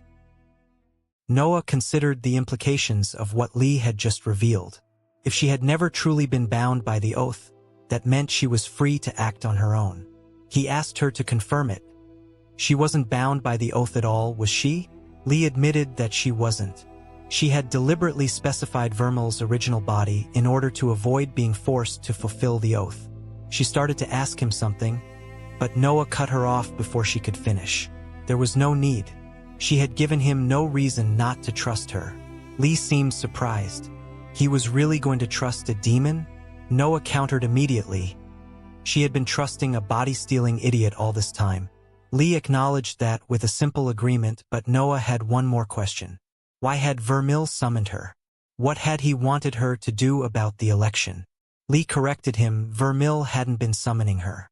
He had been summoning a different demon. She had just managed to slip through in the process. Noah stopped walking. That changed everything.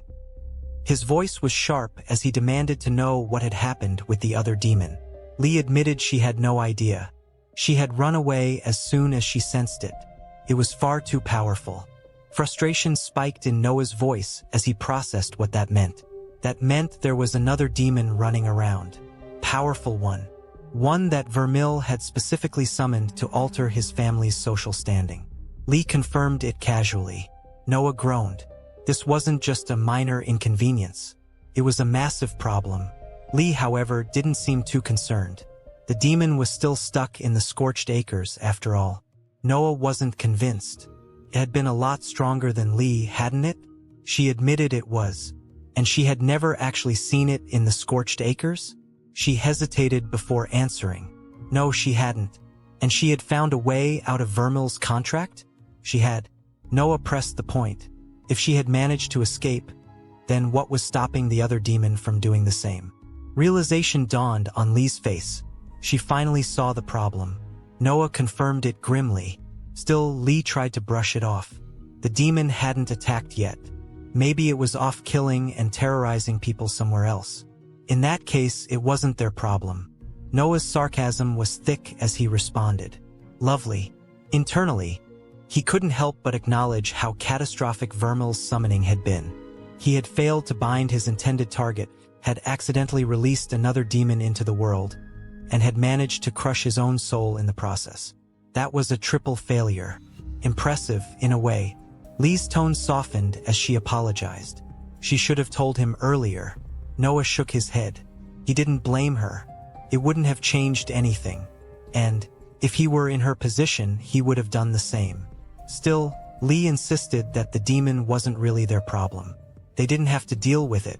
Maybe not, but Noah knew it was close to Arbitage.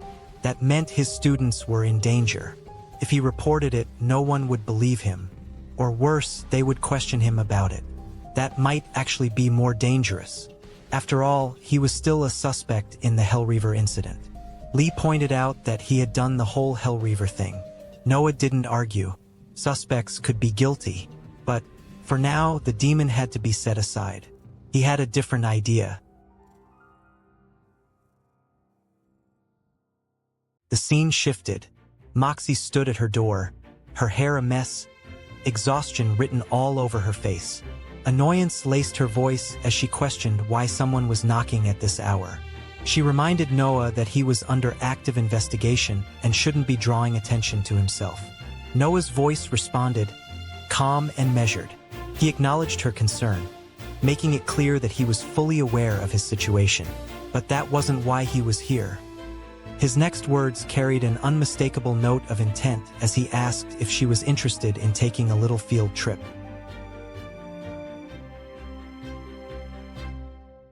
Noah proposed an idea to Moxie, suggesting that he could accompany one of the investigators on the field trip. Moxie reacted with disbelief, questioning his reasoning. He explained that Braden was his brother, and if Braden accompanied him, the school would have no reason to worry. Moxie, still unconvinced, asked why he would ever want to go to the Linwick estate, pointing out that the chances of someone recognizing Vermil were much higher there. Internally, Noah weighed the risks.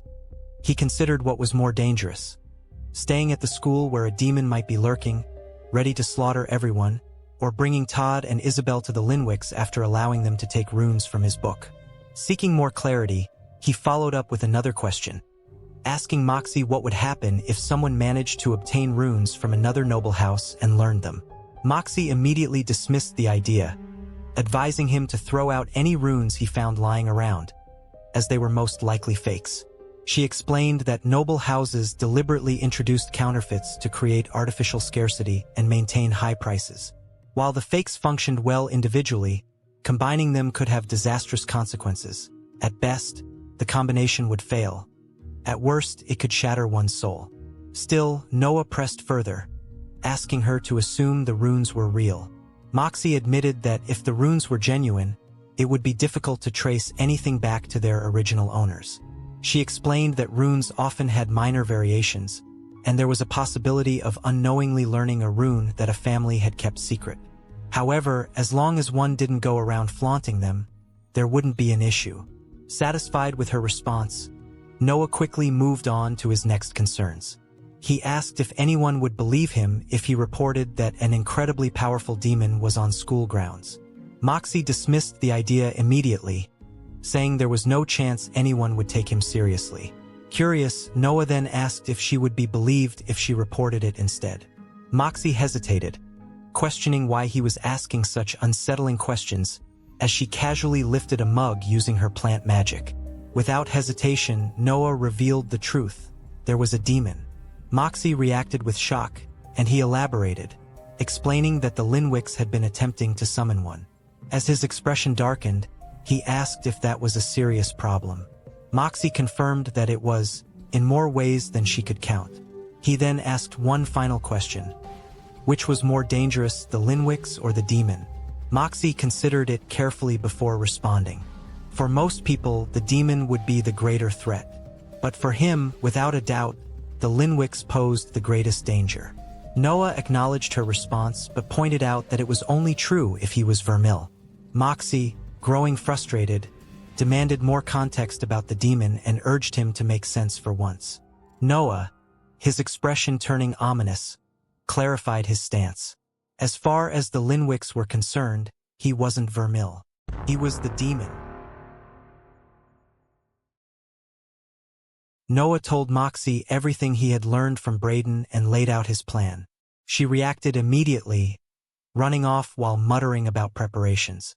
He trusted that she wouldn't tell anyone else about the demon, as doing so would risk exposing his cover, or at least he hoped she wouldn't. Either way, there were other matters he needed to handle. The next morning, he met with Todd and Isabel for their first class together in quite some time. Inside the classroom, he admitted to them that he had been a poor professor over the past few days. There would be no lesson today, he just needed to discuss a few things with them.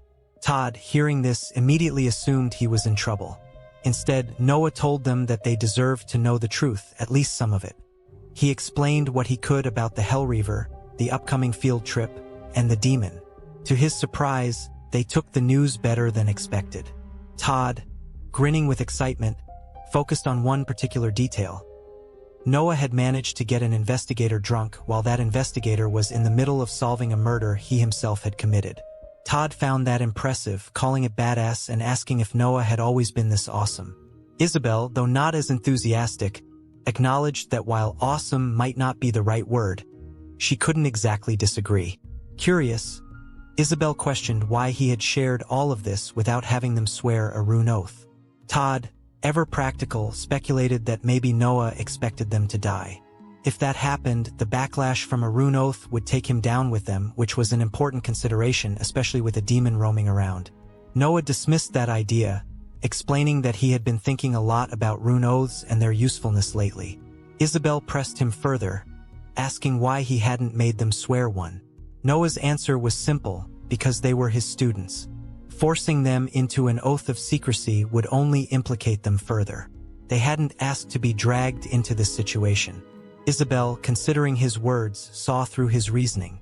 He hadn't made them swear an oath because he wanted them to be able to distance themselves from him if things went wrong.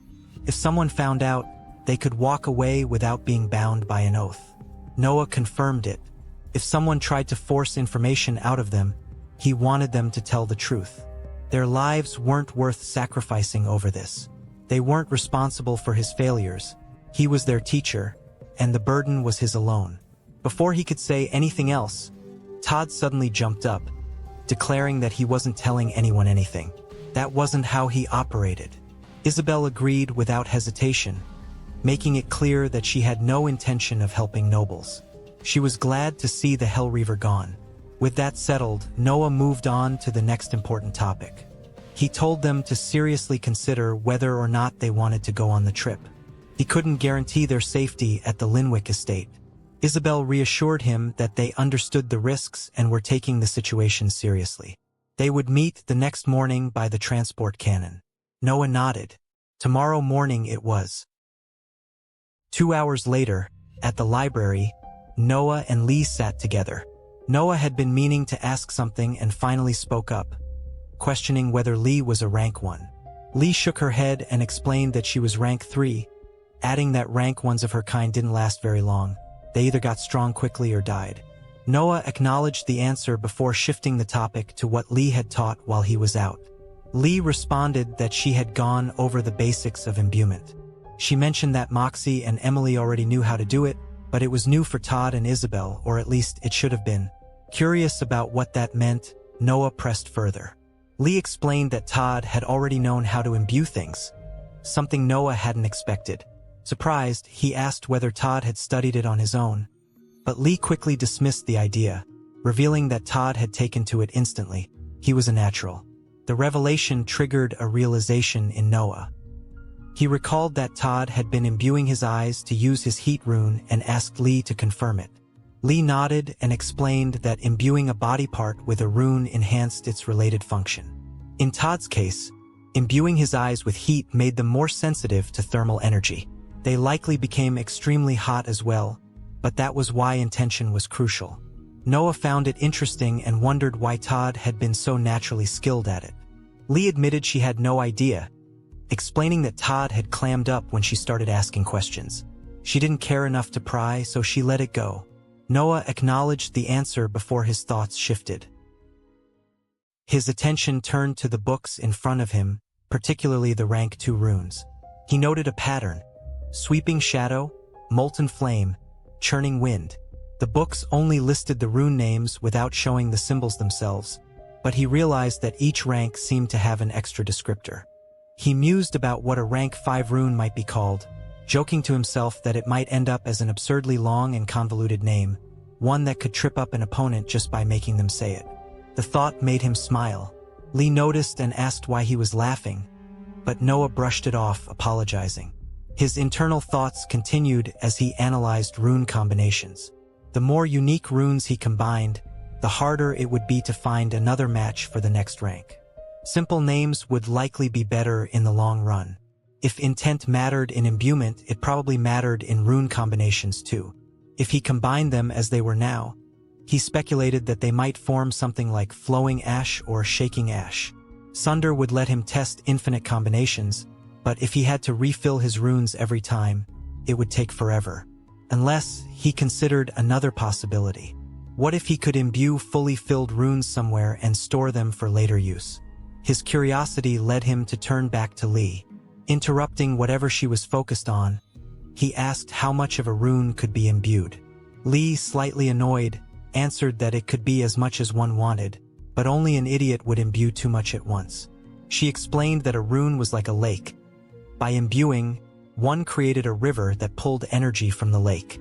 If the rune was fully imbued, the river would be cut off from the lake, leaving the energy isolated. Even though energy remained in the river, one could only control what was in the lake. Worse, fully splitting a rune away from oneself would cause soul damage. Noah wanted to know just how much damage that would be. Lee said it depended on how closely tied the rune was to the user. If it was new, it wouldn't be much of an issue. Suspicious, she asked why Noah was so interested. Noah's mind raced as he formulated a plan. If he could collect a vast number of runes, fully filled, he could mix and match them. With Sunder allowing him to separate them and imbuement giving him a way to store them, he could remove runes from his soul while testing other combinations. He wouldn't stop at just one perfect combination. He would gather all the perfect ones. Walking around with an arsenal of fully charged, perfected runes would give him an unmatched advantage.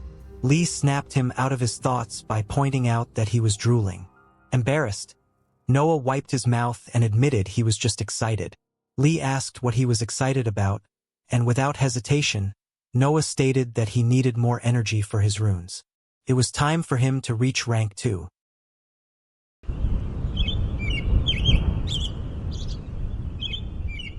A man was pulling a cart along the path when his attention was suddenly drawn upward. Above him, Lee appeared, stretching out her hand. She swiftly grabbed the man and yanked him up toward her, stuffing him into a large sack with a triumphant energy.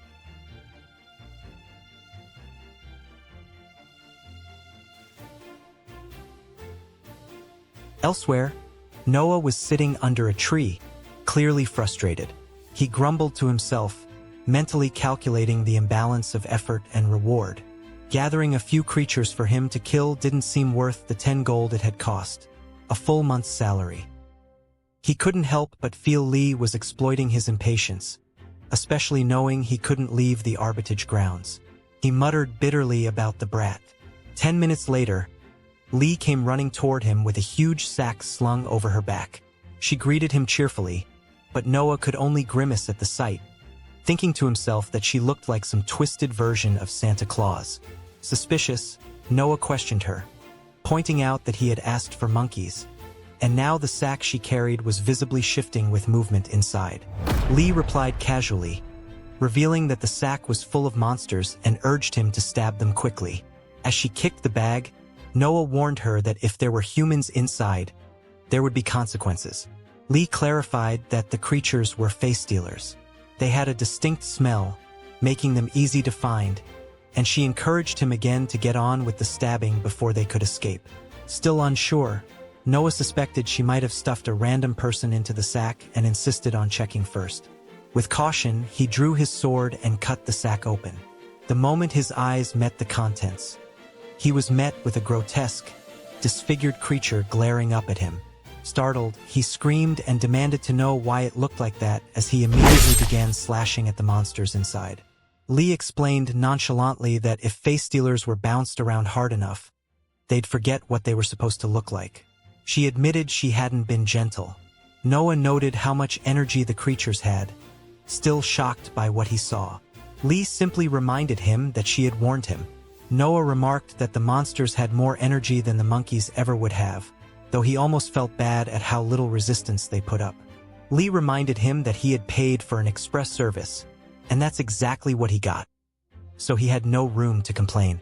Reluctantly, Noah apologized and asked if the express service also included corpse disposal. Lee, without missing a beat, assured him it did, questioning what kind of business he thought she was running. She then dragged the sack away, leaving Noah to sit back down. As he settled, he could feel the power flowing through him, filling his runes. He focused inward, sensing that they were finally ready to combine. Within his soul, the 7 runes pulsed, 2 ash runes, 2 wind runes, and 3 vibration runes, all completely full. Noah sat still, letting the energy flow through him as he recalled Lee's advice about combining runes. She had explained the process with casual confidence, telling him it was simple.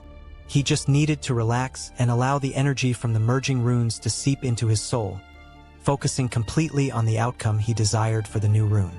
Intent, she had emphasized, was everything. She had gone on to explain that the more synergized the runes were, the greater the maximum capacity of the resulting rune.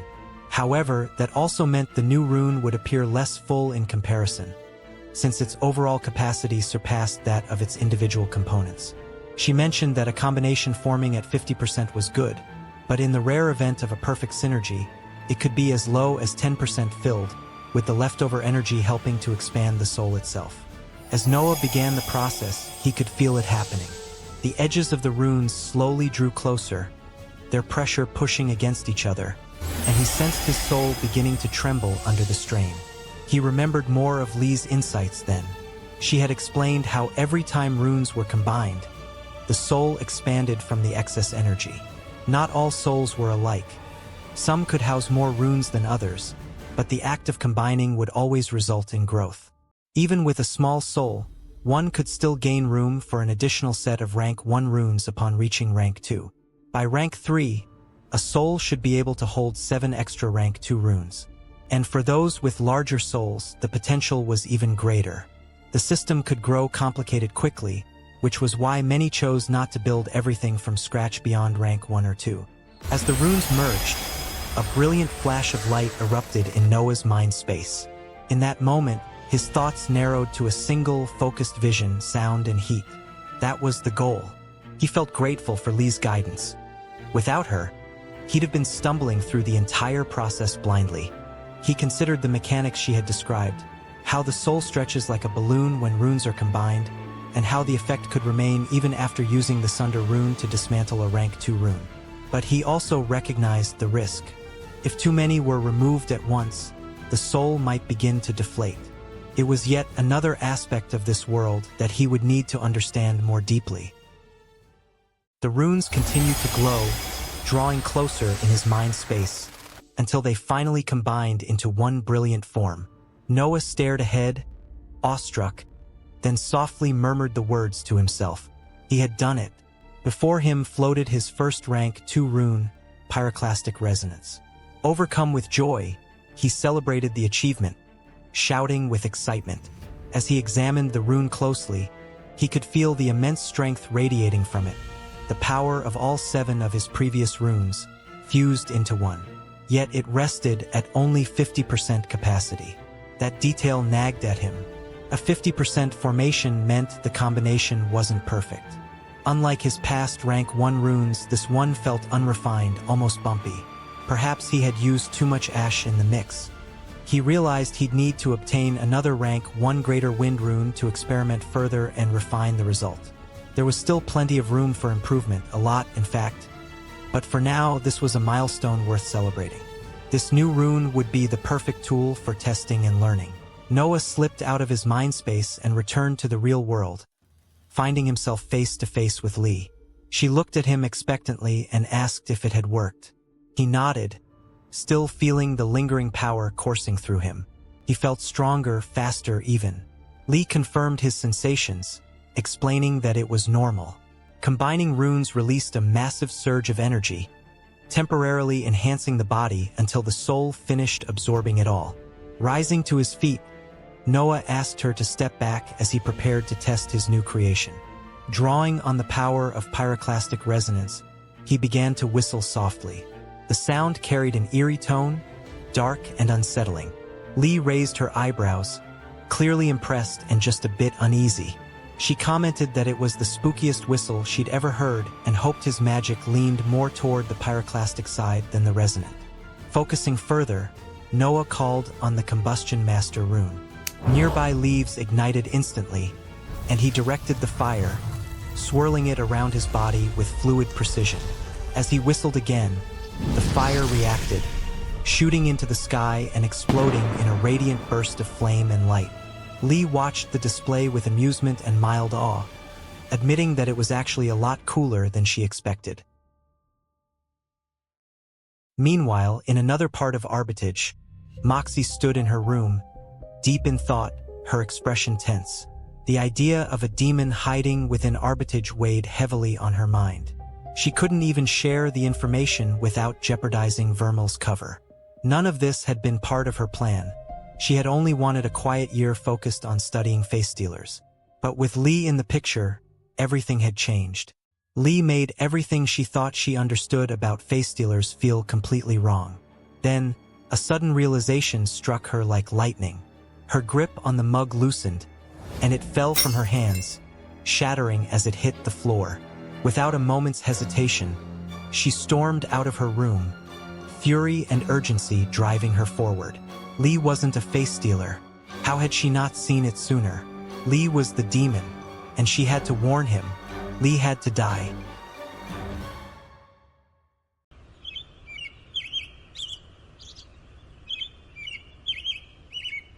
Noah was quietly puffing from his pipe with a look of satisfaction on his face.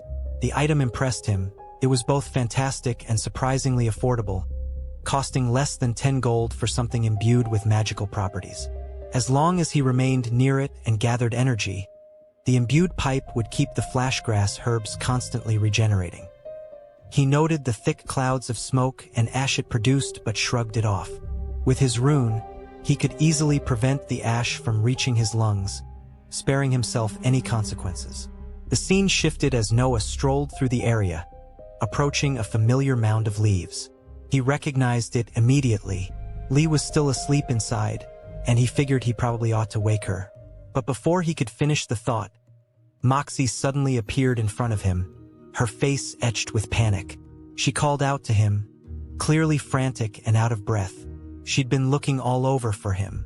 Noah, caught off guard, asked why she was there, prompting her to repeat that she'd been searching for him. He wasn't in his room. He explained he had left because Braden's snoring was unbearable. Moxie commented that she could tell. Braden had even slept through her attempt to break in. But that wasn't important now. She had figured something out. She told him he was in danger. Lee wasn't a face stealer. Noah opened his mouth to respond, but Moxie pressed on. She had been thinking deeply about everything he had told her. She'd spent a long time studying face stealers. Initially, she thought Lee might be an unusually powerful one or a new kind of face stealer altogether, considering how little was known about them. But after their conversation, something clicked. The demon he had spoken of wasn't hiding. It was right in front of them. It was Lee. Her words stunned Noah. He hesitated before asking if that was really such a bad thing. Moxie was taken aback. Of course it was. Face stealers were driven by hunger, but demons were a different matter. Very little was known about them, except that they were incredibly dangerous. She could believe a face stealer might be convinced to behave, but not a demon. If Lee really was one, she was likely just waiting for the right moment. Noah wasn't convinced. To him, Lee didn't seem like that at all. He reminded Moxie that she had spent a lot of time with Lee, too. She knew what kind of person Lee was, but Moxie urged him to think carefully. Demons were among the most dangerous monsters discovered since the Long Night. An entire branch of mages, the Inquisitors, had been created solely to stop demons from tearing the world apart. Demons were literally born with runes that could only grow stronger by causing suffering. This revelation surprised Noah. He hadn't known that runes could gain strength from anything other than normal energy. Moxie began to explain but quickly grew frustrated. Now wasn't the time for a lesson. She demanded to know where Lee was. She couldn't be trusted. As Noah processed everything, a new thought crept in. Could Lee really be the demon Vermeil had tried to summon? She had claimed she slipped through accidentally, but there was no way to know for sure. If Moxie was right, no. He shook the thought away. He didn't believe it. Lee wasn't lying. Her fears weren't without reason, but he refused to see Lee as a threat. He told Moxie she was wrong. Lee wasn't some scheming monster. She herself had admitted that little was known about demons, so how could she claim to know what Lee truly was? Moxie simply repeated it. Lee was a demon, and Noah, just as firmly, reminded her that he was Vermil. That pushed Moxie over the edge. She snapped, reminding him that this wasn't just about his life. It was about the lives of the students too. But Noah didn't see it as a gamble. He trusted Lee. And even if he was wrong, it would only mean... Moxie cut in sharply, asking if it would only mean death. Noah didn't deny it. Silently, he admitted she was right. Still, he urged her to pause. This was serious, but had she even tried talking to Lee before jumping to conclusions? Moxie froze, her expression shifting as she realized something. He already knew. Her magic flared to life as she prepared to act. But Noah remained calm. He had only known for a day. He pleaded with her, just talk to Lee. Give her a chance. They couldn't base everything on rumors and fear. It wasn't fair to say they knew almost nothing about demons and then insist every one of them was evil. Moxie apologized. She knew Noah wanted to believe in Lee, but this situation was bigger than them. She had come to warn him, but if he refused to listen, she'd handle it herself. She had read about demons. She believed she knew what they truly were. And she was doing this for the sake of their students and for him. Noah began to puff steadily on his pipe once again. His demeanor shifting as ash started to swirl around his body in preparation for battle. He locked eyes with Moxie and asked her not to do this. His voice calm but firm. Moxie's expression hardened. She reminded him of the last time they fought and how it ended. But Noah wasn't deterred. That had been then, things were different now. People change. That was exactly why Moxie needed to give Lee a chance to explain her side before making a reckless move. Lee wasn't the type to do something as foolish as starting a fight. Moxie's voice turned cold. This was his last chance. She had come hoping to work with him, to take the demon down quietly so no one would find out he had betrayed the Linwicks. She didn't want a confrontation, but if he chose to stand in her way, then she would be forced to act. She'd call the Inquisitors. They'd scour Arbitage until every trace of anything demonic was wiped out. Noah's voice dropped as he replied, "That would only happen if she made it to them." With that, he drew power from his runes and launched an attack. Startled, Moxie activated her rune, and thick plants erupted from the earth, shielding her from the blast. She shouted at him to get out of the way. She didn't want to fight, but Noah stood firm. If she wanted to get past him, she had no choice. Internally, he cursed the environment. Too many plants, this was the worst terrain to face Moxie. He couldn't afford a drawn-out fight. He needed to finish this quickly. He couldn't let her get away. Igniting the flashgrass in his pipe, he released a cloud of ash that drifted outward. As the ash spread, Moxie's plants began to wither and decay. She immediately realized what had happened. He had reached rank 2. Reacting quickly, Moxie pulled more energy from her runes, and thick vines shot up from the ground, wrapping tightly around Noah. He grunted in frustration as they constricted him. She then summoned sharp, thorn-covered vines and launched them toward him, but stopped them just short of piercing his body. She yelled for it to end. She said she was sorry, and told him not to side with a demon. But Noah answered firmly. He wasn't siding with a demon, he was siding with a friend. He then tapped into the power of his Combustion Master rune. Its passive ability altered the surrounding air, making it inert. Moxie gasped, caught off guard. She dropped to her knees, clutching her throat as she struggled to breathe. Noah approached her and grabbed her. She choked out a confused question, struggling to understand what was happening. He shouted at her to listen. If Lee had truly wanted Moxie dead, she would have fought. This whole confrontation had been about her, and yet she had done nothing. Moxie looked at him, stunned. She could barely believe what she was hearing. Noah glanced to the side and called out softly. Lee slowly rose from the pile of leaves, tears streaming down her face.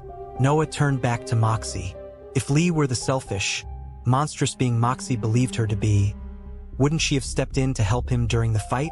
Moxie stammered, confused and unsure. She didn't understand. With tears streaming down her face, Lee turned and dashed away. Left behind, Moxie remained on the floor, her voice trembling with raw emotion as she accused Noah of deceiving her, of manipulating her into doubting herself. Noah, still lying beside her, responded with disbelief, reminding her that he hadn't orchestrated anything. She was the one who had come looking for him. Moxie lay on the ground, her voice shaking as she asked Noah what would happen if he was wrong. Noah replied without hesitation, if he was wrong, then Lee would kill them. But he'd rather be wrong and an idiot who trusted his friends than be right and a monster who betrayed them. Sitting up, Moxie reminded him that they weren't friends, just co-workers at best. Noah simply told her that whatever helped her sleep at night. She pointed out that they'd only known each other a short while. Noah dismissed the idea of time mattering, saying it wasn't about how long you knew someone, but how you spent the time. In the end, he added, people didn't have much of it anyway. Confused by his words and behavior, Moxie asked what he meant and what was going on with him. Noah avoided the question, admitting that if they fought again, he didn't think he could win, not without using Sunder. He thought to himself. And if it came to that, he knew one of them wouldn't walk out alive. When Moxie asked if that meant he wouldn't stop her if she went after Lee, Noah told her she'd win. He'd already made his stance clear. Moxie glared at him, then clenched her fist and turned to leave. But as she walked away, she called out that she'd hear Lee out and told Noah to take her to her. Noah refused. She spun around in disbelief, demanding to know what he meant. He explained that he didn't know where Lee was. There was no conspiracy, no hidden plan. Lee had run because her feelings were hurt. If Moxie wanted to fix that, she'd have to find her on her own. He would be staying right there. When Moxie asked what he'd be doing, Noah told her he'd be waiting to see if she was an idiot or not. Frustrated, Moxie told him how aggravating he was before finally walking off. Hiding behind a tree nearby, Lee wiped at her face, quietly sniffling. She'd been listening the whole time.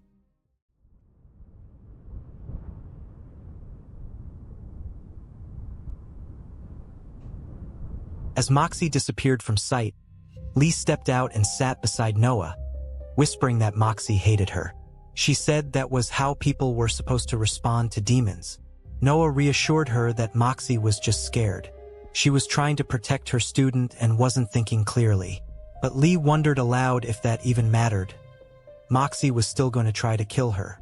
She said she should leave and that if Noah were smart, he would too. Noah told her that what he had said to Moxie applied to himself as well. He reminded her they'd already established he was an idiot. But if she wanted to know for sure, she couldn't just sit there. Moxie had gone looking for her. Lee asked what that changed. Noah answered that it changed nothing. The choice was hers. She had to decide her own future. If she didn't want to talk to Moxie, that was her decision. The logical thing to do would be to leave and avoid the risk altogether. But she could always be an idiot.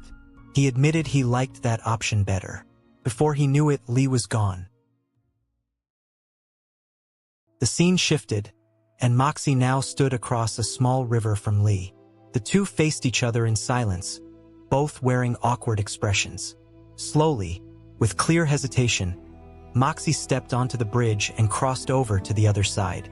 She made her way to the bench where Lee sat and quietly took a seat beside her.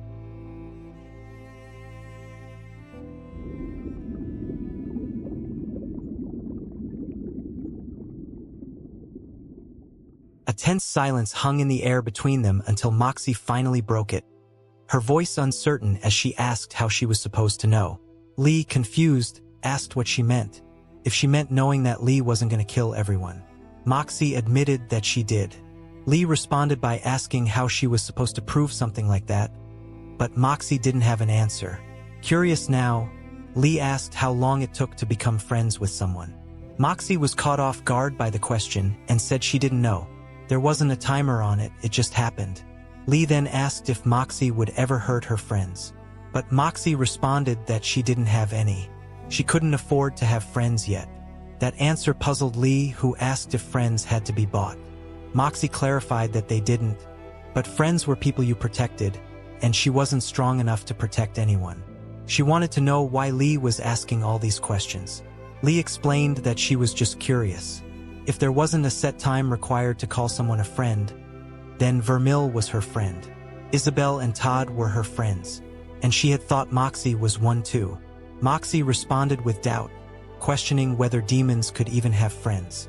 She thought demons only valued suffering and power. But Lee admitted that she didn't know. She'd never had any friends before.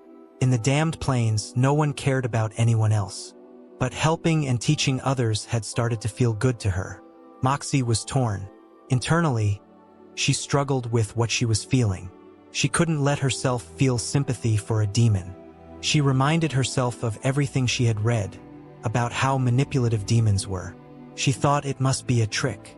But then the thought crept in, what if it wasn't? Lee began venting her frustration, saying that humans killed anything they didn't like. She didn't blame them, but it still angered her to see them acting so self-righteous when, deep down, they were all the same. Of everyone, Lee pointed out, she was the only one who hadn't acted according to what was expected of her nature. Moxie had done exactly what other demons predicted humans would do. Vermil was the only one who didn't, and that was only because Moxie interrupted, finishing her thought by saying he was an idiot. She admitted that if everyone were like Vermil, maybe the world would be a better place. But realistically, they'd all just end up dead. Vermil wasn't strong enough to act the way he did. Mercy required strength, and she wasn't sure what to do anymore. She couldn't trust Lee, and Lee couldn't trust her. But Lee calmly stated that she never said she didn't trust Moxie. Surprised, Moxie asked what she meant. Lee pointed out that Moxie had shown up alone. That had to mean she trusted her at least a little. Moxie stammered, saying she hadn't thought Lee would attack her. Lee asked why not. Moxie didn't have an answer. Lee pressed again. Was it because Moxie still wanted to be friends? Moxie repeated that she didn't have friends. Lee questioned why. Then, in a tone full of quiet frustration, she asked if Moxie wanted to be a demon because she was sounding like one. She questioned what was so wrong with trusting people. Wasn't it better to be betrayed than to be alone? Moxie replied coldly that those were the words of someone who had never been betrayed. She glanced at Lee, her voice softening as she asked if Lee had really thought they were friends. Lee nodded. Moxie told her she shouldn't have trusted her. But Lee still did.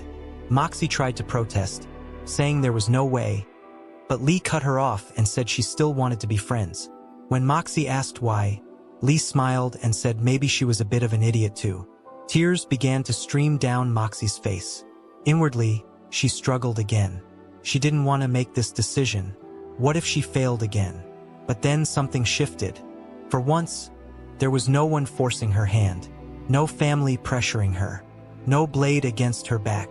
This was a decision she could actually make for herself.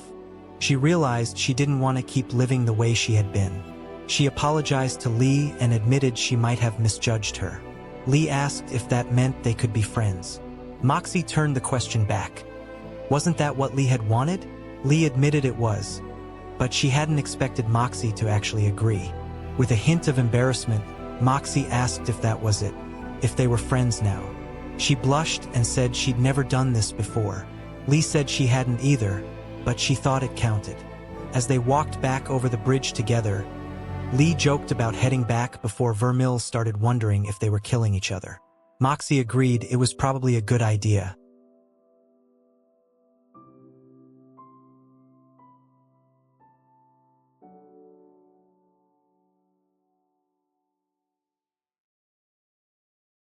Noah sat on the floor, casually toying with his vibration rune when he noticed Lee and Moxie walking toward him. He turned to greet them, asking if they'd come to an agreement. Lee confirmed they had, but Moxie offered a less definitive answer. She explained that she had heard Lee out and was still sorting through her thoughts, though she admitted she may have acted too harshly. Noah welcomed the progress. He admitted he had been getting bored and was glad to hear things were patched up, especially since tomorrow was a big day. Moxie then asked if his students knew about Lee, to which Noah replied that they didn't. In fact, there were many things they didn't know. It was his role to evaluate the challenges they faced and ensure they only encountered what they were ready for. As long as they didn't try to kill anyone they shouldn't, he figured everything would be fine. Moxie informed him that she had spoken with Emily, and the two of them would be joining Noah on his field trip, at least until they arrived at the Linwick estate.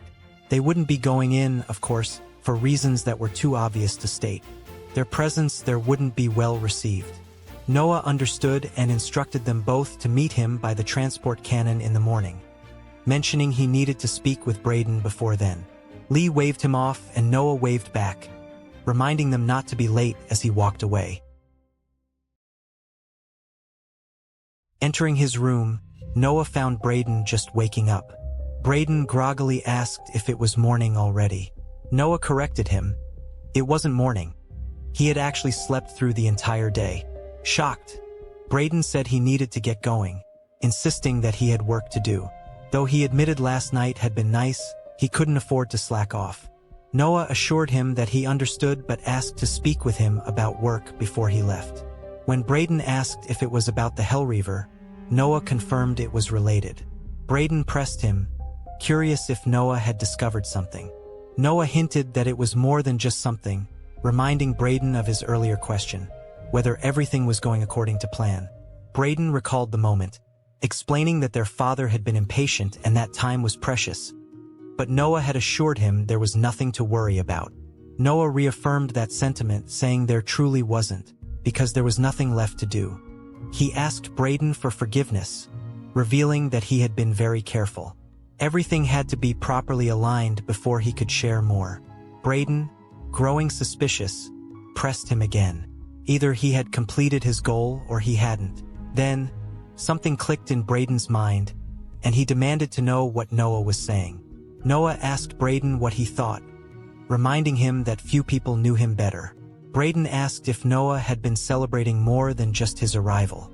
Noah nodded and said he had been drinking to success. Their success. Braden's for discovering who had killed the Hellreaver, and his own for finally completing the task he had set out to do long ago. Braden stared at Noah, his voice tinged with disbelief as he asked if Noah had really trapped it inside himself. If the entity had just been sitting there all this time. Noah explained that it had taken time to find balance. Housing something so powerful within his body hadn't been easy. He hadn't lied about the amnesia when they last met, but now he and the being had come to an agreement. Still in shock, Braden asked if that meant it was over. But Noah corrected him, it was only just beginning. He told Braden he needed to be taken back to their father. It was time for a conversation. Internally, Noah knew it was also time for him to get some real answers.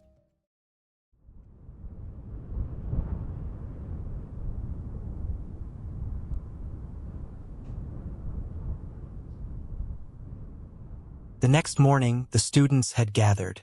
Noah stepped forward and asked where Moxie was. Emily explained that Moxie was still collecting a few things for the journey. She mentioned that she had never managed to convince Moxie to let her leave Arbitage and asked Noah how he had done it. Noah replied with a grin, saying it was bribery. Emily's curiosity piqued, and she asked what he had found that Moxie wanted. Laughing it off, Noah clarified that he was joking. He had simply convinced her it would be best. Besides, with the survival exam coming up, this would be good experience. Emily sighed, disappointed. She had been hoping there was actually something she could bribe Moxie with, but Moxie was just too rich. That surprised Noah. He hadn't pegged Moxie as someone wealthy. Emily explained that Moxie was a Tauren who worked for the main branch, specifically for her mother. She was one of the most promising mages they'd ever seen. Though she could have chosen the path of a soldier, she had instead become Emily's teacher. Noah reflected on how Emily said the word soldier. It made him think that in this world, being a soldier was more than just being someone who fought. He remembered someone he had met before, a man named Silvertide who had also mentioned soldiers. That memory stirred a question in him, and he asked why Moxie hadn't become one. Had she simply changed her mind? Emily explained that being a soldier wasn't everything people made it out to be. Moxie was better off where she was than risking her life for the faint hope of fame. Todd suddenly jumped into the conversation, defending the role of soldiers. He said they were the ones who discovered a lot of new runes. It wasn't about fame. It was about discovering magic and pushing yourself. Noah didn't argue. Todd had a point. But Emily responded that it didn't change the fact that most soldiers ended up dying while chasing glory. That was why there weren't many noble soldiers. Nobles valued their lives too much. Todd pushed back, accusing nobles of simply letting others die for them. They didn't become soldiers because they didn't want to do their own dirty work. He suggested that maybe if Emily learned from someone who wasn't a glorified babysitter, she'd understand what it meant to struggle for something. Emily bristled and challenged the idea, asking if Todd was implying that anyone could train better than Moxie. She pointed out that Todd's teacher hadn't even shown up to class for days and was now a suspect for. She stopped herself before finishing the sentence, but Todd caught it. He finished the thought aloud, saying that if it were true Noah had killed a great monster, then that made him awesome. Way cooler than any other teacher. Emily wasn't having it. She insisted that Noah was just a mage like Moxie, only worse. Todd retorted that Noah was more like a soldier pretending to be a mage. Their bickering was interrupted by a new voice. Noah turned and saw Moxie approaching. Emily instantly shrank under her gaze, quickly saying that they were just discussing things. Moxie raised an eyebrow and asked what they had been discussing. Just then, Braden appeared with a loud and cheerful greeting, calling out to Noah, asking if he was excited for the trip. But his tone changed as he looked around at the others gathered. He acknowledged them with a more serious expression, remarking that of course they were coming too. He turned to Noah and commented that he understood not wanting to abandon responsibilities, even for personal matters, but then questioned why Moxie was joining them. Noah explained that he and Moxie were working together on a joint exercise. Their areas of expertise were different, so they had decided it would be best to combine their knowledge. Braden offered a dry, sarcastic comment to Moxie, remarking on how magnanimous she was being. Moxie, unfazed, assured him that they wouldn't be following all the way to his estate. Braden responded that as long as she could protect herself, it was always better to travel in numbers. Anything could happen on the roads. Noah smiled at the exchange and, with a grin, suggested they get going. But Braden held up a hand, saying they still had to wait for 2 more people. Noah raised an eyebrow, surprised, and asked who else was joining them. Braden explained that since they were headed to the Linwick estate, he had made some arrangements to make the trip appear more official. At that moment, he spotted the arrivals in the distance and waved them over, calling out to Magus, Alan, and Edward. Noah and Moxie let out a simultaneous groan, both wearing matching looks of disapproval as the two approached. Magus Allen stared at Noah and his group, his face twisted with visible disgust. The sentiment was mutual. Noah's group looked back at Alan with matching disdain. None of them wanted to travel together. Alan questioned their presence, clearly displeased, but Braden calmly reminded him that both parties needed to head to the estate and asked if that would be an issue. Noah sided with Alan, pointing out that they didn't exactly see eye to eye and suggesting they should travel separately. Alan immediately agreed, but Braden dismissed their concerns, stating he wasn't making the trip twice. Alan relented, saying he would tolerate the arrangement as long as Magus Vermil kept his distance. Noah agreed to those terms. With the matter settled, Braden pointed out that the road ahead would be filled with dangers and that adding more tension among the group wasn't wise. He explained that the journey would take about 2 weeks, maybe less if everything went smoothly, though he doubted that would happen. He added that he didn't have a wind rune and wouldn't be flying or carrying anyone. That meant they'd be walking. If anyone had complaints, they were free to travel on their own. When he asked if there were any questions, silence fell over the group. No one had anything to say. As they walked, Noah turned to ask if he should have brought a tent.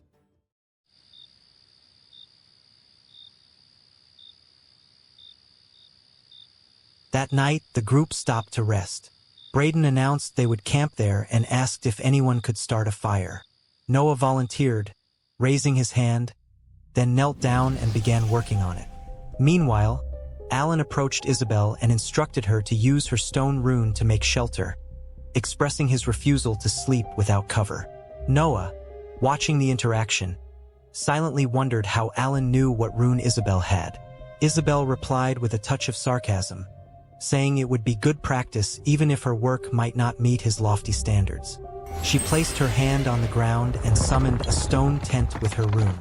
Alan examined it and acknowledged it as acceptable work, though he remarked that his rune was wasted on someone of her status.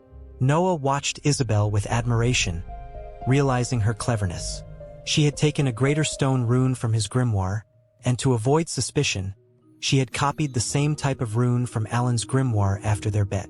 It was a brilliant move. Turning his attention to Lee, Noah asked to be caught up on body imbuement, assuming it was similar to regular imbuement. Lee confirmed it was but noted it was harder because it involved working with a body part one cared about. She advised starting with a small amount of energy to trace the rune on the chosen area, then retracing it daily so that, over time, the body and rune would naturally form a connection.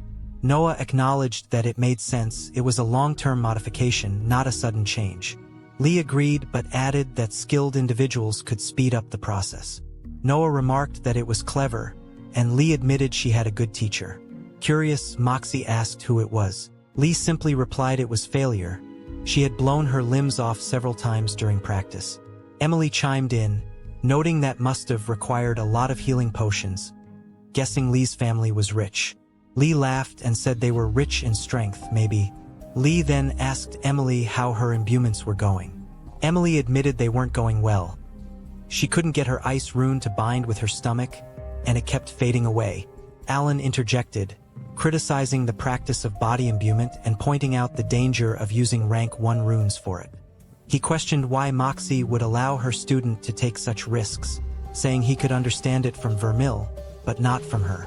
Noah snapped back, defending his students and reminding Alan of the outcome of their last exam. Alan grunted in response. Moxie muttered that he was a sour old man, but Braden stepped in to explain that Alan usually meant well, even if he wasn't good at expressing it. Braden then changed the subject and opened a space from which he took out some food, inviting the others to eat. He added that he didn't care if they joined, he was eating either way. Later that night, Braden sat alone by the fire. After a while, he walked over to Moxie and gently knocked to wake her. His watch was over and it was her turn. He noted there shouldn't be any trouble, saying even a Tauren could handle this. Moxie got up and watched him retreat into his tent. Afterward, she walked away from the camp. Once she felt far enough, she assured herself no one would overhear. Taking out a seed, she planted it in the ground. A plant swiftly sprouted, and from it emerged a figure. The figure spoke, displeased with the setting and demanding to know the location. Moxie knelt before the sprouted plant as the figure of Magus Evergreen emerged, her form taking shape from the stem with an air of sharp authority. Moxie kept her posture respectful, head slightly bowed, and explained that they were currently on a trip. Evergreen's expression turned stern. It had been far too long since Moxie's last report, and now she had left on a journey without receiving approval. She demanded to know what had possessed Moxie to act without clearance. Remaining on her knees, Moxie answered calmly, saying that she had been very busy and that much had happened. Evergreen was not satisfied. Her tone grew sharper as she reminded Moxie that the more that happened, the more she should have been reporting. She questioned whether Moxie was behaving like a chastened schoolgirl or still upheld the duties of a magus of House Tauren. She then brought up something Moxie had previously reported, her progress with someone who could be easily manipulated. The name came off her tongue with deliberate clarity. Vermil Linwick. With commanding presence, Evergreen ordered her to explain everything. Noah watched as Moxie and Braden changed shifts. This was his chance. While they were occupied, he slipped out of his tent and quietly left the camp. As he walked through the darkness, the thought crossed his mind that it felt strange to be out hunting monsters at night. Still, he couldn't allow anyone to watch him train, not until he was sure he wouldn't be killed right in front of them. With determination, he wondered where a monster would be if he were one himself. Elsewhere, Moxie continued her conversation with Evergreen. She reported that they were traveling together at that very moment. Evergreen's tone was sharp as she questioned her, asking if she was traveling alone and remarking that she had not realized Moxie possessed such talent, comparing her to a prickly rose that was still a flower. Moxie clarified that she was not alone, explaining that they were traveling with their students and Braden Linwick in the direction of the Linwick estate. Evergreen asked why she would go there and demanded to know if she was planning to strike on her own. Moxie quickly denied the idea, insisting that it was nothing like that and explaining that it was only a training field trip. Evergreen's words turned harsh, calling her a delusional child for still believing herself a teacher after all that had happened. She reminded Moxie that she was not a teacher but a guardian, a servant, tasked with protecting Emily until she was ready for proper tutelage. There was no need to rush her beyond her limits, for that was how the great were wasted. Evergreen made it clear she would not have Moxie stain Emily's pure line, shouting to know if she was understood. Moxie responded obediently. Evergreen pressed her to finish answering the earlier question about the Linwick boy, asking whether he would be useful or merely another way for Moxie to skirt her duties. Moxie admitted she was unsure of his usefulness, confessing that she might have overestimated him in their previous conversations. Despite his lineage, there was nothing particularly interesting about him. Evergreen expressed disappointment and asked if there was anything else to report, warning that they were running out of time. Moxie said there was nothing more, her fist still tight with restrained anger. Evergreen told her to continue as she had been, saying she was not convinced that the connection to the Linwick boy was something to discard and that she expected results. They did not keep her around for mediocrity, she reminded her, and she was to ensure that no harm befell Emily, leaving unspoken what would happen otherwise. Moxie hesitated before asking about Emily's own feelings, wondering what she would think when she discovered that her teacher had never had any choice in the matter. Evergreen dismissed the concern coldly, warning her to watch the flame inside her. Such heat, she said, was not healthy for plants, they were likely to burn. With that, Evergreen's presence faded, leaving Moxie alone with her clenched fist and the heavy silence that followed.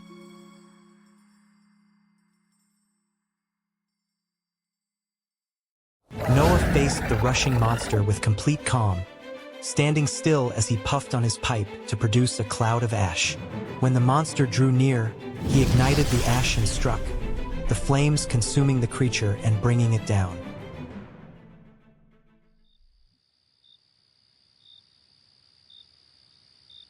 Afterward, he sat casually on the corpse. Lee approached him, commenting on how many good meals there had been that night and thanking him. Noah realized she had been following him, and she confirmed it, explaining that she had been eating all the monsters he left behind. Noah noted that he had not eaten any monsters himself, but acknowledged that her presence meant he no longer had to worry about anyone coming across the corpses. Not that anyone would have questioned it anyway. Lee asked why he was out so late, wondering if he was training and whether he ever slept. Noah explained that he liked to be prepared, reminding her that he was still a teacher and needed to teach Todd and Isabel something useful. Since they could not hunt monkeys in this area, this particular monster had been his solution. Lee asked if Todd and Isabel could really handle fighting what she called the tasty brown tubes, and Noah confirmed they could. The moles were slow, weak, and predictable. All it took was touching one of the flowering bushes to make a mole come running, as if to defend the plant's honor. Noah decided it was time to head back to camp, noting that several hours had passed and his watch shift would begin soon. Lee agreed to join him, saying it had been a long night. Noah remarked that it had been a long night of her eating his leftovers, and Lee admitted it had been that, along with some other things. Noah accepted the answer with a dry acknowledgement as the two turned back toward camp.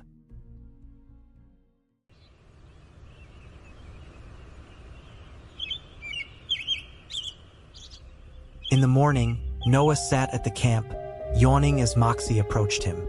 She asked if anything interesting had happened during the night, and he replied that it had been a boring one. She agreed, saying her night had been the same. They sat in silence for a while until Noah broke it by saying he had a question.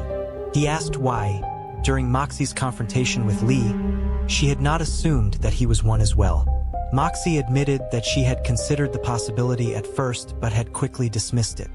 Noah, she explained, was far too incompetent to match anything she had ever read about them. He asked too many foolish questions and seemed to genuinely care about his students, which didn't fit the profile at all. To her, it had been obvious that he was not one. Noah wondered aloud whether he should feel insulted by that, but Moxie simply told him to feel however he wished. She announced that she was going for a quick morning run and asked if he still planned to teach the lesson that morning. He told her that he would in a few minutes after he woke the students. Moxie said she should be done by then and ran off. Suddenly, Lee appeared beside Noah, startling him. He asked if she could make at least a little noise, but she told him it was more fun this way. She then asked if Moxie had seemed to be acting strangely. Noah admitted that maybe she had and suggested that she might still be uncomfortable after what had happened between the two of them. The incident where Moxie had learned Lee was a demon. Lee thought about it, saying she had been trying to give Moxie some space, since that was what one was supposed to do after making someone angry. Noah told her he was not the one to ask for relationship advice, then said he was going to wake the students for their morning class and asked if she wanted to join him. Lee eagerly agreed and excitedly called dibs on Isabel. Lee then went to Isabel's tent, cheerfully calling for her to wake up and announcing that it was time for a lesson. When Isabel didn't immediately respond, Lee reached out and tapped her side, prompting her to groggily say she was getting up.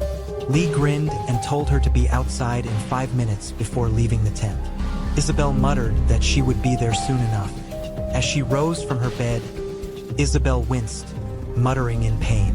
She lifted her shirt to reveal an injury she had sustained and cursed herself under her breath, regretting that she had not been more careful.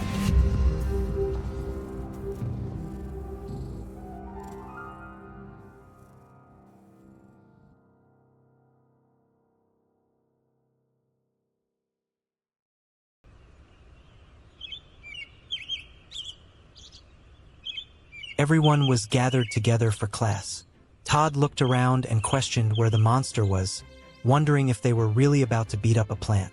Noah told him it was close, but not quite, and said they were dealing with snufflers. Todd asked what that was. Noah brushed his hand on the plant and told him to just watch. The ground started to rumble, startling everyone. Todd exclaimed in shock, and Emily wondered aloud if it was an earthquake. Noah clarified that it wasn't, just as the monster burst out of the ground. Noah identified it as a snuffler and dodged its charge with ease. He explained that the only thing they seemed to care about was defending the bushes and admitted he didn't know why. Todd said the creature looked stupid, and Noah agreed that it kind of did. Emily asked if it was fast, and Noah replied that it wasn't. Someone else asked if it was strong, and Noah said not particularly. Another student asked if it was smart, and Noah said not from what he had seen. The snuffler seemed to take in all the insults. Noah told everyone that they shouldn't be much of a challenge for anyone, but warned them not to let their guard down. The snuffler lunged at him, and Noah effortlessly pushed it back using the magic of his wind rune. He reminded everyone that being stupid wouldn't stop the creature from ripping their face off if they weren't careful. He told them to notice how it moved. Todd asked how fast it could turn, and Noah said apparently not that fast as he ran around the bush to demonstrate. Emily asked how tough its hide was, and Noah replied that it wasn't that tough. He asked if there were any more questions. The students shook their heads, and Noah took the snuffler down. Noah asked who wanted to go first, and Todd stepped forward. He asked if he was supposed to just poke the bush, and Noah confirmed. Todd said they should get started and told Emily to make sure to take notes, then poke the bush. Todd wondered aloud where the monster would come from and then suddenly shouted when he sensed it, firing a fireball at the ground. Isabel shouted at him to stop being so impatient, but Todd called it a preemptive strike. The monster burst out of the ground and struck at Todd, but he dodged the attack by using his flames to shoot himself into the air. He shot back down and struck the snuffler in the head with a powerful flaming punch. The snuffler growled at him.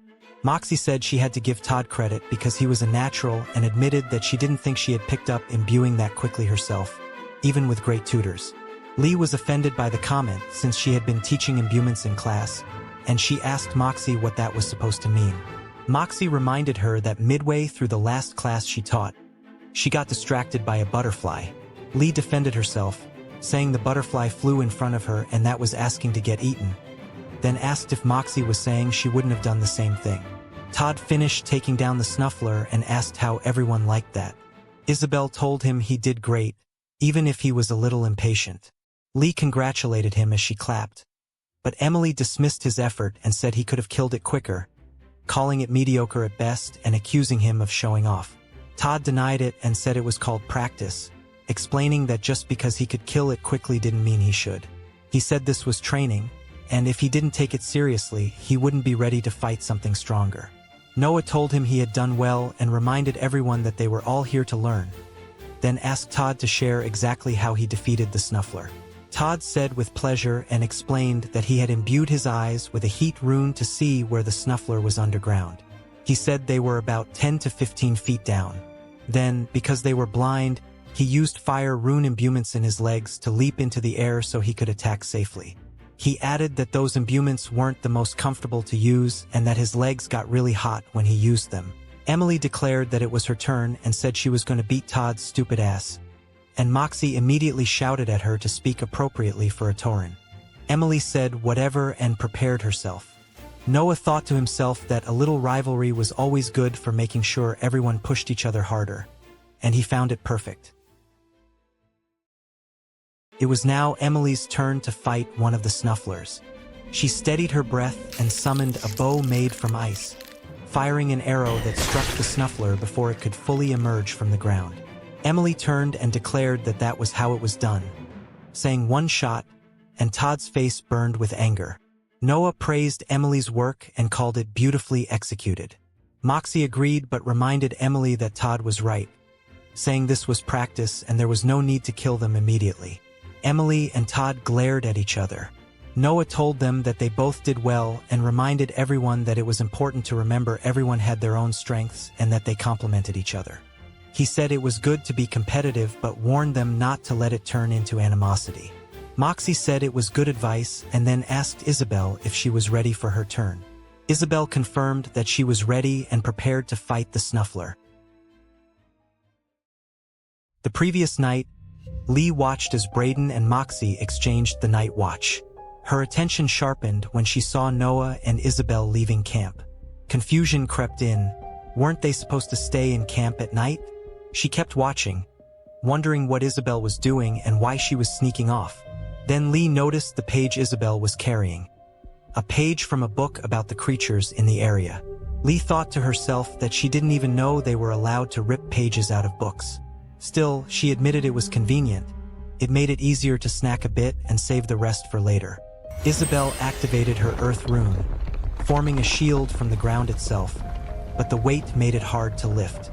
She cursed in frustration as she struggled. Isabel activated a mysterious blue power and it strung its way through the rock shield like a web, allowing her to lift the shield much easier.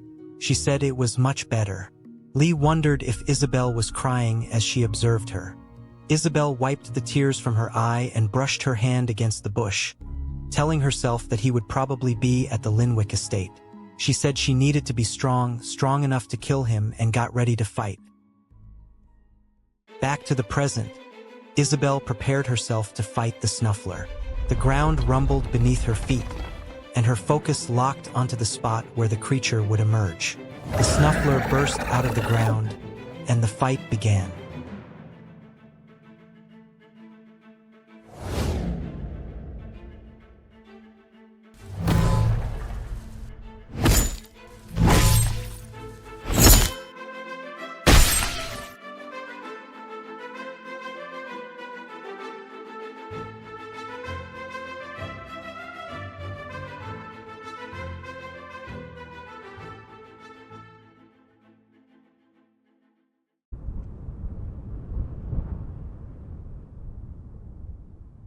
When Isabel finally took the Snuffler down, she looked at the others, confused at their stunned expressions. She asked what was wrong, but Todd only replied that it was nothing, saying her approach had just been a bit risky, though it was a clean kill. Emily told her that she fought as if she had a death wish. Moxie added that her style was borderline suicidal but effective, warning that she would become a menace once she gained more experience. From behind them, Brayden called out that practice was over and it was time to get moving, reminding them they were wasting daylight. Noah told everyone they would do this again tomorrow, congratulated them on their efforts, and encouraged them to think about what they could improve on while traveling so they could discuss it that evening.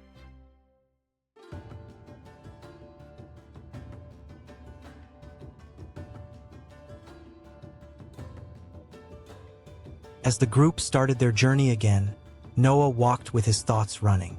He knew he needed to decide which of his runes he wanted to use for his body imbuements. The first step, he reasoned, was to figure out what he wanted the imbuement to do. Intent was important when combining runes, so there was no doubt in his mind that it would be the same for body imbuements as well. He considered his options carefully. Sticking a bunch of ash inside himself with pyroclastic resonance sounded like a horrible idea, and he wasn't even going to think about trying Sunder. He would probably cut himself in half. Combustion, though, might work. He didn't know exactly how engines worked, but he was fairly sure it was just mini explosions pushing pistons or something along those lines. He wished he had been a physicist. Maybe he could have applied that knowledge somehow. It didn't sound very pleasant, but perhaps there was something he could do with it.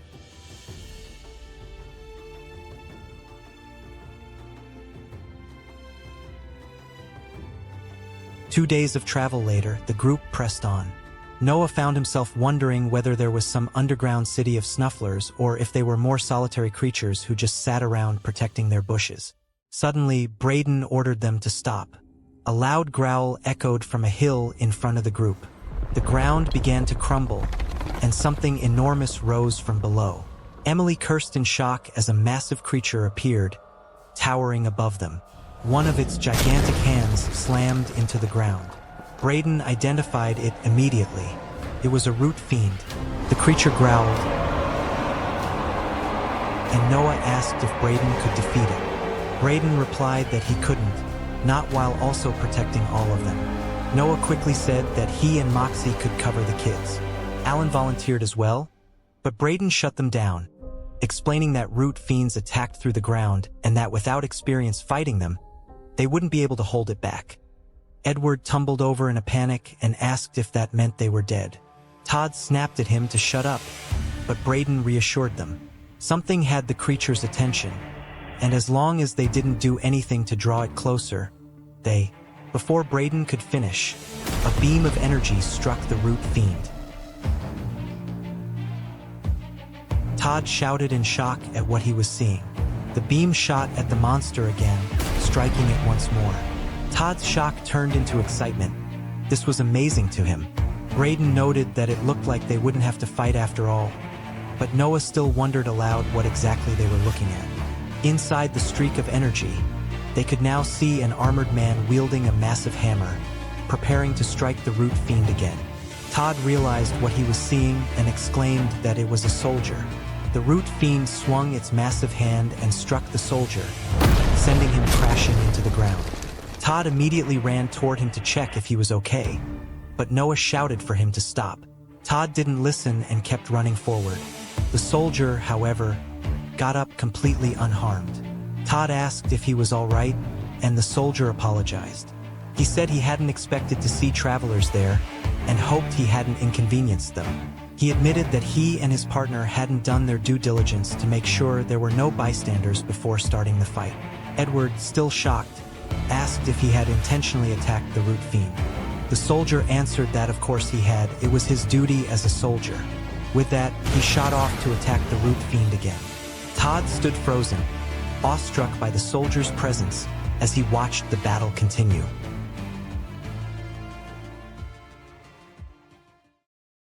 The root fiend roared, and the soldier smashed through its body. He flew up into the air, straight above the giant monster, deciding he would give them a show. Swinging his hammer, he released a ray of energy toward the root fiend. Todd shouted in amazement as he watched, unable to believe how incredible the soldier was. The root fiend sent spiked roots from underground to attack, but the soldier dodged them, flying straight toward the monster and shooting through its body once more. After bursting through, he celebrated in the air, but the monster suddenly began to stretch its limbs toward him, roots climbing higher and higher to reach him. Moxie, watching closely, admitted she wasn't sure he was winning and wondered if they should help. Braden told her to stay back, saying soldiers didn't like people getting in their way. Todd asked if he'd been around them often, and Braden replied that he had.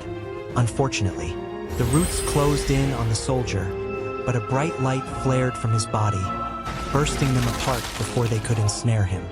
He shouted that it could not kill him so easily, then swung his hammer again, unleashing another massive ray of energy that tore through the root fiend's body.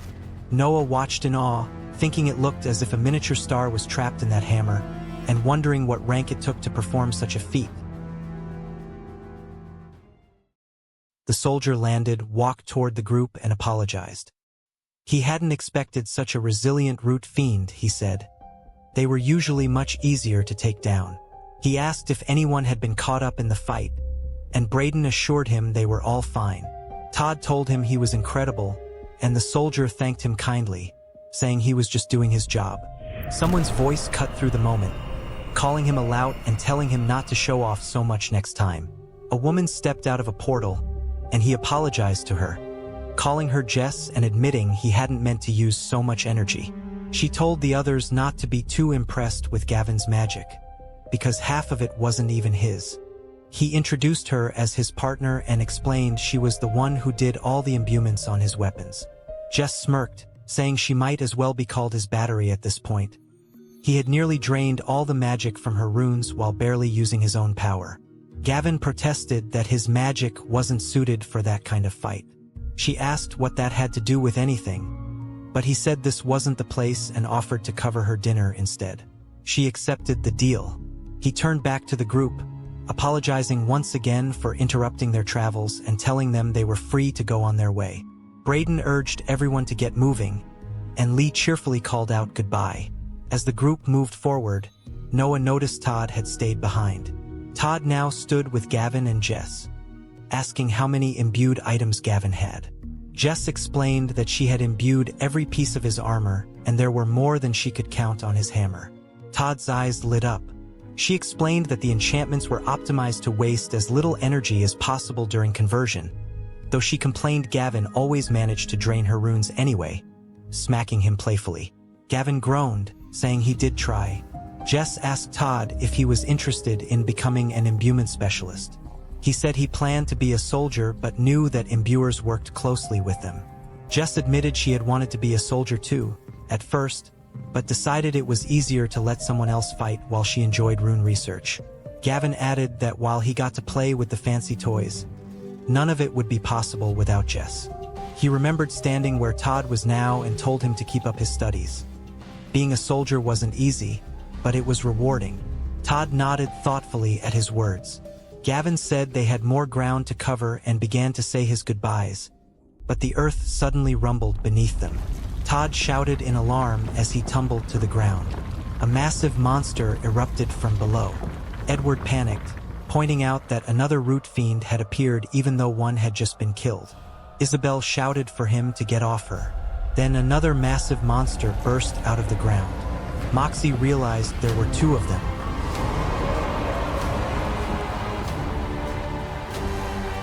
Gavin cursed, saying they must have been awakened by the fight, and told Jess to get the civilians out of there. She said she couldn't. She was nearly out of energy. The root fiends growled menacingly at the group. Gavin asked what ranks they had. Moxie answered that they had 2 rank 4s, a 3, and a 2, but their students weren't ready for a fight like this. Braden said they could handle one if Gavin took the other. Gavin agreed and told them to focus only on holding theirs off. He would finish with his and come back to help. Noah turned to the students, ordering them to stay back and not engage, even if it looked like things were going badly.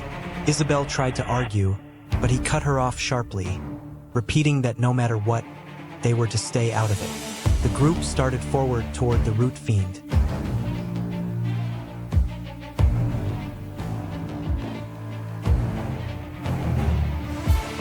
Braden asked if everyone was ready, and Moxie confirmed she was. Alan warned Noah not to slow them down, and Noah replied that he wouldn't dream of it. Braden called out for everyone to go, saying he would focus on keeping them alive and that his magic would stop the roots from breaking through beneath them. He warned them to watch for attacks from the sides and not to step off if they valued their lives. Alan shouted that he would slow the creature down and told Moxie to focus on restricting its movements, saying she should be able to control it to some degree. She replied that she could try, though it was still a monster, not a plant. Alan demanded she do it, then asked Braden if he could finish it off. Braden shouted that he could not, that their defenses would fall the moment he stopped concentrating. The root fiend roared and stomped the ground as Alan pressed forward, declaring that it was up to him. As Noah watched Alan gliding across the ground, he thought to himself that Alan should do a spin and that extra style points would be earned if he landed it while killing the root fiend. Alan jumped toward the creature as it swung its hand at him, but he used his ice to block the strike. He propelled forward and swung his 2 ice axes into its arm, drawing a growl of pain. Noah noted internally that Alan was a prick but a capable one. He shouted to Braden that he needed his sword from storage. Braden pulled it out and threw it to him. Noah thanked him, mounted the sword, and flew off. He wondered aloud how flammable the tree was and released his ash toward the root fiend, then detonated it in a blast. He cursed to himself, realizing the attack barely burnt it and that he would need more energy or a different approach to do real damage. The root fiend swung its massive fist toward Alan, who was climbing its body, but vines suddenly shot out and wrapped around its hand. Moxie had stopped the strike. She asked Alan how that was, and he continued up the body, slashing its neck with his axes.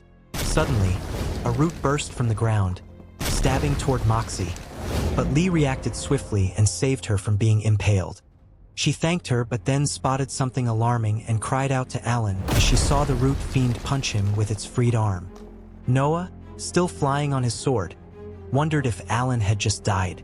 But at the point of impact, ice began to form, and Noah observed that Alan had not died. The man had frozen the creature's hand to its neck. Noah fired at the root fiend, hitting its body with light explosive projectiles. The creature swiped Noah's sword from beneath him, causing him to curse that the broken sword would not fly straight. He fell, landing on top of the root fiend's head. He quickly got up, activated his vibration rune, and slammed his hand down on the creature, making its body vibrate violently. He muttered to himself that he probably should not have used vibration while standing on it, as he too was rattled by the force. Alan took ragged breaths after the vibration stopped. The root fiend raised its leg to stomp, trying to break Braden's protections, but Moxie quickly shot out vines to hold its leg. Noah shouted at Alan, asking if he could do more, saying they were not doing enough damage to kill it. Alan snapped back that he was doing more than Noah, that he would kill it but not quickly, and that was assuming he did not get squished first. He said they needed Braden's strength, that he was the only one capable of killing something like this fast. Noah thought to himself that Braden may act like he does not care for the students, but he was certainly giving his all to keep them safe. Noah shouted back that Braden was protecting the kids and could not stop. Alan told him to shut up and wait, that there was nothing else he could do and that his domain would not be useful against anything like this. Noah wondered internally what a domain was. Alan shouted that he was not a soldier, that he was a professor. The root fiend broke free of Moxie's restraint and stomped the ground before swinging its hand, its massive palm looming over Noah. Noah told Alan that he had an idea and to keep it off him, then get back to the ground. Alan retorted that he was not his servant. The creature slammed its hand down into its head as Alan jumped from the top and used his ice to glide down its body. Noah urged them to keep it busy just a little longer as Alan and Moxie fought to hold the root fiend at bay. He muttered that this had better be enough because it was quite literally everything he had. He sent his ash into the creature's body. Noah then removed his pipe from his mouth and said, "Smoking kills, kids." He ignited the ash, and the root fiend's body glowed and rumbled before a massive explosion tore through it, destroying it completely. Everyone stood in shock at the scene. Isabel called out to the professor as they all looked up at the falling rubble, stunned by the display of power. Braden cursed, saying his brother was not supposed to be a hero and had better not have gotten himself killed for them.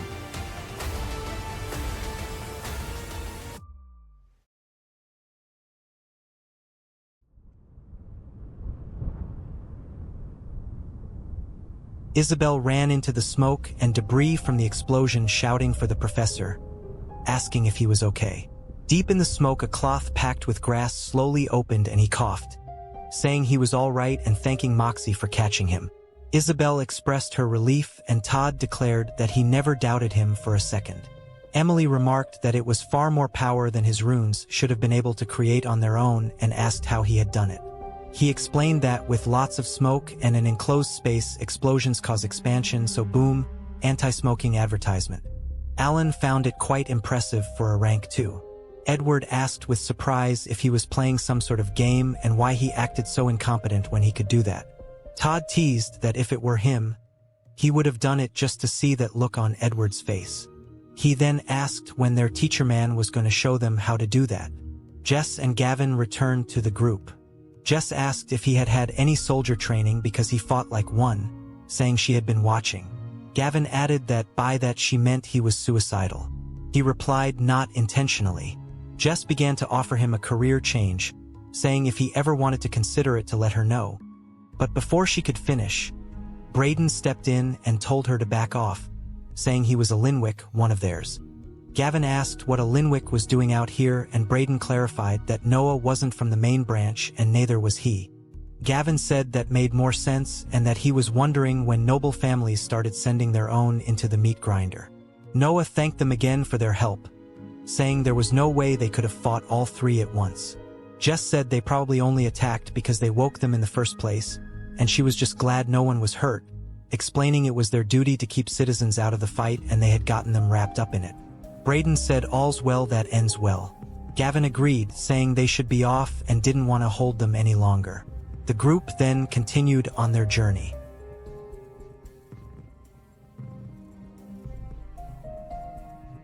As they walked, Emily questioned Noah again, saying he never really answered her and asked how he did that. He repeated that it was lots of smoke and told her it was really unhealthy, especially when it explodes.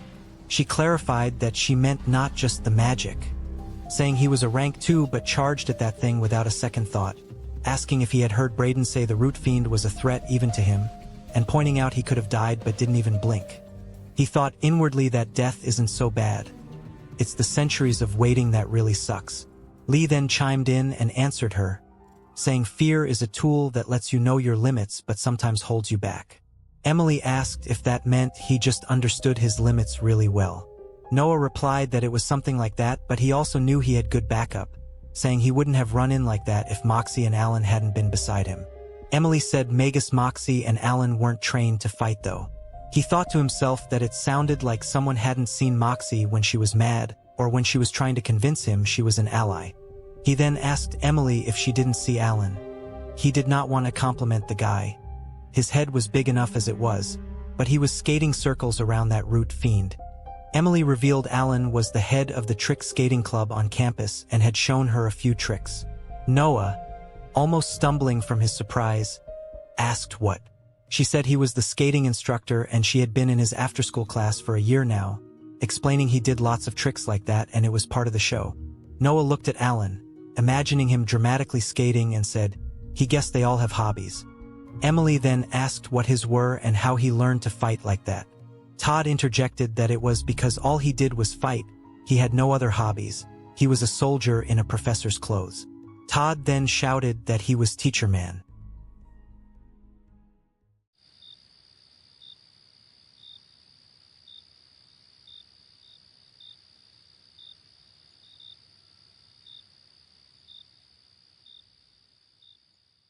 Later that night, the group entered a tavern. Braden ordered rooms for all of them and meals as well. The group gathered at 2 tables to eat their meals. And as the food was placed before them, they drooled at the delicious dishes and cheered before digging in. Moxie said that was some impressive work back there, and maybe him getting the best of her back in the garden wasn't just a fluke.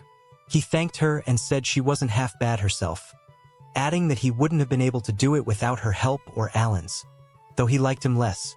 Alan looked at him with a grumpy expression. Moxie said she nearly got squished, and if Lee hadn't saved her, her shield would have done nothing to stop the root fiend's foot. Lee told her it was nothing, and she replied it was enough. Noah told her not to let it get to her. They won. She said they could have lost and only got one chance at these things, and she couldn't afford mistakes like that. He paused for a moment and said he guessed she was right.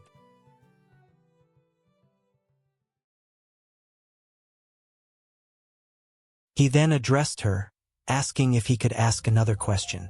Remembering the moment they were fighting the Root Fiend and Alan had mentioned something about a domain, he asked her what a domain was. Moxie asked if he knew how to do literally anything other than fight. He replied, slyly asking if she really wanted the answer to that question. Moxie explained that domains were the reason there was such a big power discrepancy between rank 3 and 4, calling it the gap. Noah replied sarcastically, pretending to understand, though he hadn't the slightest idea what she was talking about. She continued, saying a domain was the manifestation of one's runic power, surrounding them, allowing them to keep other people's magic from getting near unless it could overpower their own. But that wasn't all. Reaching rank 4 also expanded the soul enough to allow for increased longevity. He thought to himself in disbelief that they actually got to live longer at rank 4, realizing old age was one of the few things his gourd wasn't saving him from. Either that, or he'd end up in a constant loop of dying and waking up, something he definitely didn't want to deal with. Lee chimed in, stating that at rank 4, one gained an additional 250 years of life. Moxie added that each rank granted even more, mentioning the headmaster was rank 6 and was said to be over 700 years old. Lee then called for the waitress, asking for more bread because someone had eaten all theirs. Noah thought to himself how amazing it was, silently bidding goodbye to death and mocking it with a triumphant insult. Lee admitted she wasn't sure she'd ever reach rank 4 since her runes weren't well combined, explaining that her kind didn't usually have the liberty to plan things out because of the constant competition, which she supposed was what made those who survived so strong. Moxie admitted she was having difficulties too, saying it was hard to come up with a proper strategy to rank up and that relying on guesswork was a terrible idea when one's entire future depended on it. Noah asked if her family didn't provide her with rune combinations, and she replied that they didn't, before getting up and walking away. As she left, he thought to himself that he could fix that for both of them. He could fix everything, and all it would cost was his greatest secret.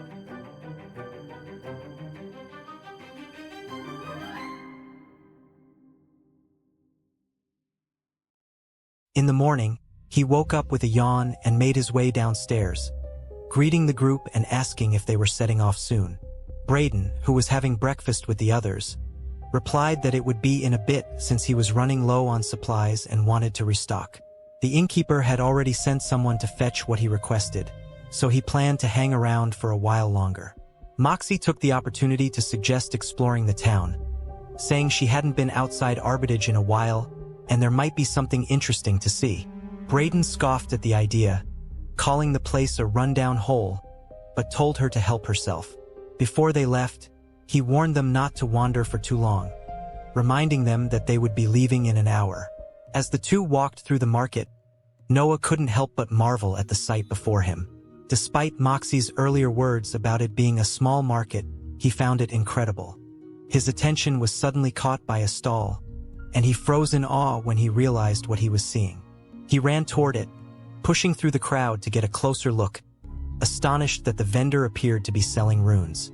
The man at the stall greeted him warmly, having spotted his Arbitage uniform, and eagerly tried to make a sale, claiming that each rune cost 10 gold. A great deal, one he wouldn't find anywhere else.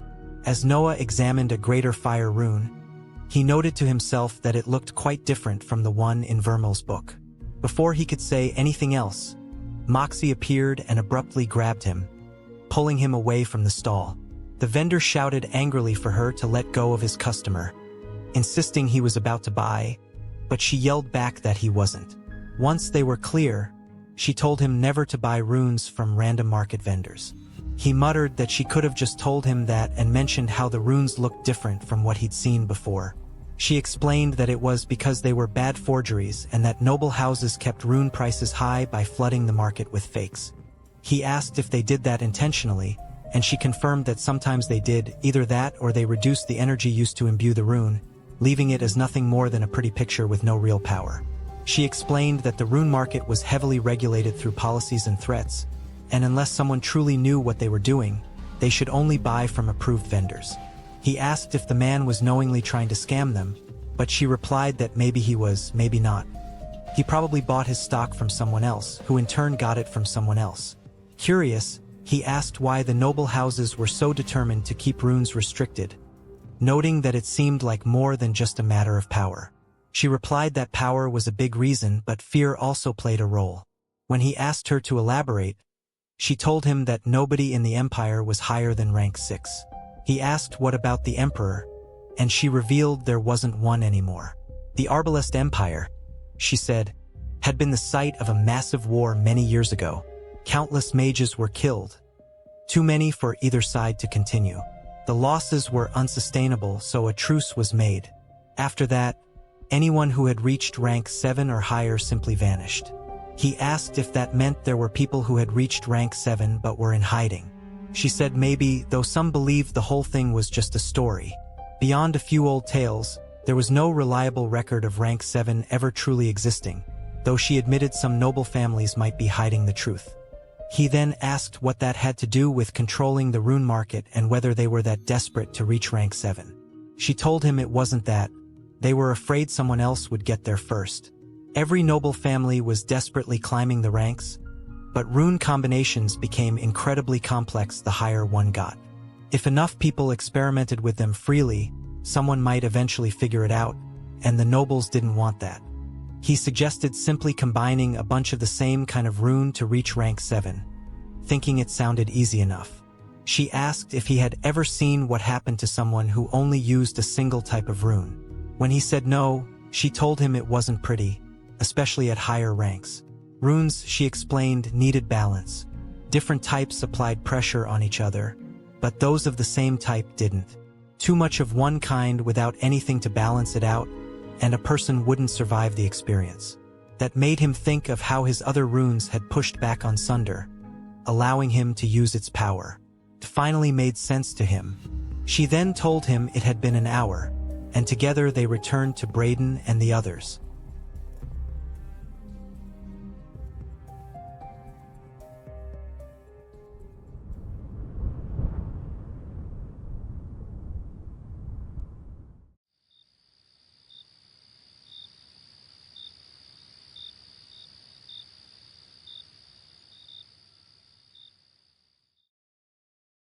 The scene shifted, showing him sitting before a fireplace, the faint glow of the flames reflecting off his focused expression. Without warning, Lee appeared beside him, shouting loudly enough to startle him. He choked on a puff of smoke and coughed it out before managing to respond that he was working on body imbuement, or at least trying to. She looked at him with mild surprise, remarking that she had expected him to have fully imbued something the very day she told him about it. Then teasingly asked if he was finally getting better at waiting. He admitted he wasn't. He explained that Moxie had mentioned during their walk that body imbuements could be removed easily, and that had sparked an idea. The Hellreaver, he recalled, had only been rank 2, the same as him now, but it had displayed far greater control over the combustion rune. It always carried a ring of fire around it, a manifestation of the rune's active ability, something it had to consciously maintain. Yet, even while asleep, the ring remained. He wondered how that was possible and, more importantly, why. Part of it, he reasoned, might have been because it was a monster, naturally more attuned to its runes. But if he could achieve a similar closeness with the combustion rune, it would give him a significant boost in power. She frowned, saying she wasn't following. He asked her what one thing of his remained after death, and she quipped that it must be his impatience. He corrected her, it was his soul. She blinked, confused, and asked if something like that could even be imbued. He said there was only one way to find out. Concern flickered across her face as she warned him that there could only be one of any master rune at a time. If he tried to imbue it gradually, he'd be splitting it. When he asked if that meant he had to do the whole thing at once, she told him it was all or nothing. Inside his mind space, he stood before the flaming pattern of the combustion rune. As the imbuement process began, his thoughts raced. He hoped he was right about this. If he was wrong, he might cause permanent damage to himself. Still, nothing else made sense. It had to be what the Hellreaver had been doing. He reminded himself that the key was intent. If he failed to maintain it, he could end up with a ring of fire constantly following him. He resolved to limit the amount of the rune's power he drew, leaving the rest within his soul so he could regulate it. He forced himself to focus, commanding the energy to move through him. It would enter his lungs and leave through his breath serving as the control for its power. The energy that flowed out would remain faint, too weak to ignite, only strong enough to establish a connection to the reservoir. Everything else would stay sealed within his soul. When the process ended, he let out a long exhale, feeling the balance settle within him. A quiet satisfaction spread through his chest as he breathed the words, "It had worked."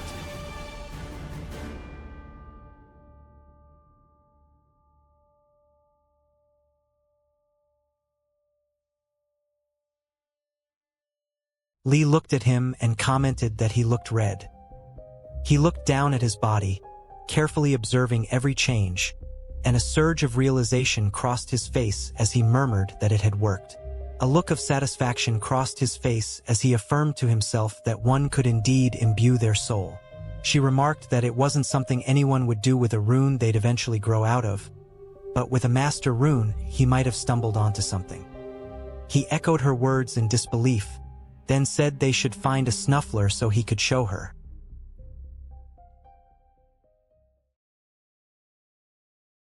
Soon after, he stood before a bush that the snufflers normally protected and asked if she was ready.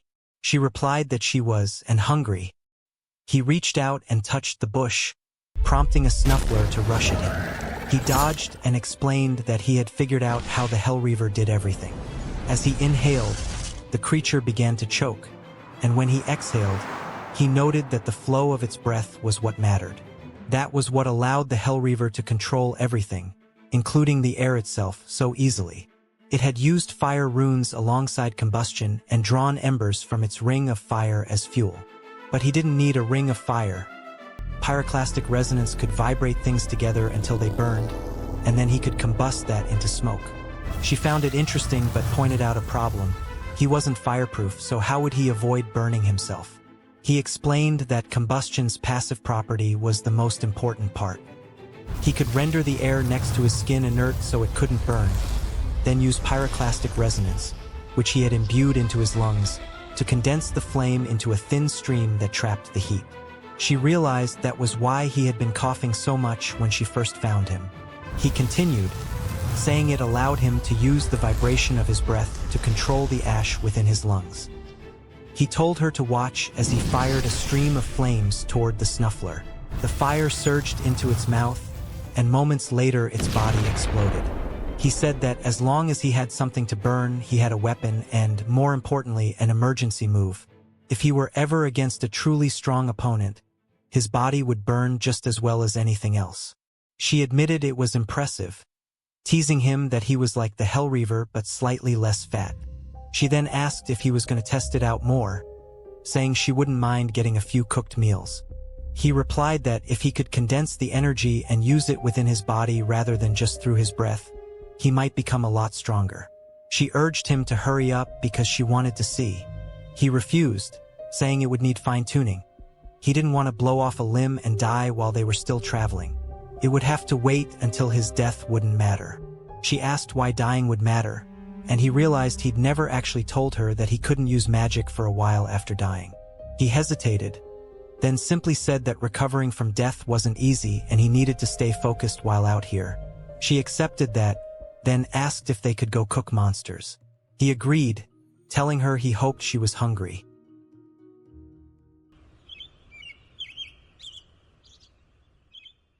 In the morning, the students trained by fighting snufflers. When the lesson ended, he praised them loudly, saying it had been another great session and that they were all learning quickly. He singled out Isabel for special praise, noting how much she had improved.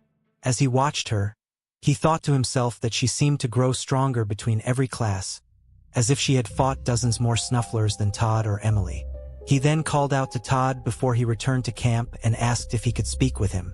Todd agreed and waited for the question. He asked about the body imbuements on Todd's eyes, saying they were impressive but wondering if he had known what he was doing. Since he hadn't yet learned how to perform body imbuements properly, Todd explained that it had been something of an accident. He had simply envisioned the rune overlaid on his eyes, Since then, he had properly imbued them to fix any potential issues, but it wasn't something he would try to replicate, admitting it was dangerous and that he had just been lucky it worked. The response came quickly and flatly, almost as if it had been rehearsed. He thought to himself that it was probably not the right time to push the matter, especially since they were near the others and it was clearly a sensitive topic. He decided to let it go, saying it was worth asking but nothing to worry about.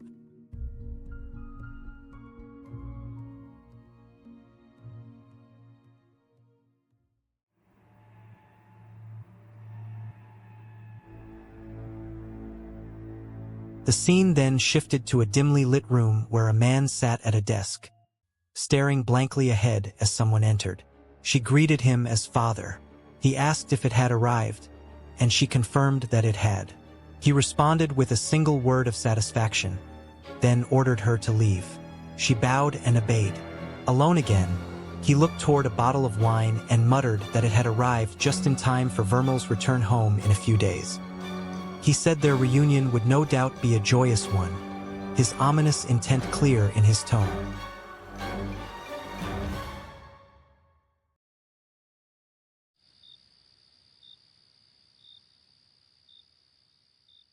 Noah sat alone, deep in thought, his mind turning over the details of his runes. He only had 2 within his soul, Pyroclastic Resonance and a rank 1 Greater Wind rune. When he had created Pyroclastic Resonance, something about the combination hadn't been quite right. It consisted of 3 Vibration, 2 Wind, and 2 Ash runes, but he suspected replacing one of the Ash runes with another Wind rune would yield better balance. The Ash, after all, only moved as the Wind commanded. Yet if he swapped the Greater Wind rune directly, he would lose the ability to use his flying sword. To avoid that, he decided he needed to first imbue a copy of it into his grimoire so that he could restore it afterward. He reasoned that the copy would lose a great deal of its energy, but that was acceptable. Finding monsters to kill and replenishing the rune's power was hardly a challenge. Just to be safe, he thought he should also imbue a copy of Pyroclastic Resonance. He didn't want to risk losing it entirely through a failed sundering. He decided to channel only the bare minimum amount of energy required. Moxie had warned him that higher quality catch paper was needed for rank 2 runes, and he wondered whether Vermal's book was made of the good kind. If not, he knew he was about to waste a significant amount of power, but curiosity won out. He decided to find out for science's sake. Extending his hand, he began to imbue his rune onto a page of the grimoire. The moment he did, the page caught fire. He cursed, realizing the book wasn't made from high-quality material, and moved quickly before the rune burned itself out. He switched to another page, channeling his energy to imbue the wind rune next, then called upon Sunder. This was the moment. It had to work. He drew his finger across the Pyroclastic Resonance rune, and a line of purple energy sliced through it. The rune split apart into the 7 original runes that had formed it. He saw them shimmer before him, 3 Vibration, 2 Wind, and 2 Ash. Carefully, he removed one of the Ash runes and replaced it with the Wind rune before recombining them.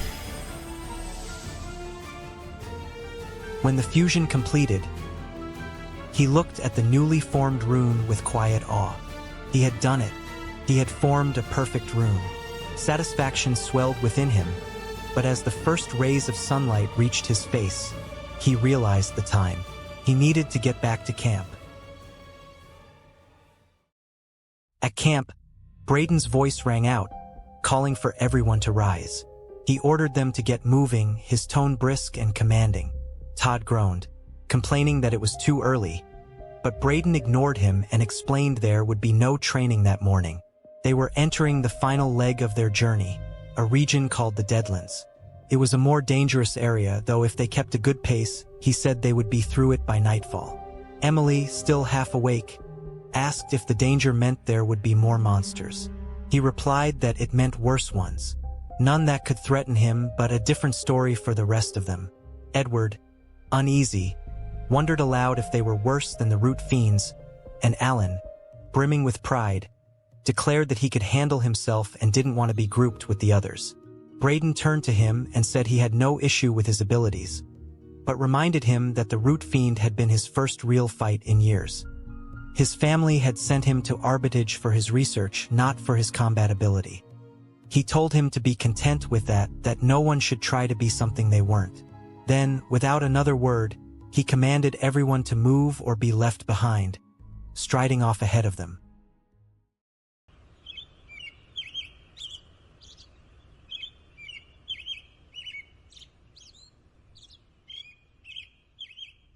As the group moved forward on their journey, Noah's mind drifted to his own body.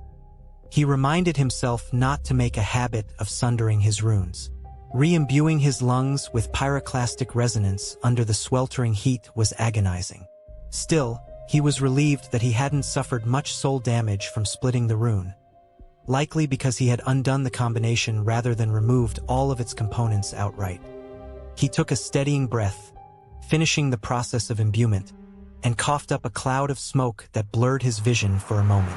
When the haze cleared, he realized something was wrong. He looked around in confusion, wondering where Braden had gone, and called out to him. Before he could finish, Moxie's voice pierced the air, shouting that they were under attack.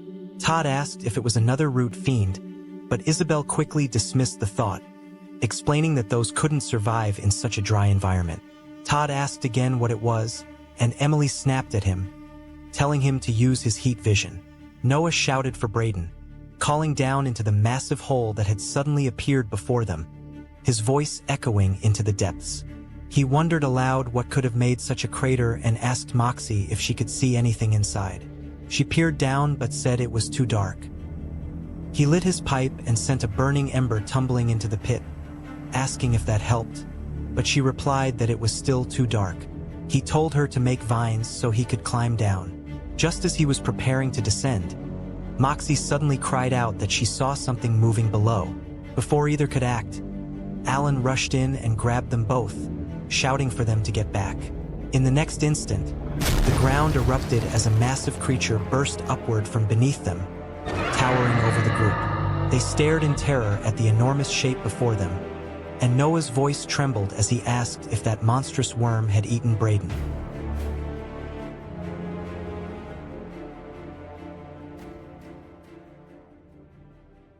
Noah shouted for everyone to get back as he ran from the huge worm. The creature lunged toward him, but he ducked just in time, and it missed him, continuing its charge toward Alan and Edward. Edward screamed in panic, wondering why it was coming after them, while Alan stepped in front and told him to stay behind. He activated his rune, sending shards of ice forward in an attempt to block the monster's path, but the attack barely slowed it down. Panic filled his voice as he realized it hadn't even slowed. Moxie reacted quickly, vines shooting out to pull both Alan and Edward out of the worm's reach. Frustration laced her tone as she demanded he take the fight seriously. He yelled back that he wasn't ready and asked where Braden was, but Lee snapped at him to focus on staying alive instead. Meanwhile, Noah kept running, his thoughts racing. He knew he didn't have nearly enough smoke to replicate what he'd done against the Root Fiend. Fighting alone and dying wasn't something that bothered him, but with others present, the risk was far greater. Todd's warning broke through the chaos as he shouted that something else was coming. The ground erupted as the worm burst upward again. Lee swiftly grabbed Emily and Isabel, pulling them away before the monster could reach them. Its massive body moved effortlessly beneath the ground, and when it surfaced, it raised its head to the air with a piercing screech. Edward stumbled and fell, his voice trembling as he called out to Alan while the monstrous worm loomed over him. As it lunged, he shut his eyes and screamed for help. The creature stopped abruptly, its body twitching before suddenly splitting apart. Confused and horrified, he shouted in disbelief as blood rained down. From within the ruptured flesh, Braden emerged, drenched in gore. Edward recoiled in disgust, gagging at the sight. Isabel gasped, shocked but relieved, exclaiming that she thought he had died. Braden brushed it off, explaining that he wasn't killed that easily. It had caught him off guard, but he knew the easiest way to kill a pale worm was to stab its heart. Once he was swallowed and realized what had happened, he simply dug deeper until he found it. He then asked if anyone had been injured, admitting he hoped the worm would be too focused on him to fight back properly. Noah's thoughts turned in awe as he realized the creature hadn't even been attacking them, but was thrashing in an attempt to rid itself of Braden. He wondered just how strong Braden truly was. Moxie confirmed that no one had been hurt, while Edward complained about being covered in guts. Lee offered to help, picking pieces of the worm off him and eating them, leaving him frozen in horror. He refused her help and called out to Alan for rescue. Braden, unbothered, looked around the group and said he was glad everyone was safe. Reminding them that the Deadlands were not a pleasant place, he urged them to continue, pointing out that they still had a long way to go if they wanted to be out by nightfall.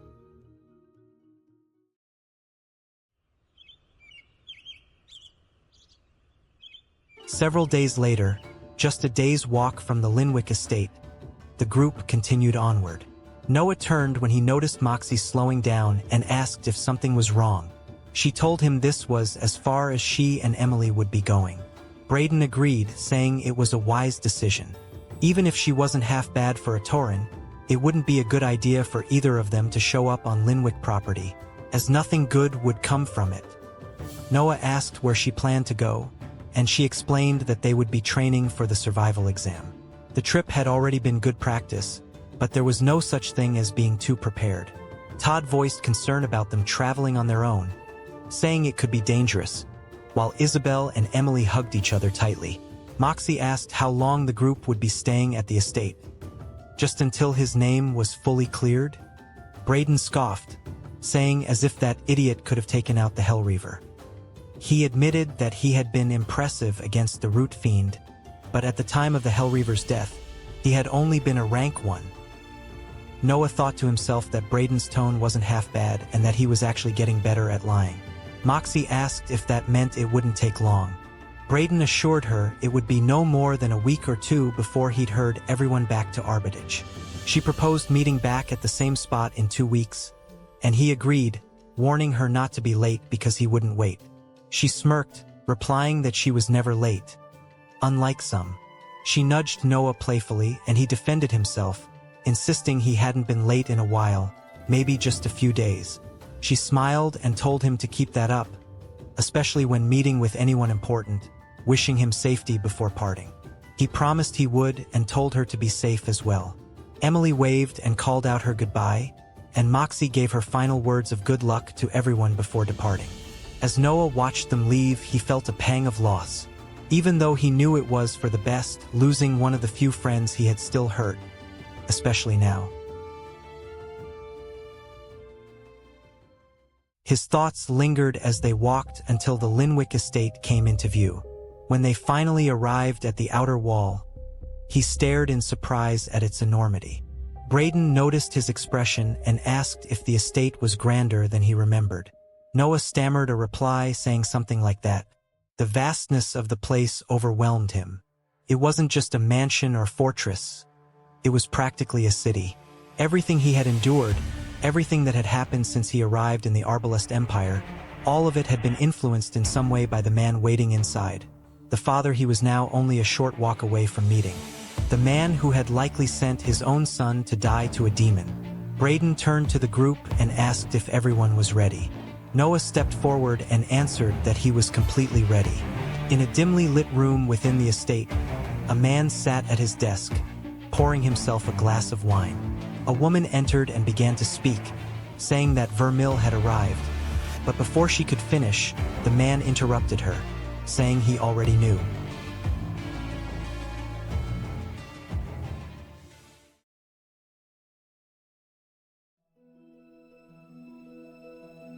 The group entered the estate led by Braden. As Noah stepped inside, his eyes widened in awe at the size and grandeur of the place.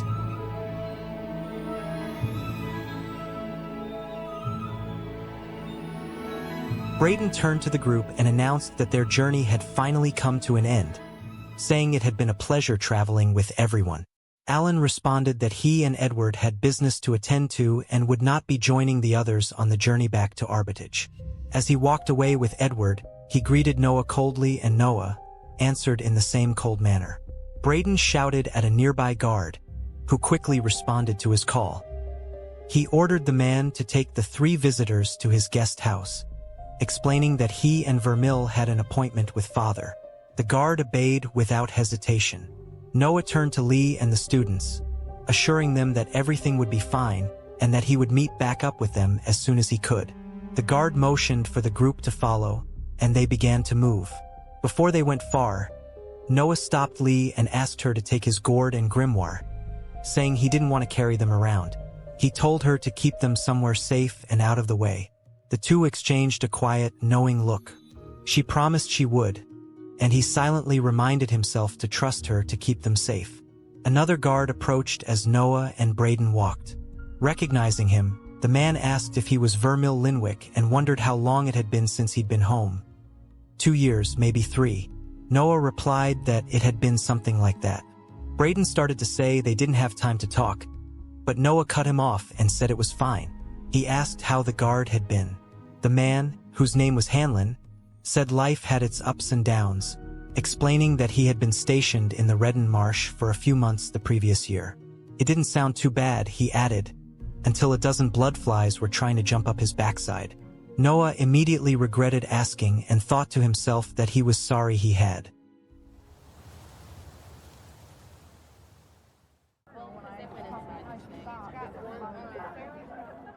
As they walked through the estate, Noah mentioned that it had been a while since he'd been back and asking if Hanlon could do him a favor. Hanlon agreed without hesitation and asked what it was. Noah said he was worried about stepping on someone's toes and wondered if anything had changed much since his last visit. Hanlon admitted that things were a bit restless and that there were rumors another war might break out. Noah asked if it was against the Taurens, but Hanlon said no, explaining that this time the trouble was internal, though it was only rumor. Noah asked if the rumors mentioned specifics, and before Hanlon could answer, Braden told them both to keep their voices down. Noah quickly apologized. Hanlon leaned in and whispered that all the rumors centered around Dayton. He explained that Dayton had just returned from a 3-year excursion and hadn't come back quietly. He had reached rank 5 and was no longer content with the social hierarchy or the family's place in the empire. Now he wanted the Linwicks to take a more active role. Hanlon said Dayton had publicly defied the head of the family several times, which wasn't difficult since the man was rarely around. But the worst part, he added, was that people had started to follow him. Some believed Dayton was the change the family needed, that he would bring them into a new era. Hanlon wasn't saying Dayton could actually win if he started a rebellion. There was no chance he could defeat the current head, but the man was ruthless, raised with everything handed to him. Runes, resources, reputation. And now, he believed the world owed him the rest.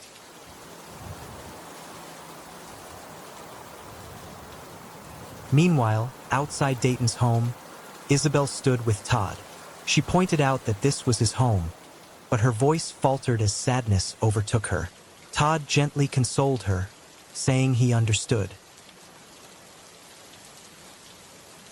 Back with Noah and Braden, they arrived at the Grand Linwick Manor, and Braden announced that they had reached their destination. Hanlon said he would leave them to it, adding that it was nice seeing him again.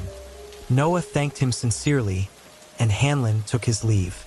Braden urged Noah onward, saying they shouldn't keep Father waiting. As they entered the Linwick Manor, music floated softly through the halls. Noah paused, surprised, almost entranced by the sound. It had been so long since he'd heard real music. His thoughts drifted until Braden interrupted him, asking if he was ready. Caught off guard, Noah blinked and asked what he meant. Braden repeated the question, reminding him that he knew how Father was. Noah thought privately that he didn't. He asked if anyone was ever truly ready, and Braden told him simply to fill Father in, warning that the man was possibly even more paranoid than him but would listen. He always had.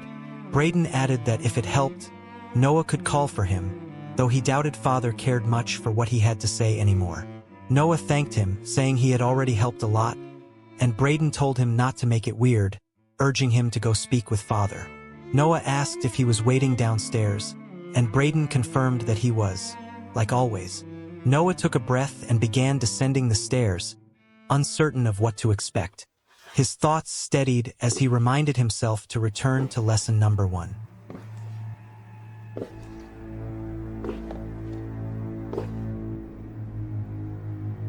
He swallowed hard, knocked on the door, and stepped inside. As he entered, a calm yet commanding voice greeted him. Father told him to sit, saying they had much to discuss. Noah approached Father and quietly asked if it was safe to speak there.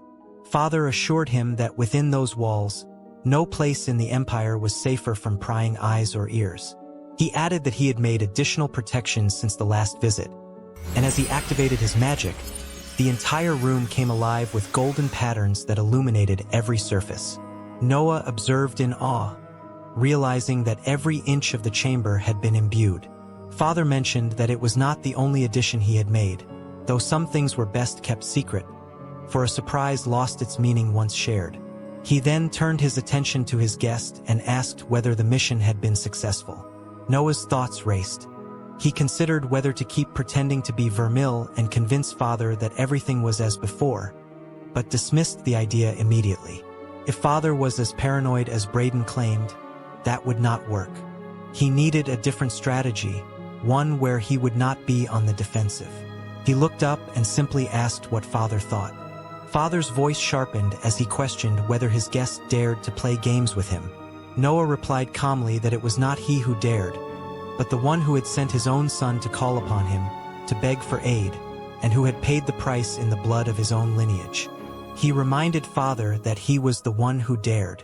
Father demanded to know where Vermil was. Noah's thoughts hardened.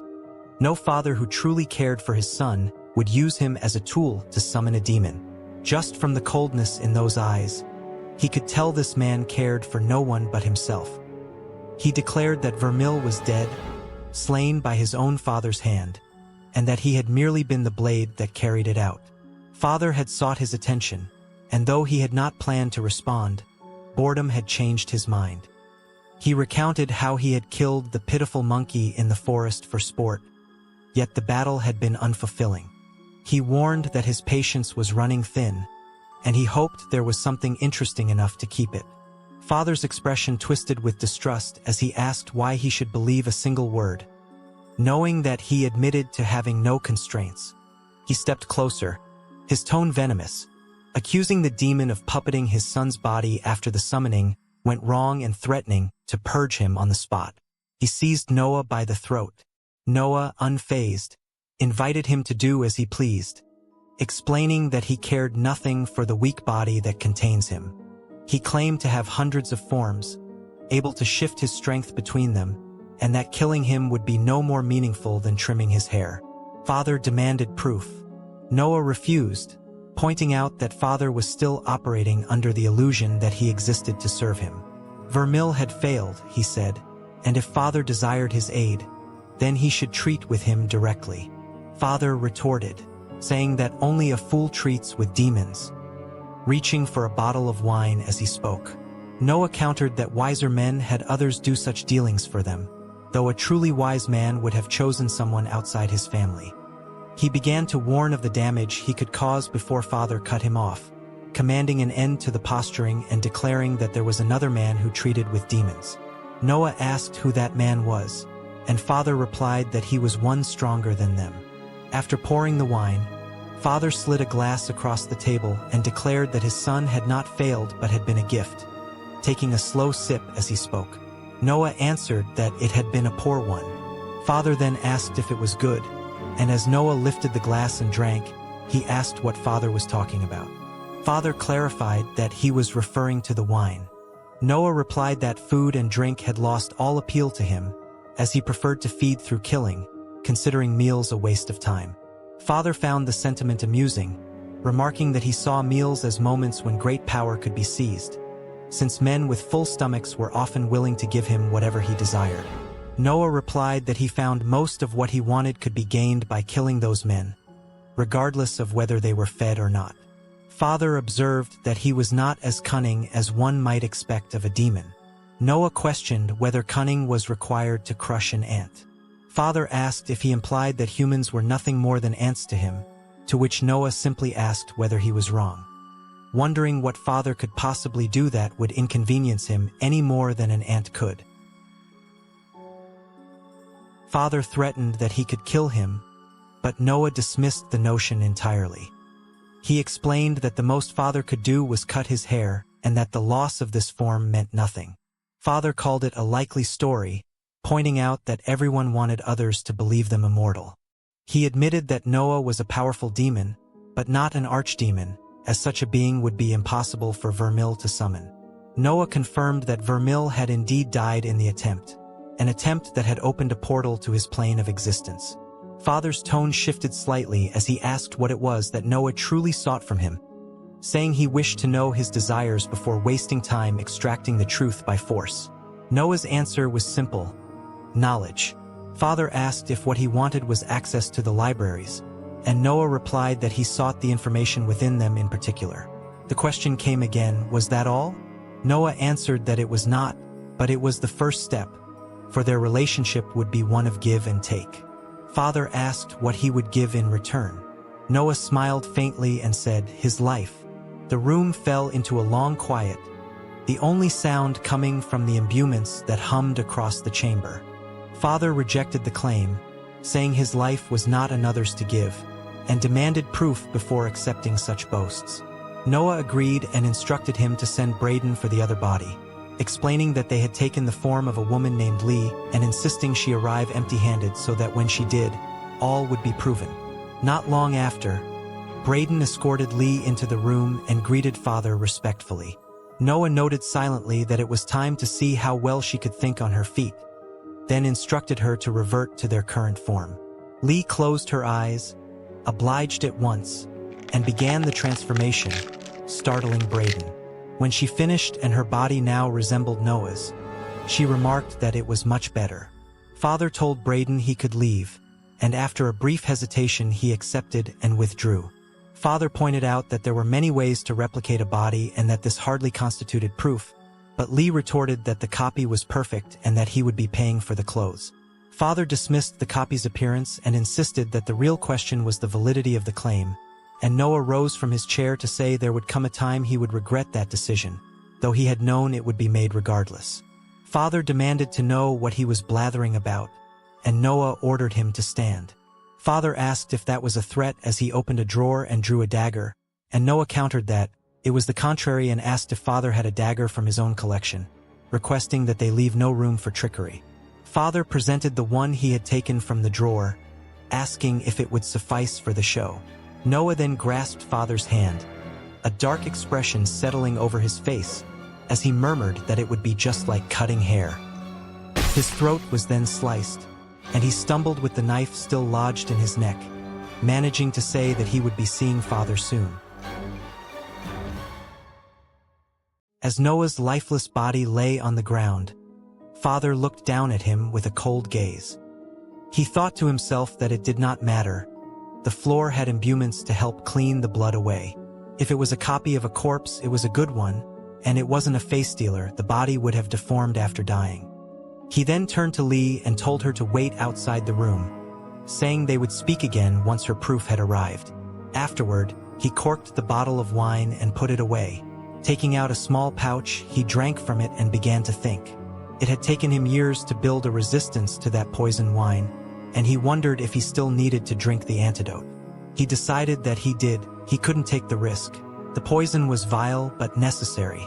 It targeted the soul, not the flesh. It should have been devastating to anything that had stolen another's body, and yet Noah hadn't so much as flinched. He would be glad not to buy that poison again. It cost 10,000 gold per bottle.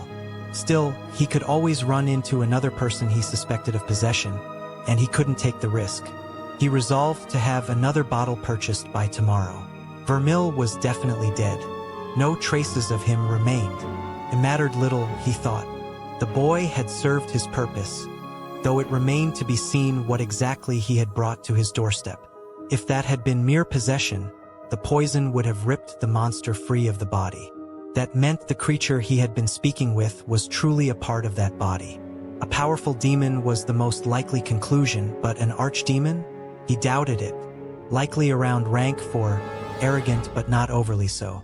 It had held its ground when he became aggressive but didn't push back, clearly not looking for a pointless fight. It viewed him as a threat but was still hungry or bored enough to listen. More tests would be needed, but all signs pointed to it being a demon. Well done, Vermil, he thought. When the demon returned, it would make a show of asking for payment for its death. He would put up mediocre resistance before feigning defeat, then determine exactly what its true nature was. The demon was hiding something, and it was only a matter of time before he discovered what.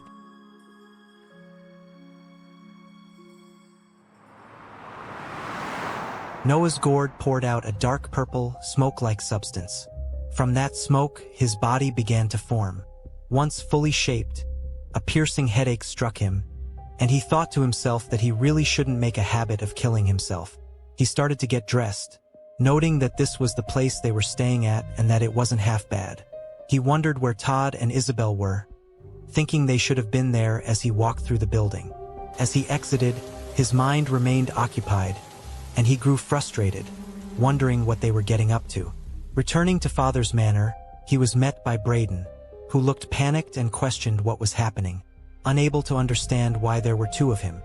He apologized and said he would explain later, mentioning that it had to do with matters Braden already knew about. When asked why he couldn't just say it there in their own home, he said that nowhere was safe and one could never be sure. Braden brushed it off impatiently.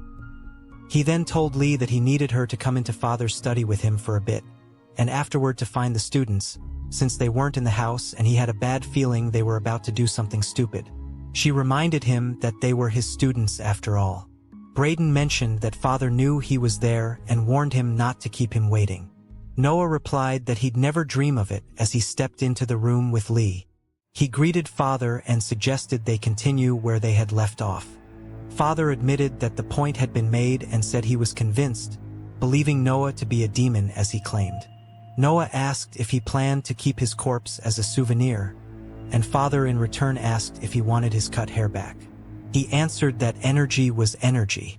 Father allowed him to help himself, saying it would be a shame to waste a good body. Lee asked for permission and he granted it. Lee's mouth then stretched and twisted demonically as she began to devour his corpse. When she was finished, he instructed her to leave. She nodded and exited the room with blood still on her face, passing by Braden as she went. Inside, Father commented on her absence, wondering if something was wrong and if the second body couldn't stay and chat. He replied that his time was in high demand and that Father was not the only one weaving a web.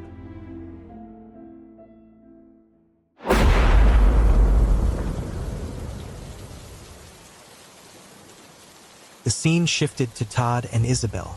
Todd said he didn't think what they were doing was a good idea, but she refused to back down, declaring that she wasn't just letting this go. He told her it wasn't about letting anything go but about taking calculated risks, that they had time, and there was no harm in waiting a bit longer. Before he could finish, she lashed out, shouting that she had done nothing and that it had been years. He tried to calm her, saying they were making progress and getting stronger, and pointed out that things were bad when he was the one being reasonable.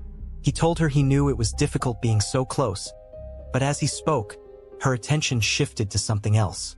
He tried to call her back, but she didn't respond. At the mansion they were watching, a man stepped outside, puffing on a cigar, and she recognized him instantly. Then, before they could move, someone grabbed them both from behind. The man holding them demanded to know what they had there, accusing them of watching the area for too long and calling them thieves. He declared that they would be coming with him and that Lord Dayton would want to deal with them personally. Inside Father's room, Noah paced slowly, his footsteps echoing against the polished floor as he spoke about the matter of his payment. Father replied calmly that information was not free.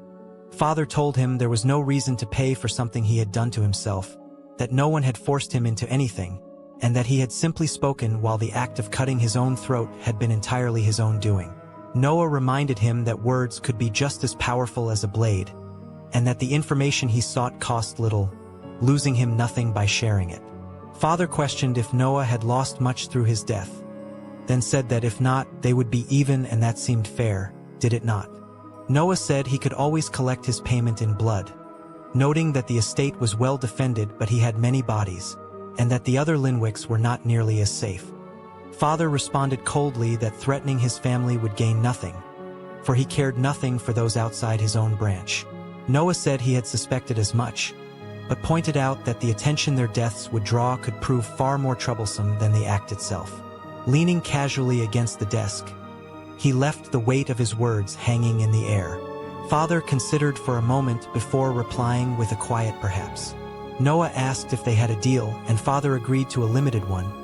He would provide some of the information sought but would not reveal all of their rune combinations, for many were too valuable to give away for the services rendered so far. Noah accepted this and asked how he would receive the information. Father said he would arrange for someone to meet with him, and that in the meantime he would gather resources and prepare for their true discussion. He instructed that Braden would show him to a room where he could stay in the mansion. Noah refused. Father questioned the refusal, but he explained that it benefited him to maintain his current reputation, to continue being seen as the fool that Vermil was, and to keep the appearance of strained relations between them in the eyes of outsiders.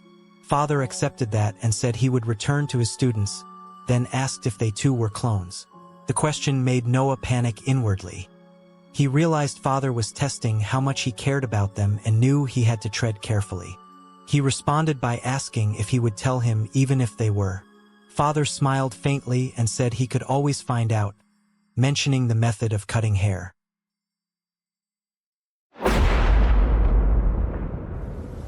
Back to Todd and Isabel.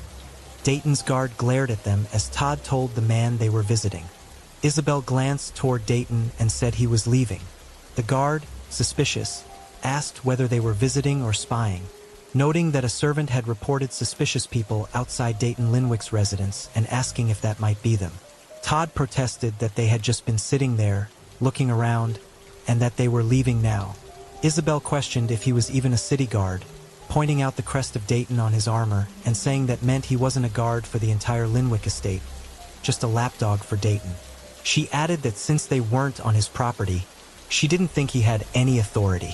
The man echoed her words, questioning her claim of him having no authority as he pulled out his sword, at which point Todd urged Isabel that they should go.